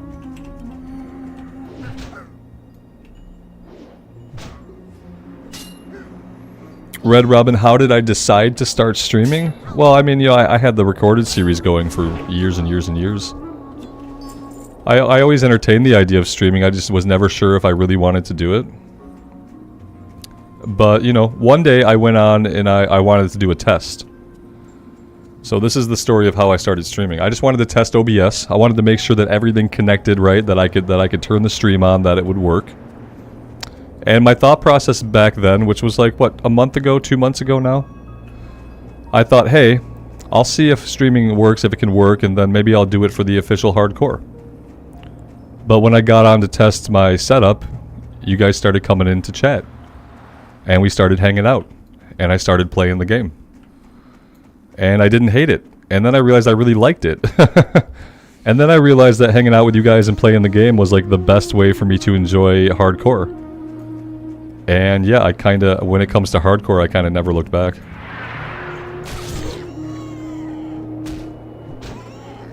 Kevin, for streaming, I'm using OBS. When I do the recorded series, I use NVIDIA Shadowplay to capture that because for me, OBS is really unreliable about capturing and actually finalizing the recording. Oftentimes when I try to use OBS to get recorded files done, it doesn't finalize the file, and I have a useless file that doesn't actually capture anything. I never figured out why. But yeah, NVIDIA Shadowplay recordings have never once let me down.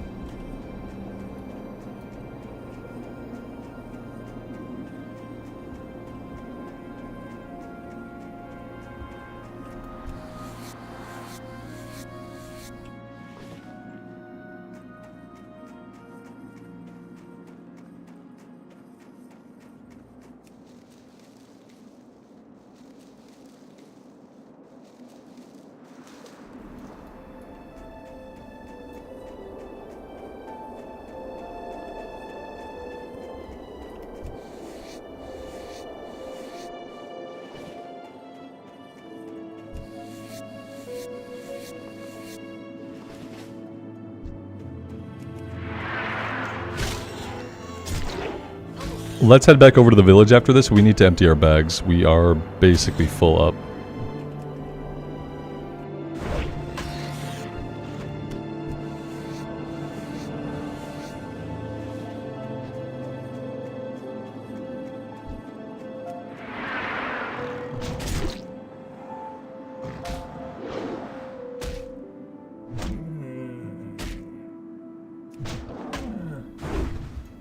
Yeah, Kevin, it's basically like the go-to. I know that there are other options, but I do feel like most people who do any kind of streaming use OBS, especially these days.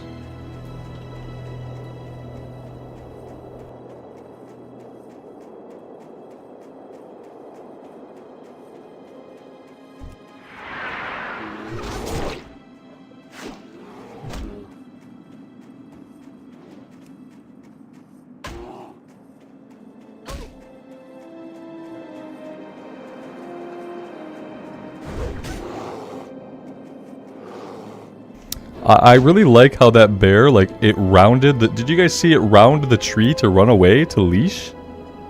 I kind of expected it just to leash back the way it came, but it literally rounded the tree to leash.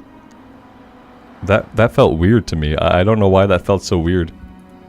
Yeah, he came at us and then he went whoop. And that was pretty unusual behavior. Pitch Black, what characters will I play when they open official hardcore? I'm PTR. I'm not playing on the PTR, man. PTR, I read the last word too late. Yeah, I don't play on PTR.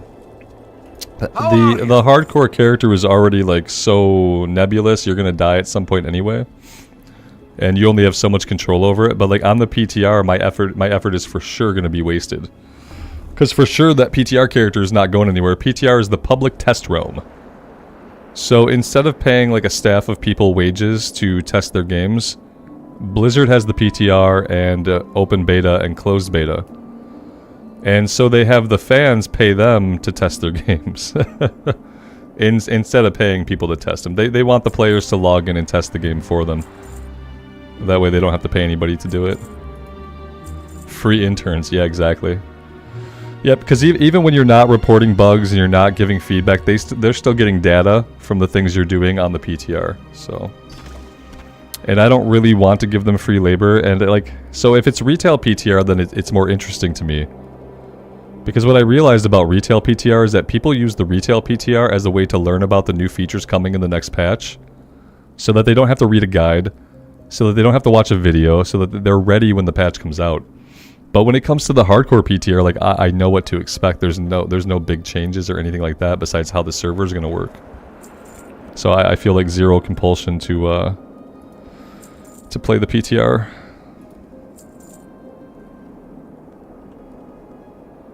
Yeah, it's like a form of early access. Exactly.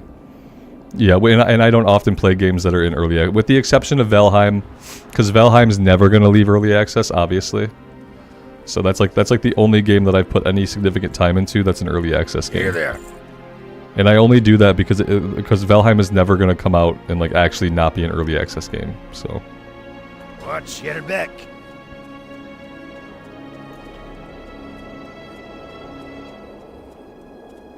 yeah, I mean no matter what, when you play in a PTR and you play in the alpha, the beta, it's like your character's not going to persist, and you are just giving them free data, which is fine. Some people are fine with that. I'll probably check out the retail PTR when they put up the PTR for 10.1.7. With as lost as I felt trying to find the new content in 10.1.5, it took me like 3 days to get my feet under me. So I'll probably check out the PTR for 10.1.7 just so I can see the new features as they put them into the game, and that'll help me better understand what to do when the patch goes live. So I'll be benefiting from that as well. But when it comes to the hardcore stuff, like I don't really feel a need to test it. I thought I made a level 1 warrior the first day of the PTR, and then I just couldn't even bring myself to log it in. Couldn't do it.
Yeah, we almost have enough money for the 2 skills we couldn't pick up at level 10.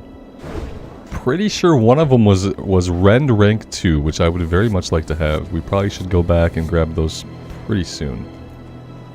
I'm not even sure if we should be doing the Gnome quest without having the next rank of Rend. Seems like kind of a risk. I'm definitely skinning all of these.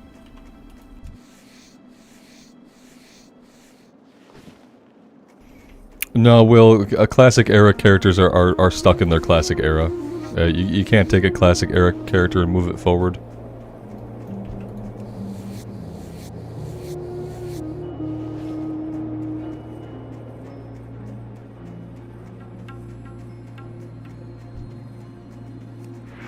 What you can do is if you wanted to play through the Legion content, you play retail, you get to level 10 in retail, then you go talk to Chromie and you do what's called the time walking campaign, and you tell her you want to do the Legion content, and that'll get you into the Legion content. So you can level up a character in retail from 10 to 60 by doing Legion content or by doing any expansions content, and that's what the Chromie time walking campaigns are.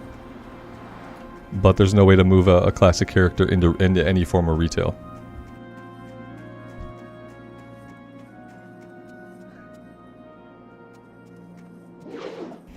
It's just an entirely different game.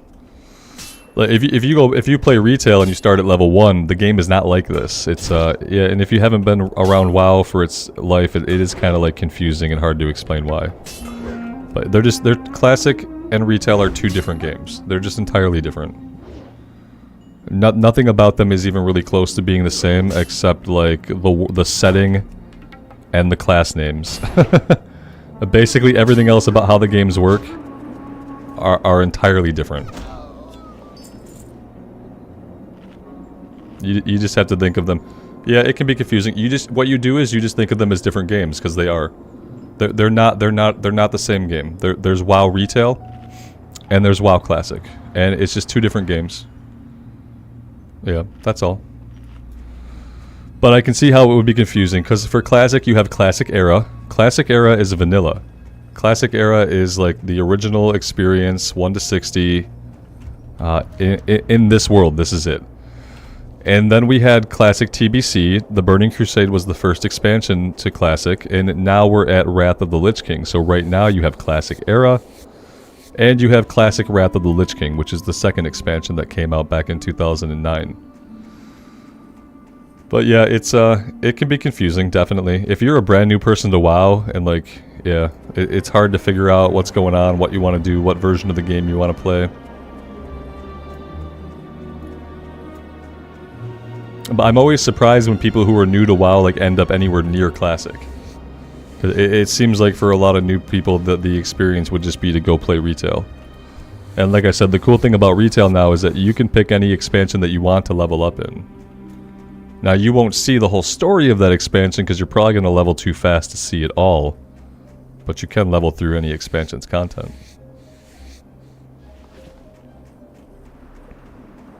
David, you learned how to play retail by watching these videos? I'm sorry, man. I could have done better by you. I'm not exactly the best WoW player, but I appreciate that.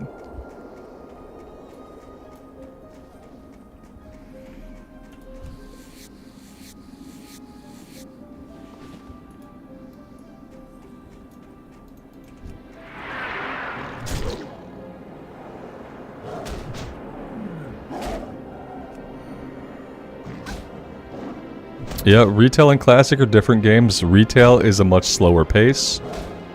Combat is a little bit slower. The classes and rotations are a little bit more simple. And in retail, things are a bit... So I think about it like this. There are two different types of hero fantasies. There's like the high-powered hero fantasy, where like you're a hero who can kill stuff in a couple of abilities. Bam, bam, bam, bam, a normal guy's dead. And then there's low-powered hero fantasy, where it's like you have some powers, but ultimately you're just an adventurer, and everything from a boar to a villain is going to be hard for you to fight. So classic is a low-powered hero fantasy, and retail is a high-powered hero fantasy where like everything moves faster, your spells are bigger, your attacks are stronger, and it's just a different type of RPG. That's kind of how I started to think about like the difference between retail and classic. Is classic, it's a low-powered hero, and in retail you're a high-powered hero.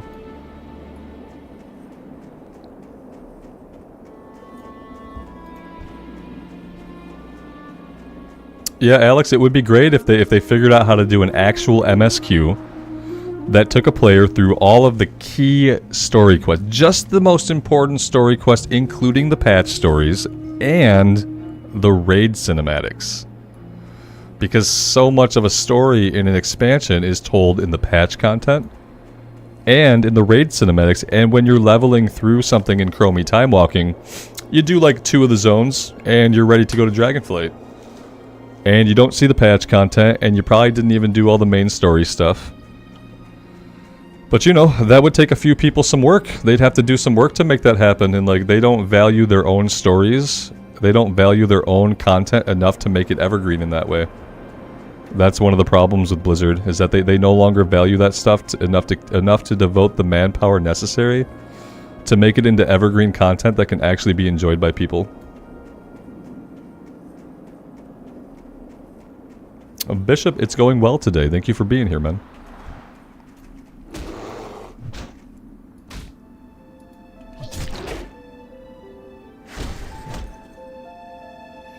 Yeah, MC, definitely, like, after Wrath, like, yeah, if you start getting into the game late, hell, these days, if you step out for a 0.5 patch, like I did, you'll come back and you won't know what's going on. You will learn what's going on, but you'll have to watch a Bellular video, you'll have to read a guide on Wowhead. Because, yeah, I mean, I played through the Dragonflight, like, main campaign. I didn't really feel like doing a bunch of stuff at endgame. I stopped, and then 10.1 came out, and by the time 10.1 came out, I missed 10.0.5 and 10.0.7. And by the time 10.1 came out and I came back to Dragonflight, I had no idea what the hell was happening. I didn't know what any of the currencies were. I didn't understand the gear upgrade systems. I didn't really know what content I should be doing. I had no idea it was current. There were all kinds of skips in the game now for my alts. And yeah, it's super confusing. I often feel like retail is made for 2 types of people. There are people like me who, like, I don't mind just leveling characters up in retail. I find it to be really relaxing and a lot of fun. And then there are people who just stay engaged the entire time. And the people who stay engaged the entire time are probably the people who get more out of the endgame stuff because they understand it a little bit more. What I found at endgame now is, like, what I do at endgame is I pick some quests and I go do them.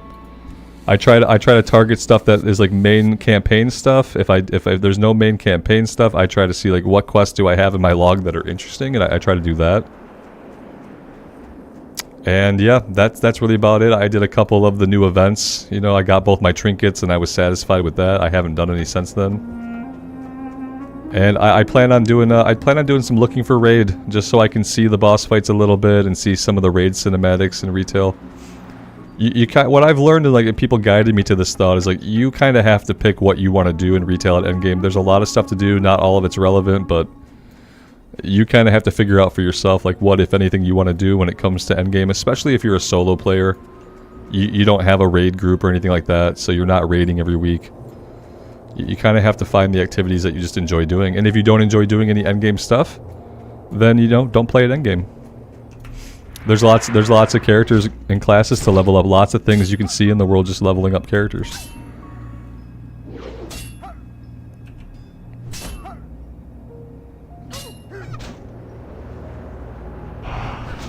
I like that, Kevin. The great thing about WoW is it's a living and constantly changing game. The worst thing about WoW is that it's a living and constantly changing game. Absolutely. Yep. It's the best and worst thing about it. Sometimes I wish it would grow and change in ways that were kind of more organic, like the way a world would change. But what changes most in WoW are the systems. Someone said it best. They said to me, that retail WoW is hard because understanding the systems is challenging. It's really hard to understand the systems, the currencies, you know, what you're supposed to do at endgame. That stuff is conceptually hard to figure out. It's not hard to get on a class, level up, and press the buttons. The game does a good job now of giving you enough time on your leveling experience to like learn your class, press your buttons, and you can get through most solo content just fine. But the challenge in the game comes from understanding what you're supposed to do at endgame. Where you're supposed to get the gear, how you're supposed to level it up, what do all the currencies and tokens mean, where do you take those currencies and tokens to level up the gear. It's all the stuff like that. That's a challenge.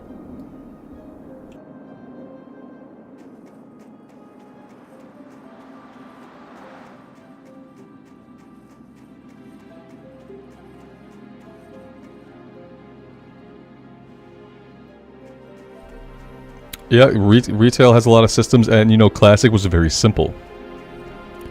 But what happened over time, and I remember this happening because I played through all of it. What happened over time is that people kind of got sick of only being able to do raids at endgame. And solo players started to ask for things to do. We started to ask, you know, okay, what if I don't want to raid and do 5-mans? What do I do at endgame as a solo player? And that's how World Quest got created. That's how shit like Artifact Power came into the game. Because they thought, what do we give people to do besides raids and done? People want more. Players aren't happy with the amount of content they have to do. They want to have more to do once their character hits max level. And so Blizzard started to grow those systems, started to make things complicated, started to add currencies, started to add like the Heart of Azeroth, your artifact weapon power, your class order hall. And then, you know, every new patch they got to add another zone, another currency, another dungeon. Because yeah, but I remember people wanted more to do. People wanted more to do that wasn't just raid and do 5-mans. And so Blizzard gave us more to do. It's just that, you know, we don't necessarily all like all the things they gave us to do. So yeah, it was just a progress. It happened over time.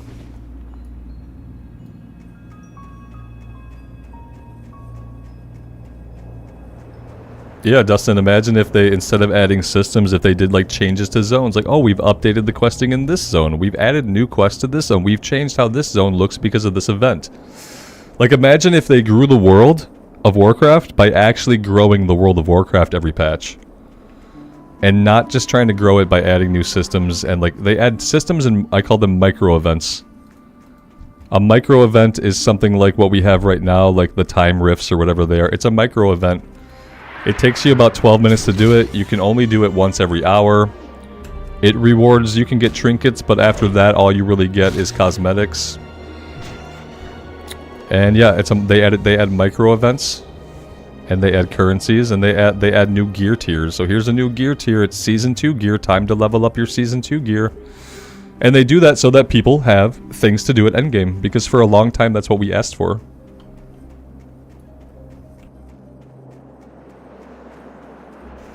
Yeah, I agree, Dustin, but I feel like we're past that. I feel like that's not going to ever be a design philosophy for them again. Not in retail. If anything, you're going to see retail become more and more about the end game, become more and more about instanced content. And that's like, and I'm not just trying to be negative when I say that. That's just kind of the way that it's going, you know what I mean? I don't see them like taking that step back and saying, you know what, guys? For the next expansion, it's going to be all about the world. We're going to keep their boots on the ground. We're not going to let them fly till max level. We're going to give them a nice big journey to get through. I wish I could like think they're going to do that. It's just not the way the wind is blowing. Yeah, it'd be great to see the zones grow and change over time. But that would take like constant development, and it's like, it's harder to package and sell it to somebody, even if you're not like selling it to them necessarily. But think about WoW's patches. Like every time they announce a patch, it's like a new themed patch. They give you some story content now. Like here's some story quests, okay. But yeah, it's not about the big changes to the world like you might want to see with like a big MMO.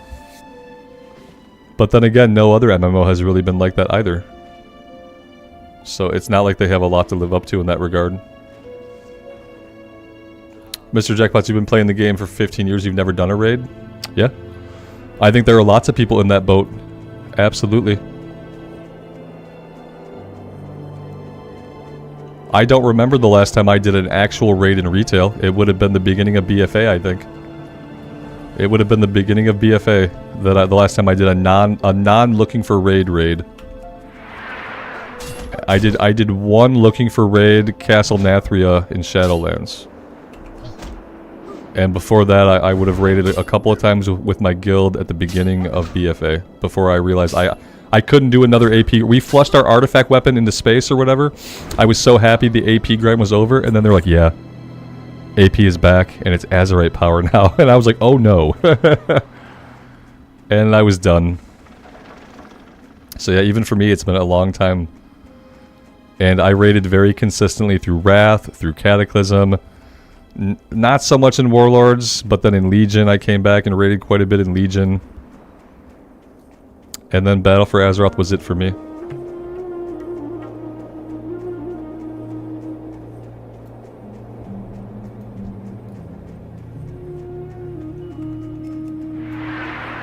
Yeah, I think if you want to see like a modern MMO be very different than what WoW is, you're not going to get that from WoW. Like if you look at retail and you're like, man, I wish it could just be completely different. it's not gonna be. What you want is you gotta have hope that there's gonna be an MMO that comes out new that more encapsulates the journey, the thing that you want. That's what you have to hope for. You have to hope that either like Pantheon Rise of the Fallen or Ashes of Creation will one day exist, and that one of those games will offer like the world first. Because it's not going to be WoW that does it.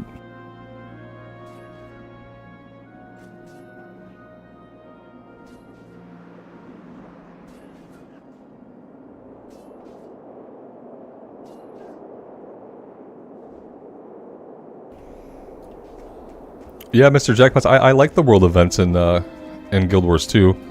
But ultimately, aren't those kind of micro events too? Like they don't really change the world or anything like that. It's just like there's events going on, there's stuff on the map to explore and do. I thought that was really cool. It does help you get immersed in the world in a certain way. But even then, it never felt to me like any of that was really affecting the world or changing it or anything like that, you know. Yeah, but Guild Wars 2 definitely has some things that are very cool. I always bounce off of it because I'm not into the class design. I think it has like a weaker... When it gives you more options, when you can be a class and you can use any weapon you want, that kind of defeats like class fantasy for me. I can't figure out how to get into the character.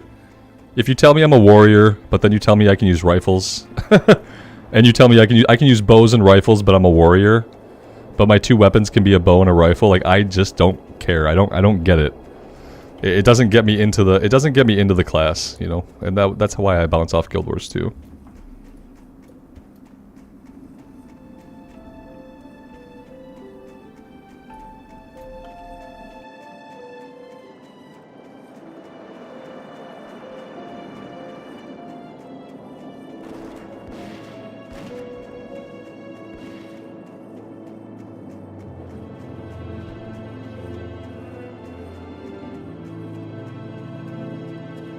It seems kind of crazy that we've only got one of the quest items and like 4 of the other. Then again, I probably have not been tagging. I haven't been paying much attention to combat, believe it or not. So maybe we haven't been tagging very many gnomes. Ooh, you're level 10. It's kind of nasty.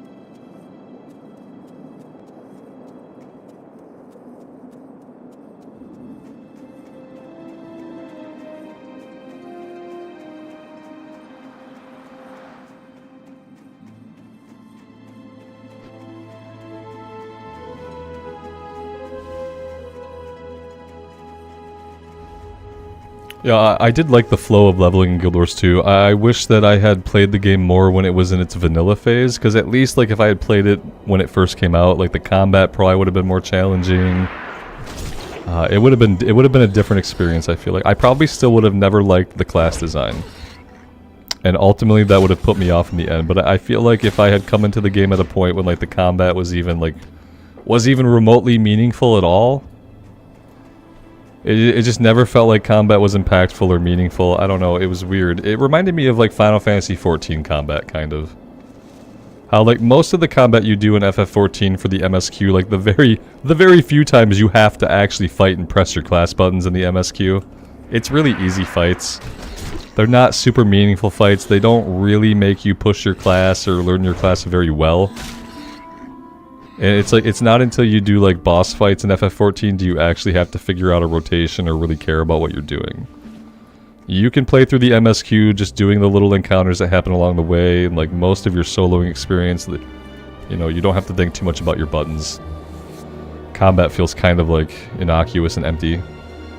And then you get into a dungeon and it's better, right? But most of the stuff you do in the world in FF14, and I feel the same about Guild Wars, it's just too easy. The combat's just too easy and it makes it feel pointless. It makes it literally feel like you're just trying to get to max level. Like you're just trying to get through the MSQ, or you're just trying to get to 80. I don't really like that vibe. But that's kind of what happens to MMOs. If you get into an MMO late in its life, a lot of the early content for some reason always ends up being nerfed by then. It ends up being nerfed, or the changes have been made to the game that just make it easier. Like when I played Final Fantasy XIV back when it first was revised, not when it first came out, because I played it when it first came out, and it was horrible.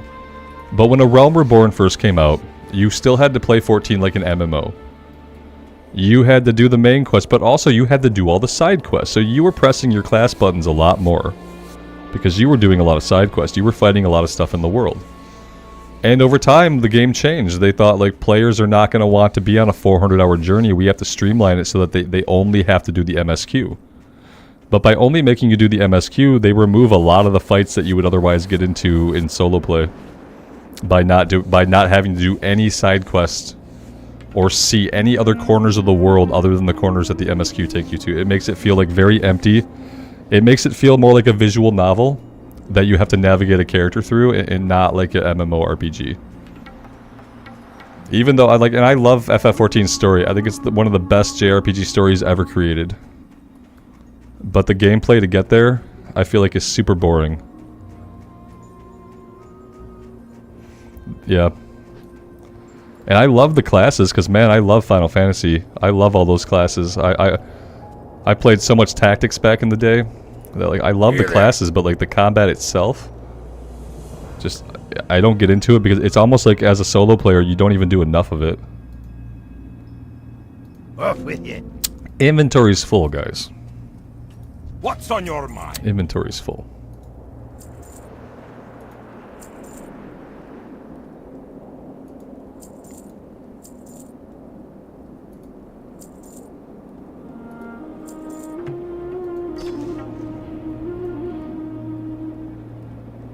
Be good. I mainly leveled the Dragoon. When I got to press my buttons, it was fine. Like, I had a cool little combo I did. There was never any thought I had to put into pressing those buttons, though, as a solo player. And so, like, I never felt like I had to really learn the class to its full potential. And again, like, just doing the MSQ, it just didn't give me enough actual gameplay. There wasn't enough actual gameplay. In FF14, there was never a sense of, like, true exploration. I never felt like I was out in a world, like, seeing what was over the next horizon. I was just following the MSQ. MSQ to MSQ to MSQ, and like, it got bad. I remember, like, working my way through the first expansion, Heavensward. I remember Googling, like, how many effing MSQ quests are left in this effing expansion. Like, it just gets so tedious. When all you're doing is playing through the story, it gets so tedious for me. If I'm not spending any time doing something like this, you'd think this would be the thing that got more tedious, just fighting stuff. But this is supposed to be the fun bits. The fun bits should be pressing your class buttons. Pressing your class buttons should be the funnest part of an MMO. And, like, the world should be next. Like, so exploring should be next. And story should probably be, like, third or fourth, somewhere along the way. Aaron, what audio interface and mic do I use? This is a USB mic, so I don't have, like, an audio gate or anything like that on this one. This is a Yeti X. So, yeah. It's not like the Shure SM7B. It doesn't require, like, an audio gate or anything like that. It's just a USB mic. I used the Shure MSB for a while, and ultimately I didn't like it. It wasn't good for what I was doing at the time. It might be better for me now that I'm using OBS mainly and I'm streaming, but the Yeti X is a great mic. And I think if I tried another Shure mic, Shure has like some pretty good USB mics now. They're like a little bit smaller than the SM7B. So I don't think I'd ever go back to a mic where I had to use an audio gate again. The audio gate gave me a huge headache. It gave me a huge headache, and then like ultimately when you're on a PC, like you can't get shit to actually be in stereo. It's always in mono, and then you tell OBS to treat it like it's coming through both speakers, but the sound coming through both speakers doesn't make it stereo. Like stereo makes it stereo. So with an audio gate like I was using, like you couldn't have it really be in stereo. It was always going to be mono, but like OBS would send the sound to both ears, so it wasn't just coming from one ear. So it was like fake stereo with the Shure SM7B. And with a USB mic, you just get actual stereo sound on the PC.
Aaron, that sounds cool. I'm a noob when it comes to like actual audio video stuff.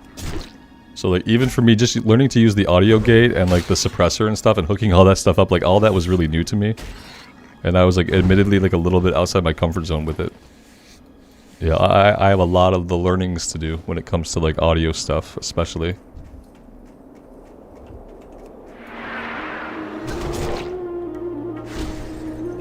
Like my background was more in like video editing from making training videos and stuff like that. So like video editing stuff I was like pretty good with.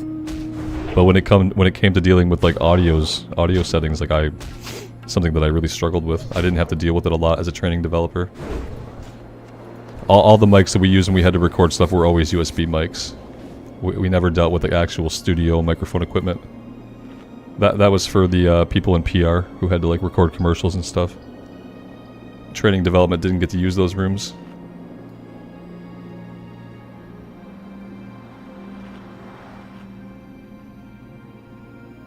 Yeah, it throws the mics to the left ear, El Capitan, yeah. It puts everything in the left ear, and then you can go in and tell it to just send the signal to both channels.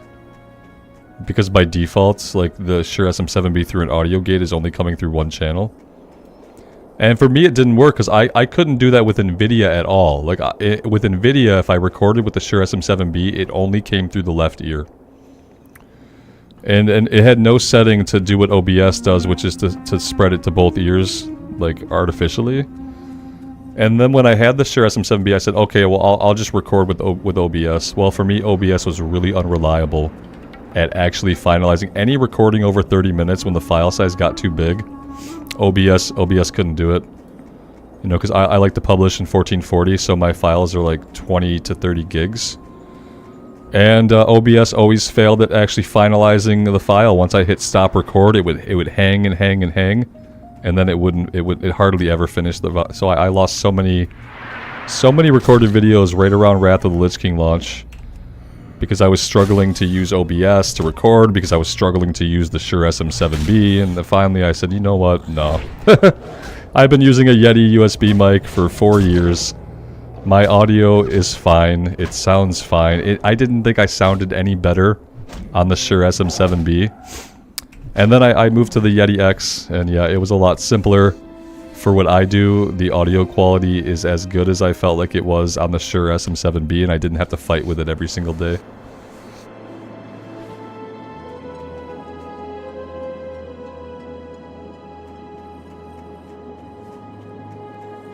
Yeah, that's kind of what I determined, and like, yeah, and Shure has some good USB mics. So if I ever wanted a microphone upgrade, like I could upgrade but it could still be a USB mic, and that's probably what I would stick with. I'd have to have like a compelling reason, or I'd have to learn a lot more about audio configurations and stuff like that to go back to like the analog style of microphone.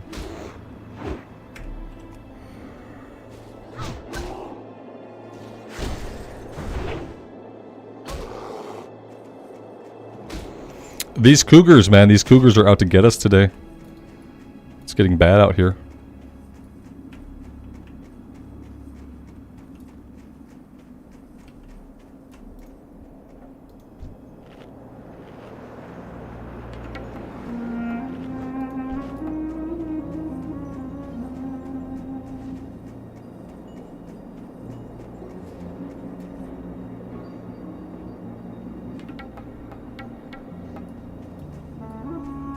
Yeah, I've never had any problems with the Yeti. I put my settings how they need to be. I place the microphone in the same spot when I record, when I play, and I've never had issues with it.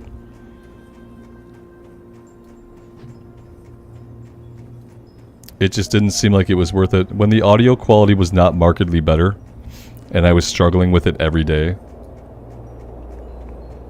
I decided no.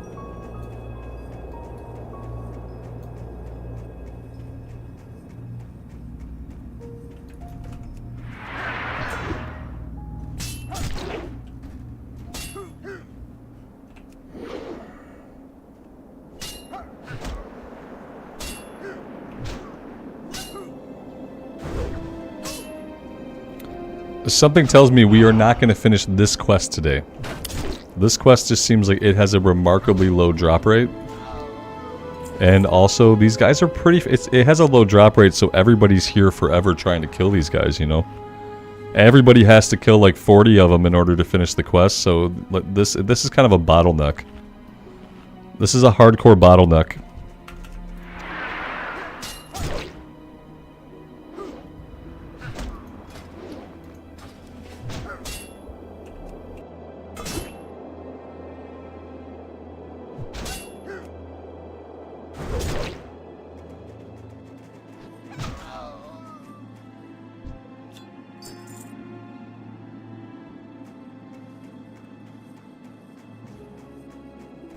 To be fair though, I haven't been exactly hyper-focused on making sure I tag everybody here that I can.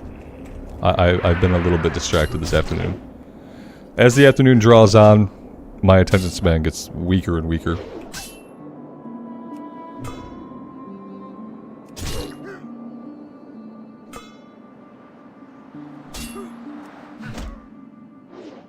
I've got 15 minutes left to finish this coffee, and then I'm cut off until 6.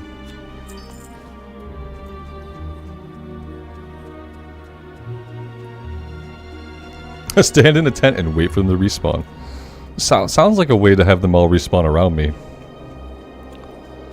Which probably would not be fun.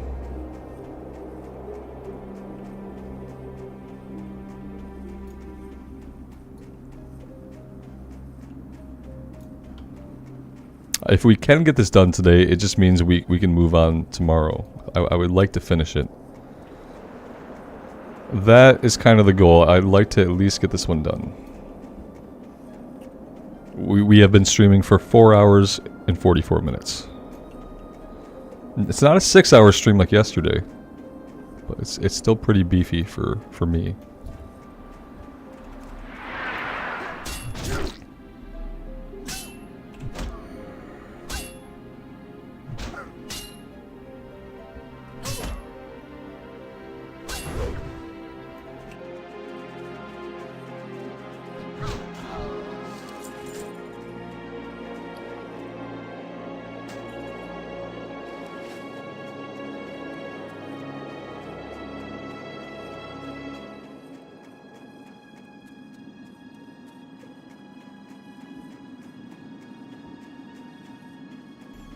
El Capitan, it's not just like vanilla. No, there's lots of things that are different.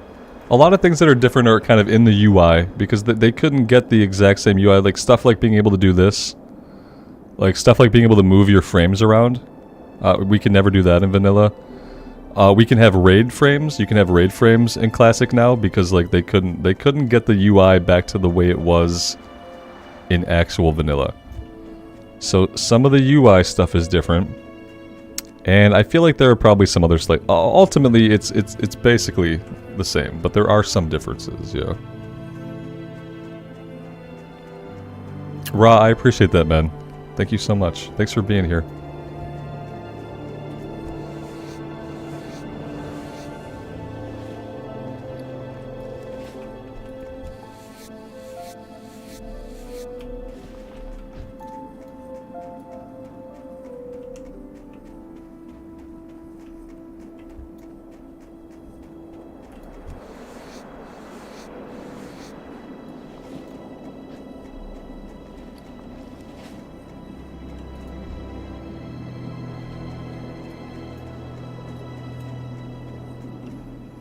Yeah, all that stuff is still the same. Yeah, nothing about the game or the game flow or the classes or the design has changed. Just some UI stuff is different is all.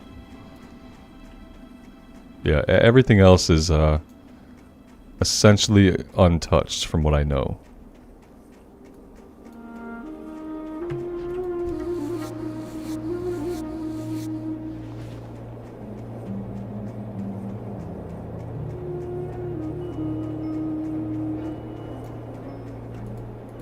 Yeah, mechanically, like the systems that are behind the game running how the game works are all the same. There's just some things that they couldn't get back to how they were. All that stuff is the UI stuff. The UI stuff and like obviously like options. You know what I mean? Like back when vanilla came out, like you didn't have ground clutter. You know what I mean? There was no ground clutter. I keep my ground clutter low anyway because I think it looks atrocious. Here it's okay because there is no ground clutter. But yeah, you didn't have settings like that. Obviously in vanilla we didn't have shadows. There were no shadows the way that we have shadows now. Those didn't get put in the game till BC. So like some of that stuff is different, but the way the game plays out, like mechanically, like is the same.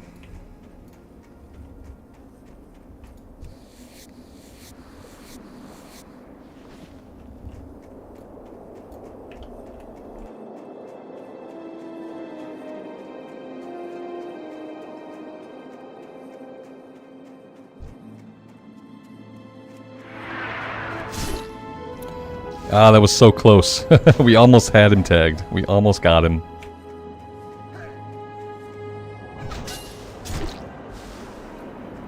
Mikey 1985, how's it going, man? Good afternoon to you. John, thank you so much, man. That's super generous of you. I am gonna keep her alive. Yep. I think we'll keep her alive. I'm having a lot of fun, so I feel like if I died, I would just roll another warrior. I'm having a lot of fun. It's my favorite class.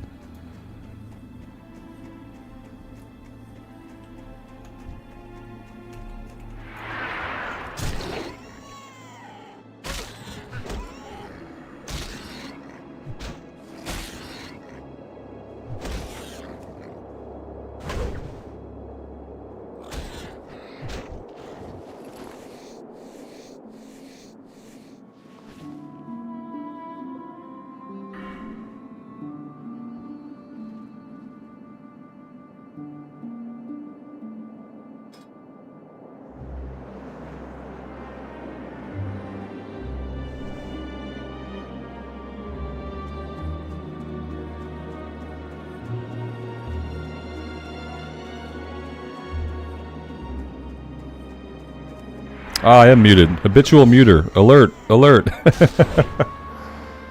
Yeah, I was saying we're gonna go arms, but we're not ruling out the fact that like I don't usually just do one spec. Usually I'll do a spec for a while, and when we want like a change of pace when things are getting like kind of stale around like level 30, 32, 35.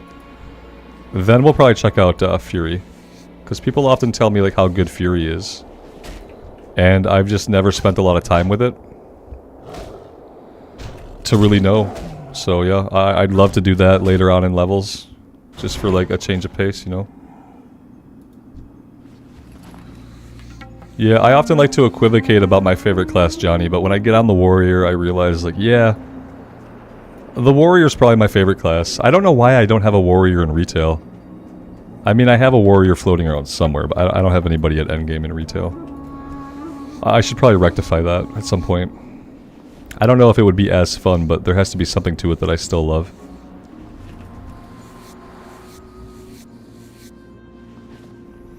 What's the easiest class for you to level up? What's the easiest class for me to level up? Or what's the easiest class for a person to level up who's playing World of Warcraft Classic? The easiest class for me to level up is something that I'm just having a lot of fun on. And right now, it's the Warrior. I like classes that can go from pull to pull, and they don't have to sit and get their mana back. And so for me, the funnest classes to level would probably be, you know, I like the Warrior, obviously is my favorite class. The Rogue is good. Feral Druids. Feral Druids get to go from pull to pull. They don't have to worry so much about their mana. Yeah, I like classes that can have momentum, where we can kind of keep going.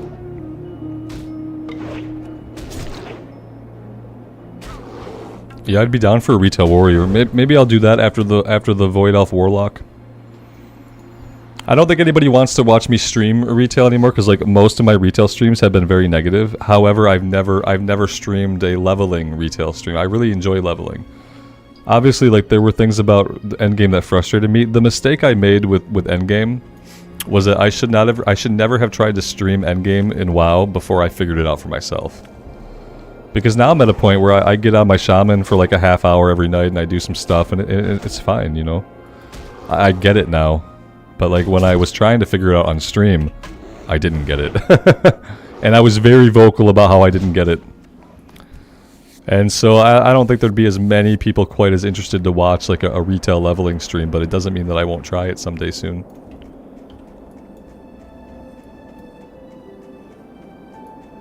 I think a lot of people would have to see me play retail in a non-negative way to actually believe it.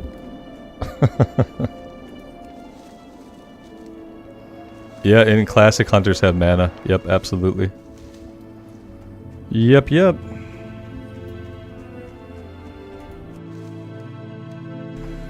Yep, in classic everything has mana, except warriors and rogues. Who have rage and energy, and that's it. Everybody else has mana.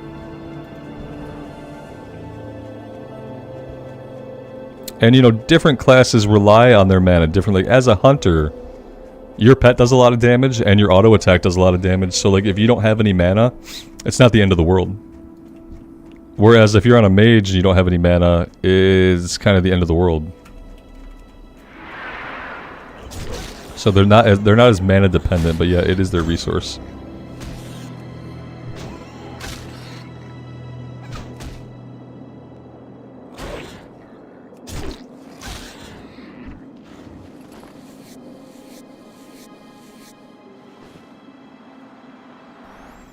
Yeah, Beast Mastery Hunter. Yeah, because so much of your damage is coming from your pet. Like, you don't have to worry about mana as much. You don't even have to, like, fire off as many things that require mana. You auto-attack, you know, throw out, like, a Scorpion Sting or whatever. A little damage over time, and your pet will take care of the rest. Not that I have a ton of experience on the Hunter, but I have a little bit of experience.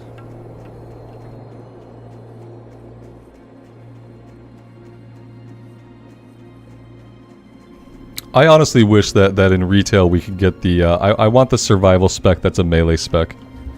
I know that's like an unpopular opinion among hunters to like the new survival spec the way it is in retail. I like, when they got a melee spec, I was so excited. I was like, oh wow, a hunter melee spec with a spear? That seems awesome. And then people just like kind of hated on it. Even my raid team wouldn't let me do it. I had a hunter in BFA, I had stopped healing by BFA because I was inconsistent. I couldn't make every raid because a lot of times I had to travel for work.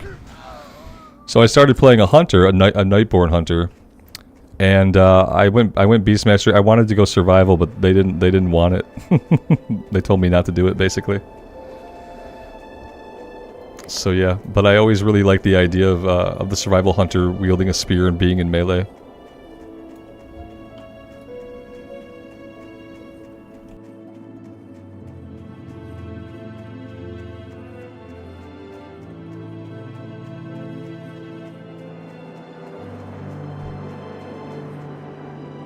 I like how the cougar here is kind of just hanging out. He's hanging out. Yeah, I don't really feel compelled to help you very much, because I kind of wanted that guy too, so have fun with that pull.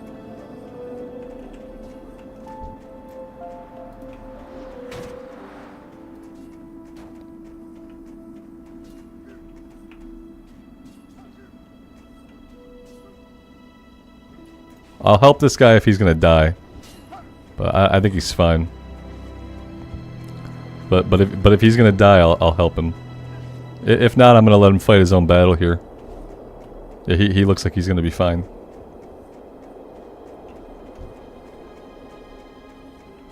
And see, I was so worried about sticking around to help him that I lost a gnome there. What I loved about my Nightborn was the journey that I had to go on to unlock the Nightborn race. I loved that. I loved the quest to unlock the Nightborn. When I did those quests, I was like, yes, this is the kind of content that as a solo player I want to do in World of Warcraft. And then they never really did anything else quite like it. But that was why I liked my Nightborn, just the journey that I had to go on to unlock the race, to get it opened up. It was super cool.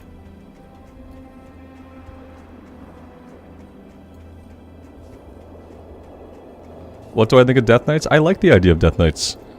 Yeah, in Wrath of the Lich King, I feel like the Death Knight is too complicated for me to learn. Because you have to like track what runes are up, you have to have like specific runes. Like I read a guide and I just didn't even understand conceptually what the hell I was supposed to do.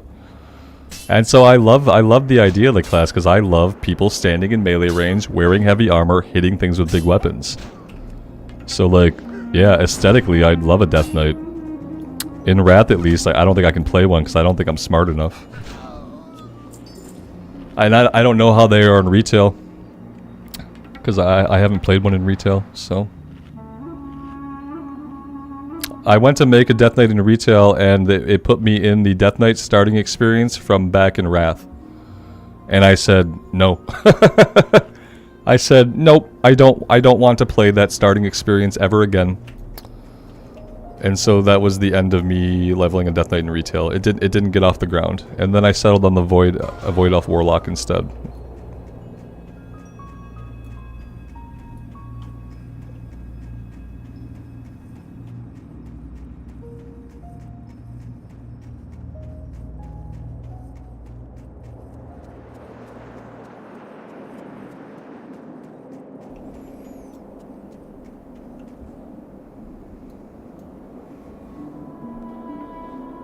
Yeah, Aaron, your characters got squished down. You know, the cool thing is though, if you try to play one of those older characters, even with the squish, I think that now the game will give you like some free gear, some extra bags, and it'll like clean up your quest log and get you where you can kind of get going. It's definitely a completely different game though, yeah. If the last time you played was in Cataclysm, I'd say just start at level 1. Start at level 1 and kind of get your feet under you again. It's different. I think that leveling especially is still really enjoyable. And the leveling now it's fast, but it's not super fast. It's long enough for you to learn your class. It's long enough for you to really like have a little bit of a journey. So, and then you get to see the new talent trees play out while you level up. So I feel like it's definitely worth it. Like, if you like WoW, it's definitely worth it to level up a character in retail, even if you're not sure if you'll ever do endgame stuff.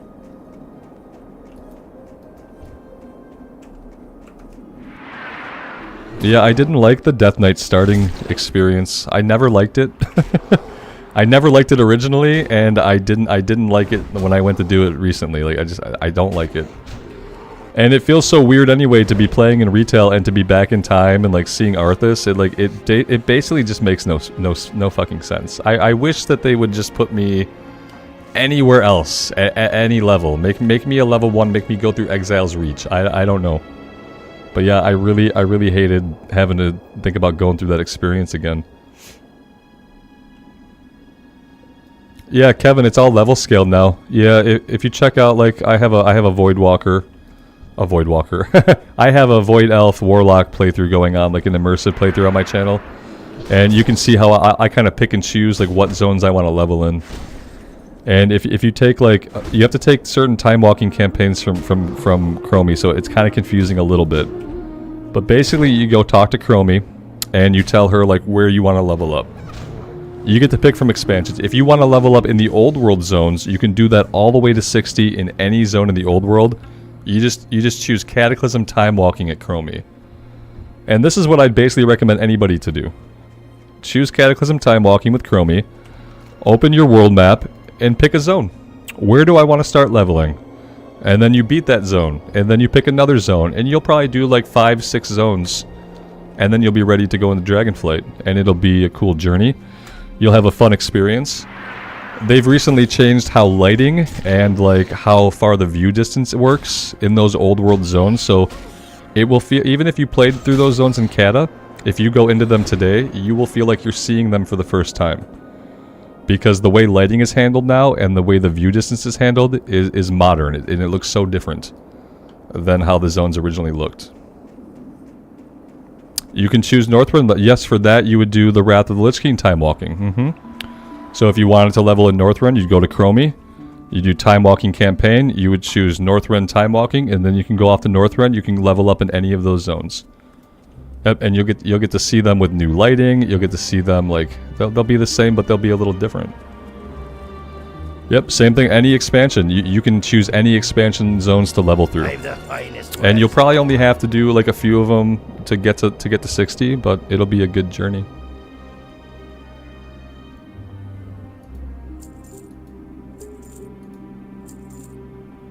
Off with you. For retail, I play on Storm Rage, because mainly I'm playing Alliance characters. If I were to play a Horde character, it would be on Zul'jin. Zul'jin was where my Horde characters and my Horde guild was at. But right now I'm doing mainly just Alliance stuff on the Storm Rage server.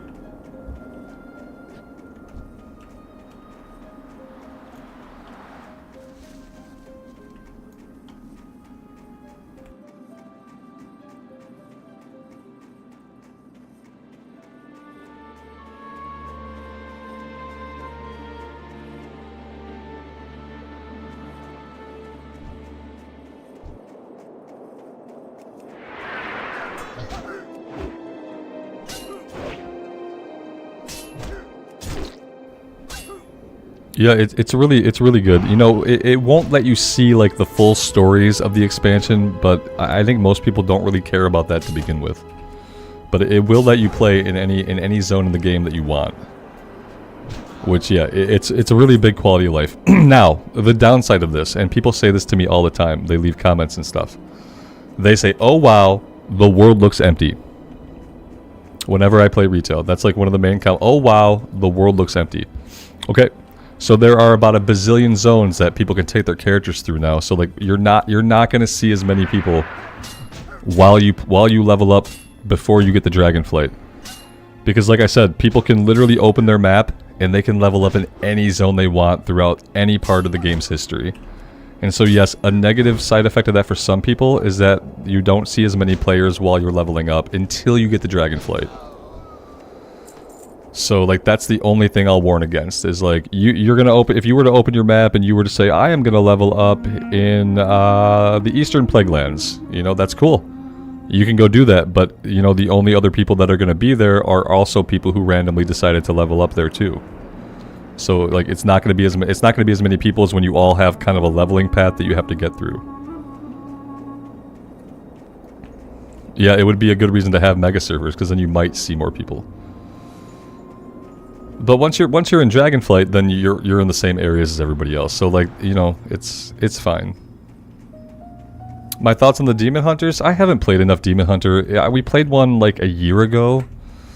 I almost got it to 50 and then I just kind of fell out of it. My thing about like the newer classes, like especially Demon Hunter and especially Evoker, is like to me they don't feel like WoW classes. They feel more like ARPG classes to me. Which means like there are less buttons. The rotations are like in the Demon Hunter's case, I thought the rotation was very, very simple. But maybe I was never playing it correctly. I didn't hate it. I didn't hate it, but it didn't make me stick to it, you know. And then I kind of forgot about Demon Hunter as a class. I just kind of forget about it. I don't often think about Demon Hunter when I'm thinking about WoW classes. It's the one that kind of slips my mind all the time. I'm not sure why that is.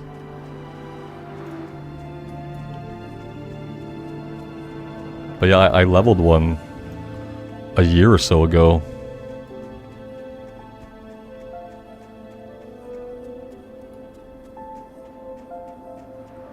Hell, Capitan, that's awesome, man.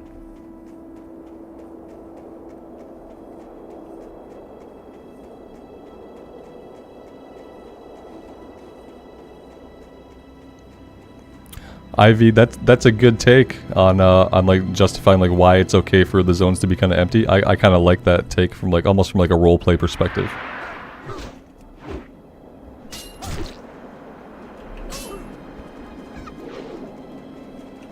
I will say that I enjoyed the Demon Hunter and trying to learn that class more than I enjoyed the Evoker. The Evoker, I couldn't figure out the Evoker. I never felt good pressing the buttons. Even when I was doing good damage and killing stuff, I never felt like I knew what I was doing. I never felt like I knew what I was doing. And on the Demon Hunter, I felt like I figured out what I was doing. I felt like it was fine. I don't know why I just wasn't really super interested in it. Like, I always forget about it as a class. It's not fair, but it's what happens. Monk as well, I don't often think about the Monk.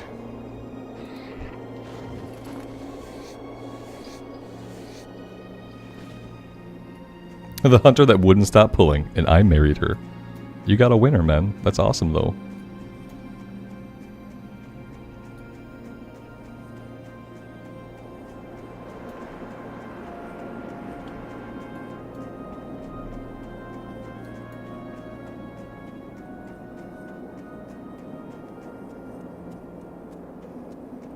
Yeah, Marlena, that might be part of it.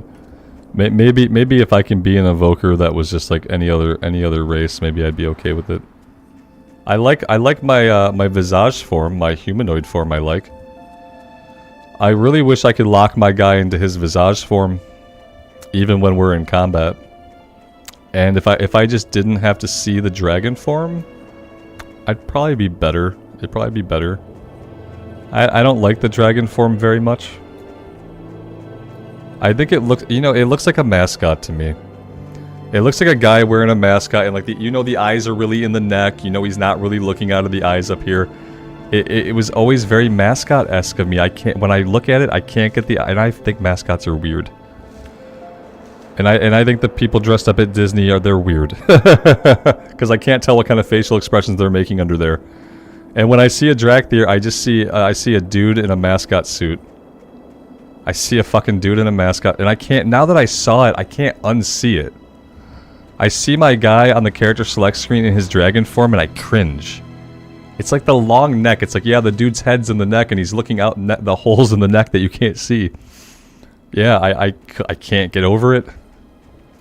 So it's like, for me, the Evoker is never going to be a class until I can either A, stay in my visage form all the time permanently, or B, they open it up to other races.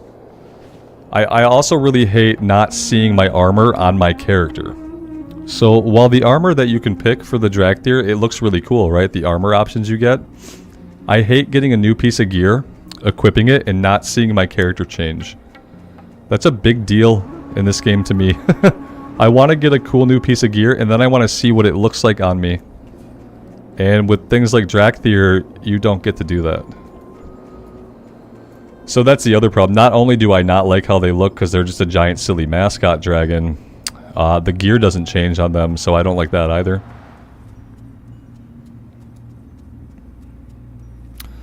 Aren't Blizzard making it so you can choose what expect to level up and so you're not shoehorned to BFA? The only people that were ever shoehorned to BFA were new accounts. But yes, I think that they are making a change to that. I think it's not coming until 10.17. I think 10.17 they're changing it. Do I ever think about making a D4 hardcore series? Nah, not anymore. I got killed by the Butcher once doing my normal run. And then I knew I would never do a hardcore run because I hate chase mechanics. And I didn't like D4. I didn't have any fun with it. There was a moment when I thought maybe I would get more into this if it were a hardcore character, but then I got killed by the Butcher. And I was like, yeah, F this. It's like, it would be like trying to play hardcore classic if every once in a while an elite just spawned behind you and started running you down. I wouldn't do it. It'd be stupid, you know? Yeah, I hate chase mechanics. It was like I was playing fucking like Resident Evil 3 or something. I didn't appreciate it. Your D4 playing friends are very angry about the latest patch. Did they kill their favorite classes? Did they rebalance classes and kill their favorite classes in the latest patch? Or did they do some other heinous stuff to the game?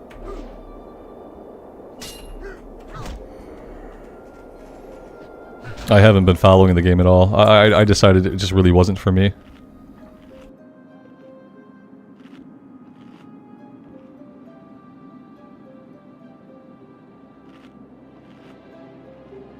They nerfed the sorceress, yeah. And that stuff's always gonna happen. That's the really shitty thing, is like, every patch they're gonna nerf somebody. Every patch they're gonna bolster somebody else. It's like, the thing about those games is like the meta always changes. It's just like, it's inevitable almost.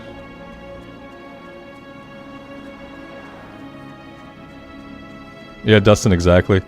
I don't really like the aesthetic of Diablo, it turns out. It's a little bit too dark for me. I need places like this. I'm okay with a little bit of dark fantasy, like places like Duskwood, places like Searing Gorge, places like the Maw, whatever. I can tolerate that when it's like some of the game. When the whole of the game is dark like that, I really can't do it. Ra, thank you, man. I appreciate you, man. Thanks for being here. Thank you so much. Yeah, it is a little bit extended today. Oh god, we're at 5 hours. I told my wife I wasn't going to do another 6-hour stream today. But she's had a lot of meetings this afternoon. So, here I am. I'm trying to get this quest done, is what it is.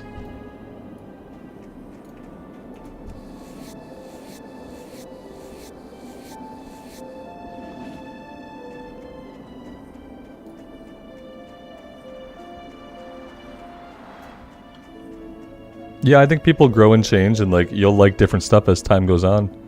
There might be a day when I am a Diablo player. I just knew that with D4, that wasn't it. There wasn't any part of it that captured me. Like the classes didn't capture me, the story I didn't like. And I felt that every time I went into a dungeon, it looked the same as the last dungeon I did. I realized that no matter what, I was never gonna have any memories, any big memories of any of the D4 content. You know, it's not like doing a dungeon in WoW where like the dungeons are different, the dungeons are unique, and like they all looked, it was the same color palette, just reused over and over again. I just wasn't getting into it. Are we gonna have to pop a potion here? Oh, that's lag. That's not good. We got a little hiccup. So the stream probably just lagged. You guys can confirm. We had a little hiccup. We had a little hiccup, and now we're back. And now we're back. Does my partner get upset when I play games for too long? No. She does not. Nope. Not these days. Not really ever, but especially not these days. No, she works from home also. And so like she's here, she's in her office out in the main area of the basement. Oftentimes when she can be, she's in here playing WoW on the other rig right behind me.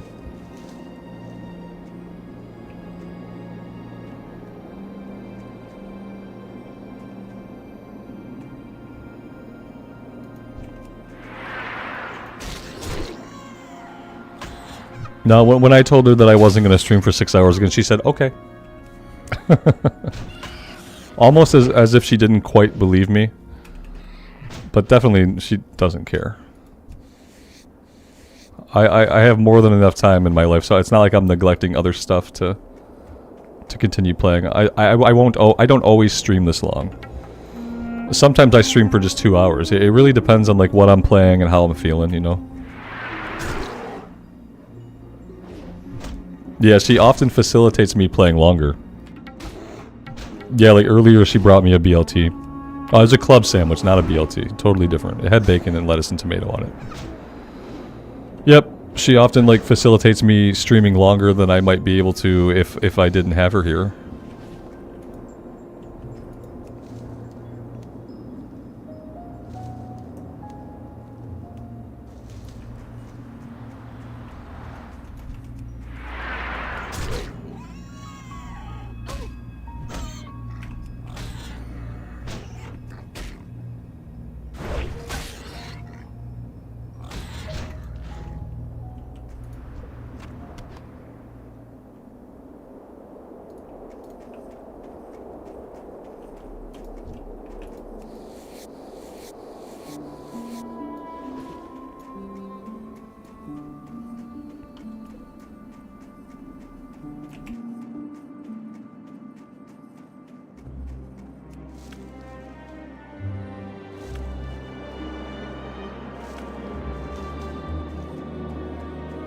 No, I don't think I'd be able to do what I do if my wife was not totally on board with it. There would not be a way. I wouldn't have gotten to the point that I'm at. It's taken a long time to get the channel to where it's at, to where like any of this is even possible. You know, I had the channel going for 2 years before WoW Classic even came out. And if I didn't have someone absolutely in my corner, like backing me up every single day, helping to affirm like my goals and stuff, like I would not be here right now.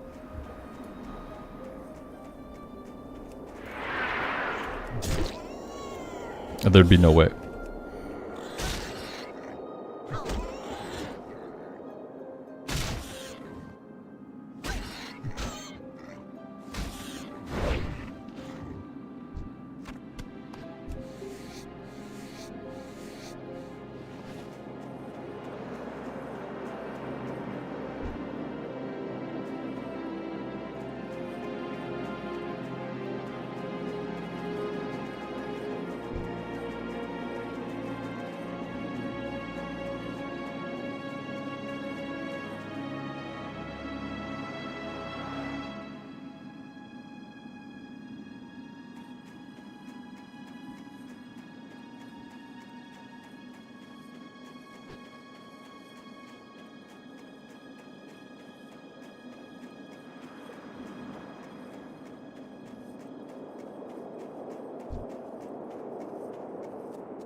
I did not finish my coffee in time. I am now officially drinking coffee during the 2 hours of the day when I'm not supposed to be drinking coffee, because I did not finish this coffee. Which I guess makes it okay.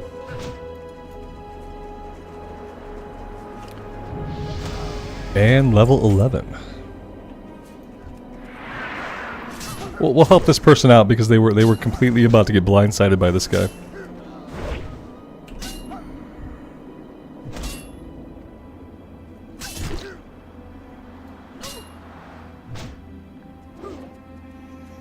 Chocolate covered coffee, it sounds sweet. I've tried some coffee with like hints of cocoa and stuff in it. Like there have been some Starbucks blends that have like hints, they call it hints of chocolate. To a point where like you can barely taste anything, and I think those are okay. But if it tasted even slightly sweet, I'd probably be a little bit off put by it. Speaking of dinging, we should probably spend our talent point. Alright, we need one more restabilization cog. Just one more. And then, we'll be good. This guy seems likely.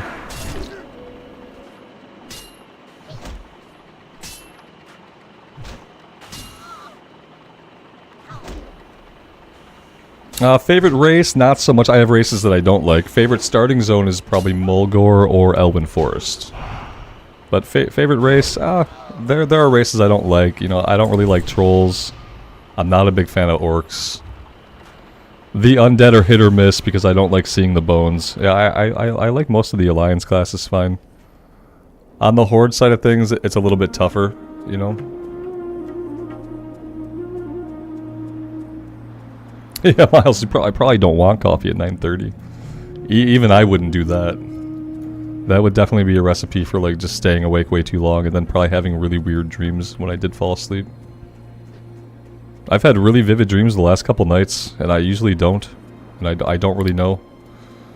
At first I thought it was because I didn't take a melatonin, and then I took a melatonin last night. I still had really vivid, crazy dreams. Like, it's been a rough couple of sleeps. It could have to do with the fact that I drink coffee at 6:30 p.m.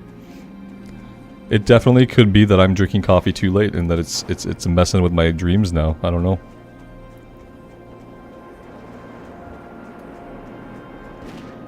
Because I'm not typically a person that, as an adult, has very vivid dreams. It makes me kind of worried because, like, when I was younger, I suffered from sleep paralysis and vivid dreams. So I'm kind of hoping that, like, these vivid dreams are not a sign that I'm gonna start having sleep paralysis episodes again, because those are effing crappy.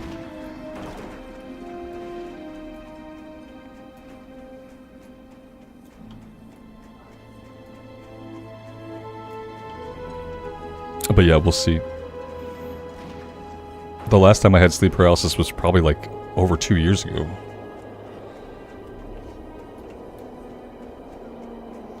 Yeah, if this, like, yeah. Patrick, the coffee I have right now probably should be the last coffee that I have today, yeah. Like I said, I used to make myself stop at noon back when I was in my 20s and I was weightlifting a lot more. I made myself stop taking in caffeine at noon, and that seemed to work. It could be, you know what, Ivy, that's not a bad point. I've had longer streams recently, and I've gotten on in the evenings and I played a little bit of retail, so maybe it's just that I'm getting more stimulation. It could be affecting my sleep and my dreams. And like I said, I'm sure having coffee into the evening does not help anything at all. Yeah. 4 p.m. might be, it does, you know, yeah, you might be onto something there. I'm gonna try it today. I'm gonna finish this coffee, the last little bit that's in this mug, and I'm not gonna have any more coffee tonight. And I'm just gonna see if maybe I sleep more soundly, and if maybe I don't have like crazy freaking dreams that leave me like sweating and panicked.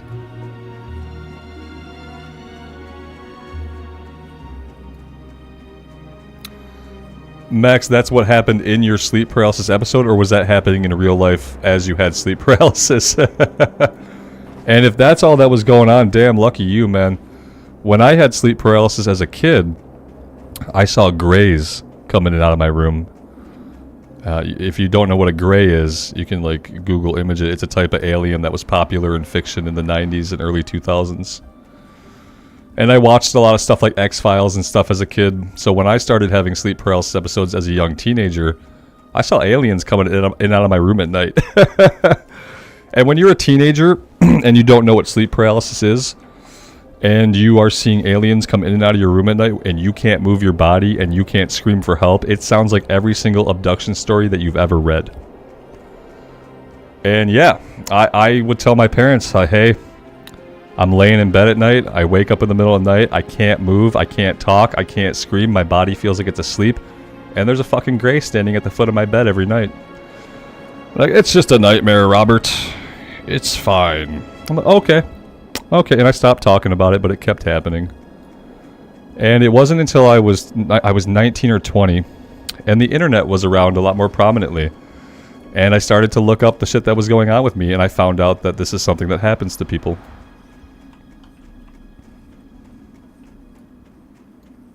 Yeah, sleep paralysis is real, and it's effed up.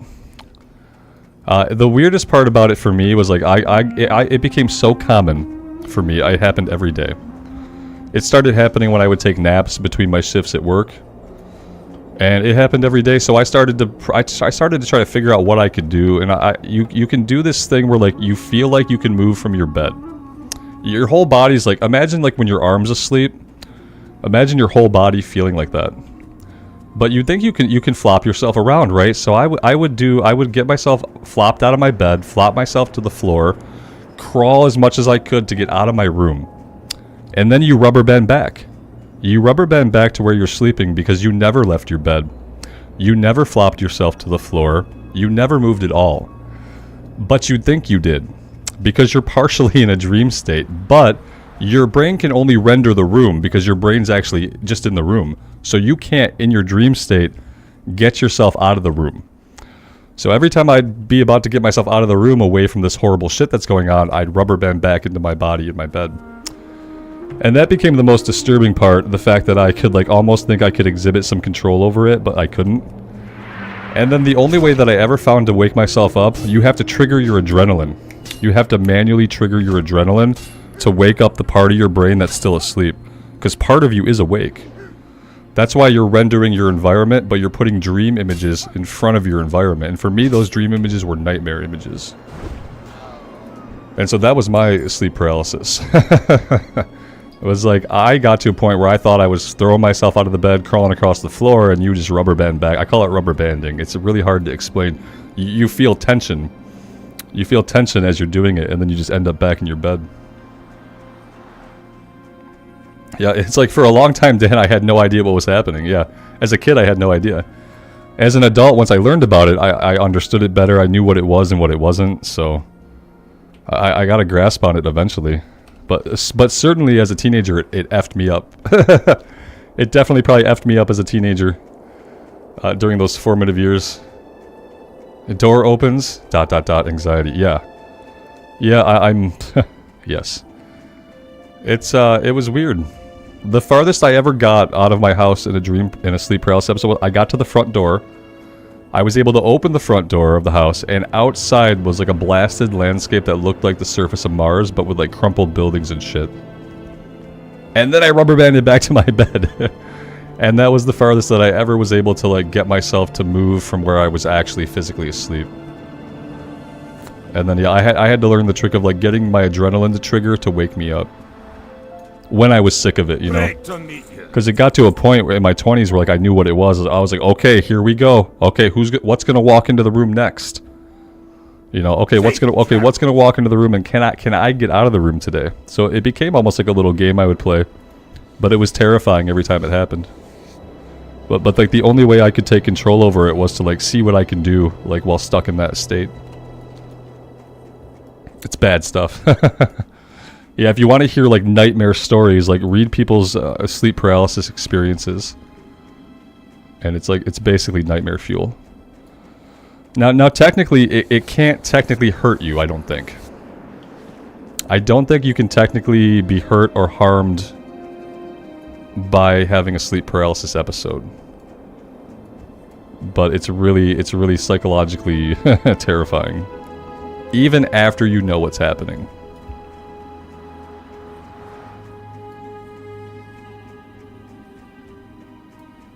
And especially as a kid.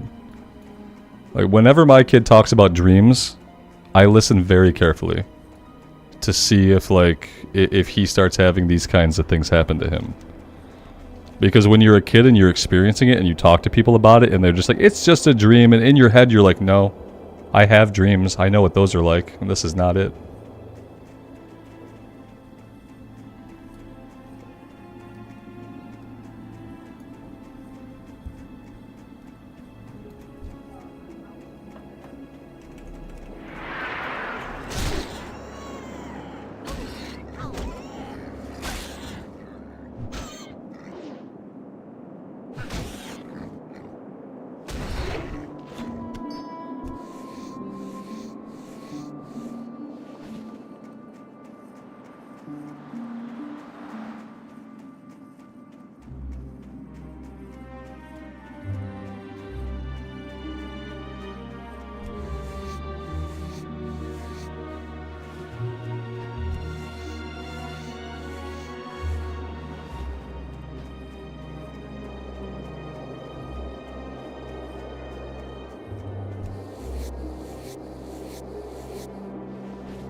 Oh yeah, I remember most of the times it happened. Like when in early times it was like the same thing. It was always like the same figure standing at the foot of my bed just looking at me.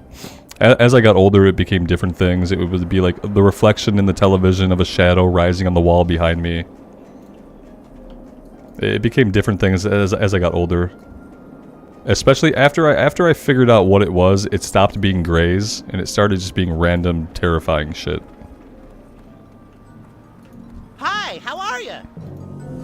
I remember one time in an episode, like, looking at my door and I seeing, like, human-esque feet walking in, and then looking up and there being nothing above the knee joints.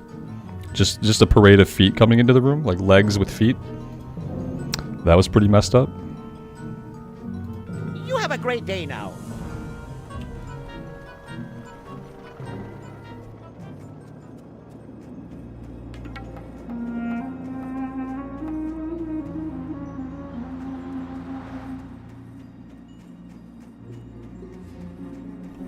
Dan, it's cool when you can do stuff like that. Yeah, it's cool when you can realize that you're in a normal dream, but you can like kind of take over it. Yeah, it doesn't usually last long. In sleep paralysis, you can't take over it. You can do certain things, but like, yeah, you don't ever get to be in full control of it. Keep your feet on the ground. Oh, JD, the lock didn't die, man. I deleted the lock because it was super boring to me. Yeah, that's all it was. I didn't get it killed. I didn't get it intentionally killed. I just stopped playing it because it was boring. We deleted it, we rolled a warrior, and I'm 100 times happier now. It turns out I don't like pet classes like I thought. You know, I knew I didn't. And I just don't. That's it. Didn't die. Probably wouldn't have died for a long time. I felt like the class was super powerful. But it just wasn't for me.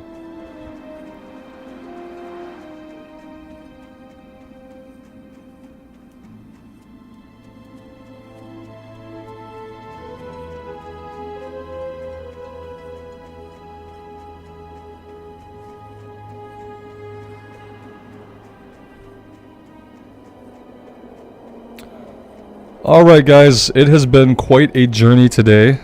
Thank you guys for being here for it. I really do appreciate y'all hanging out. We are at 5 hours and 30 minutes. And I am going to get off here for today. We will continue this journey probably tomorrow. I think I want to do one more day on the warrior primarily. And then maybe middle of the day we'll go check out things on the paladin, or maybe we'll just let him get rested experience for one more day. And we'll be back on the Pally the day after that. But yeah, thank you guys so much. It was a blast. I had a lot of fun today. Thank you guys for being here and hanging out. As always, take care of yourselves out in the real world and take care of each other. And we will see you back in Azeroth very soon. Bye for now.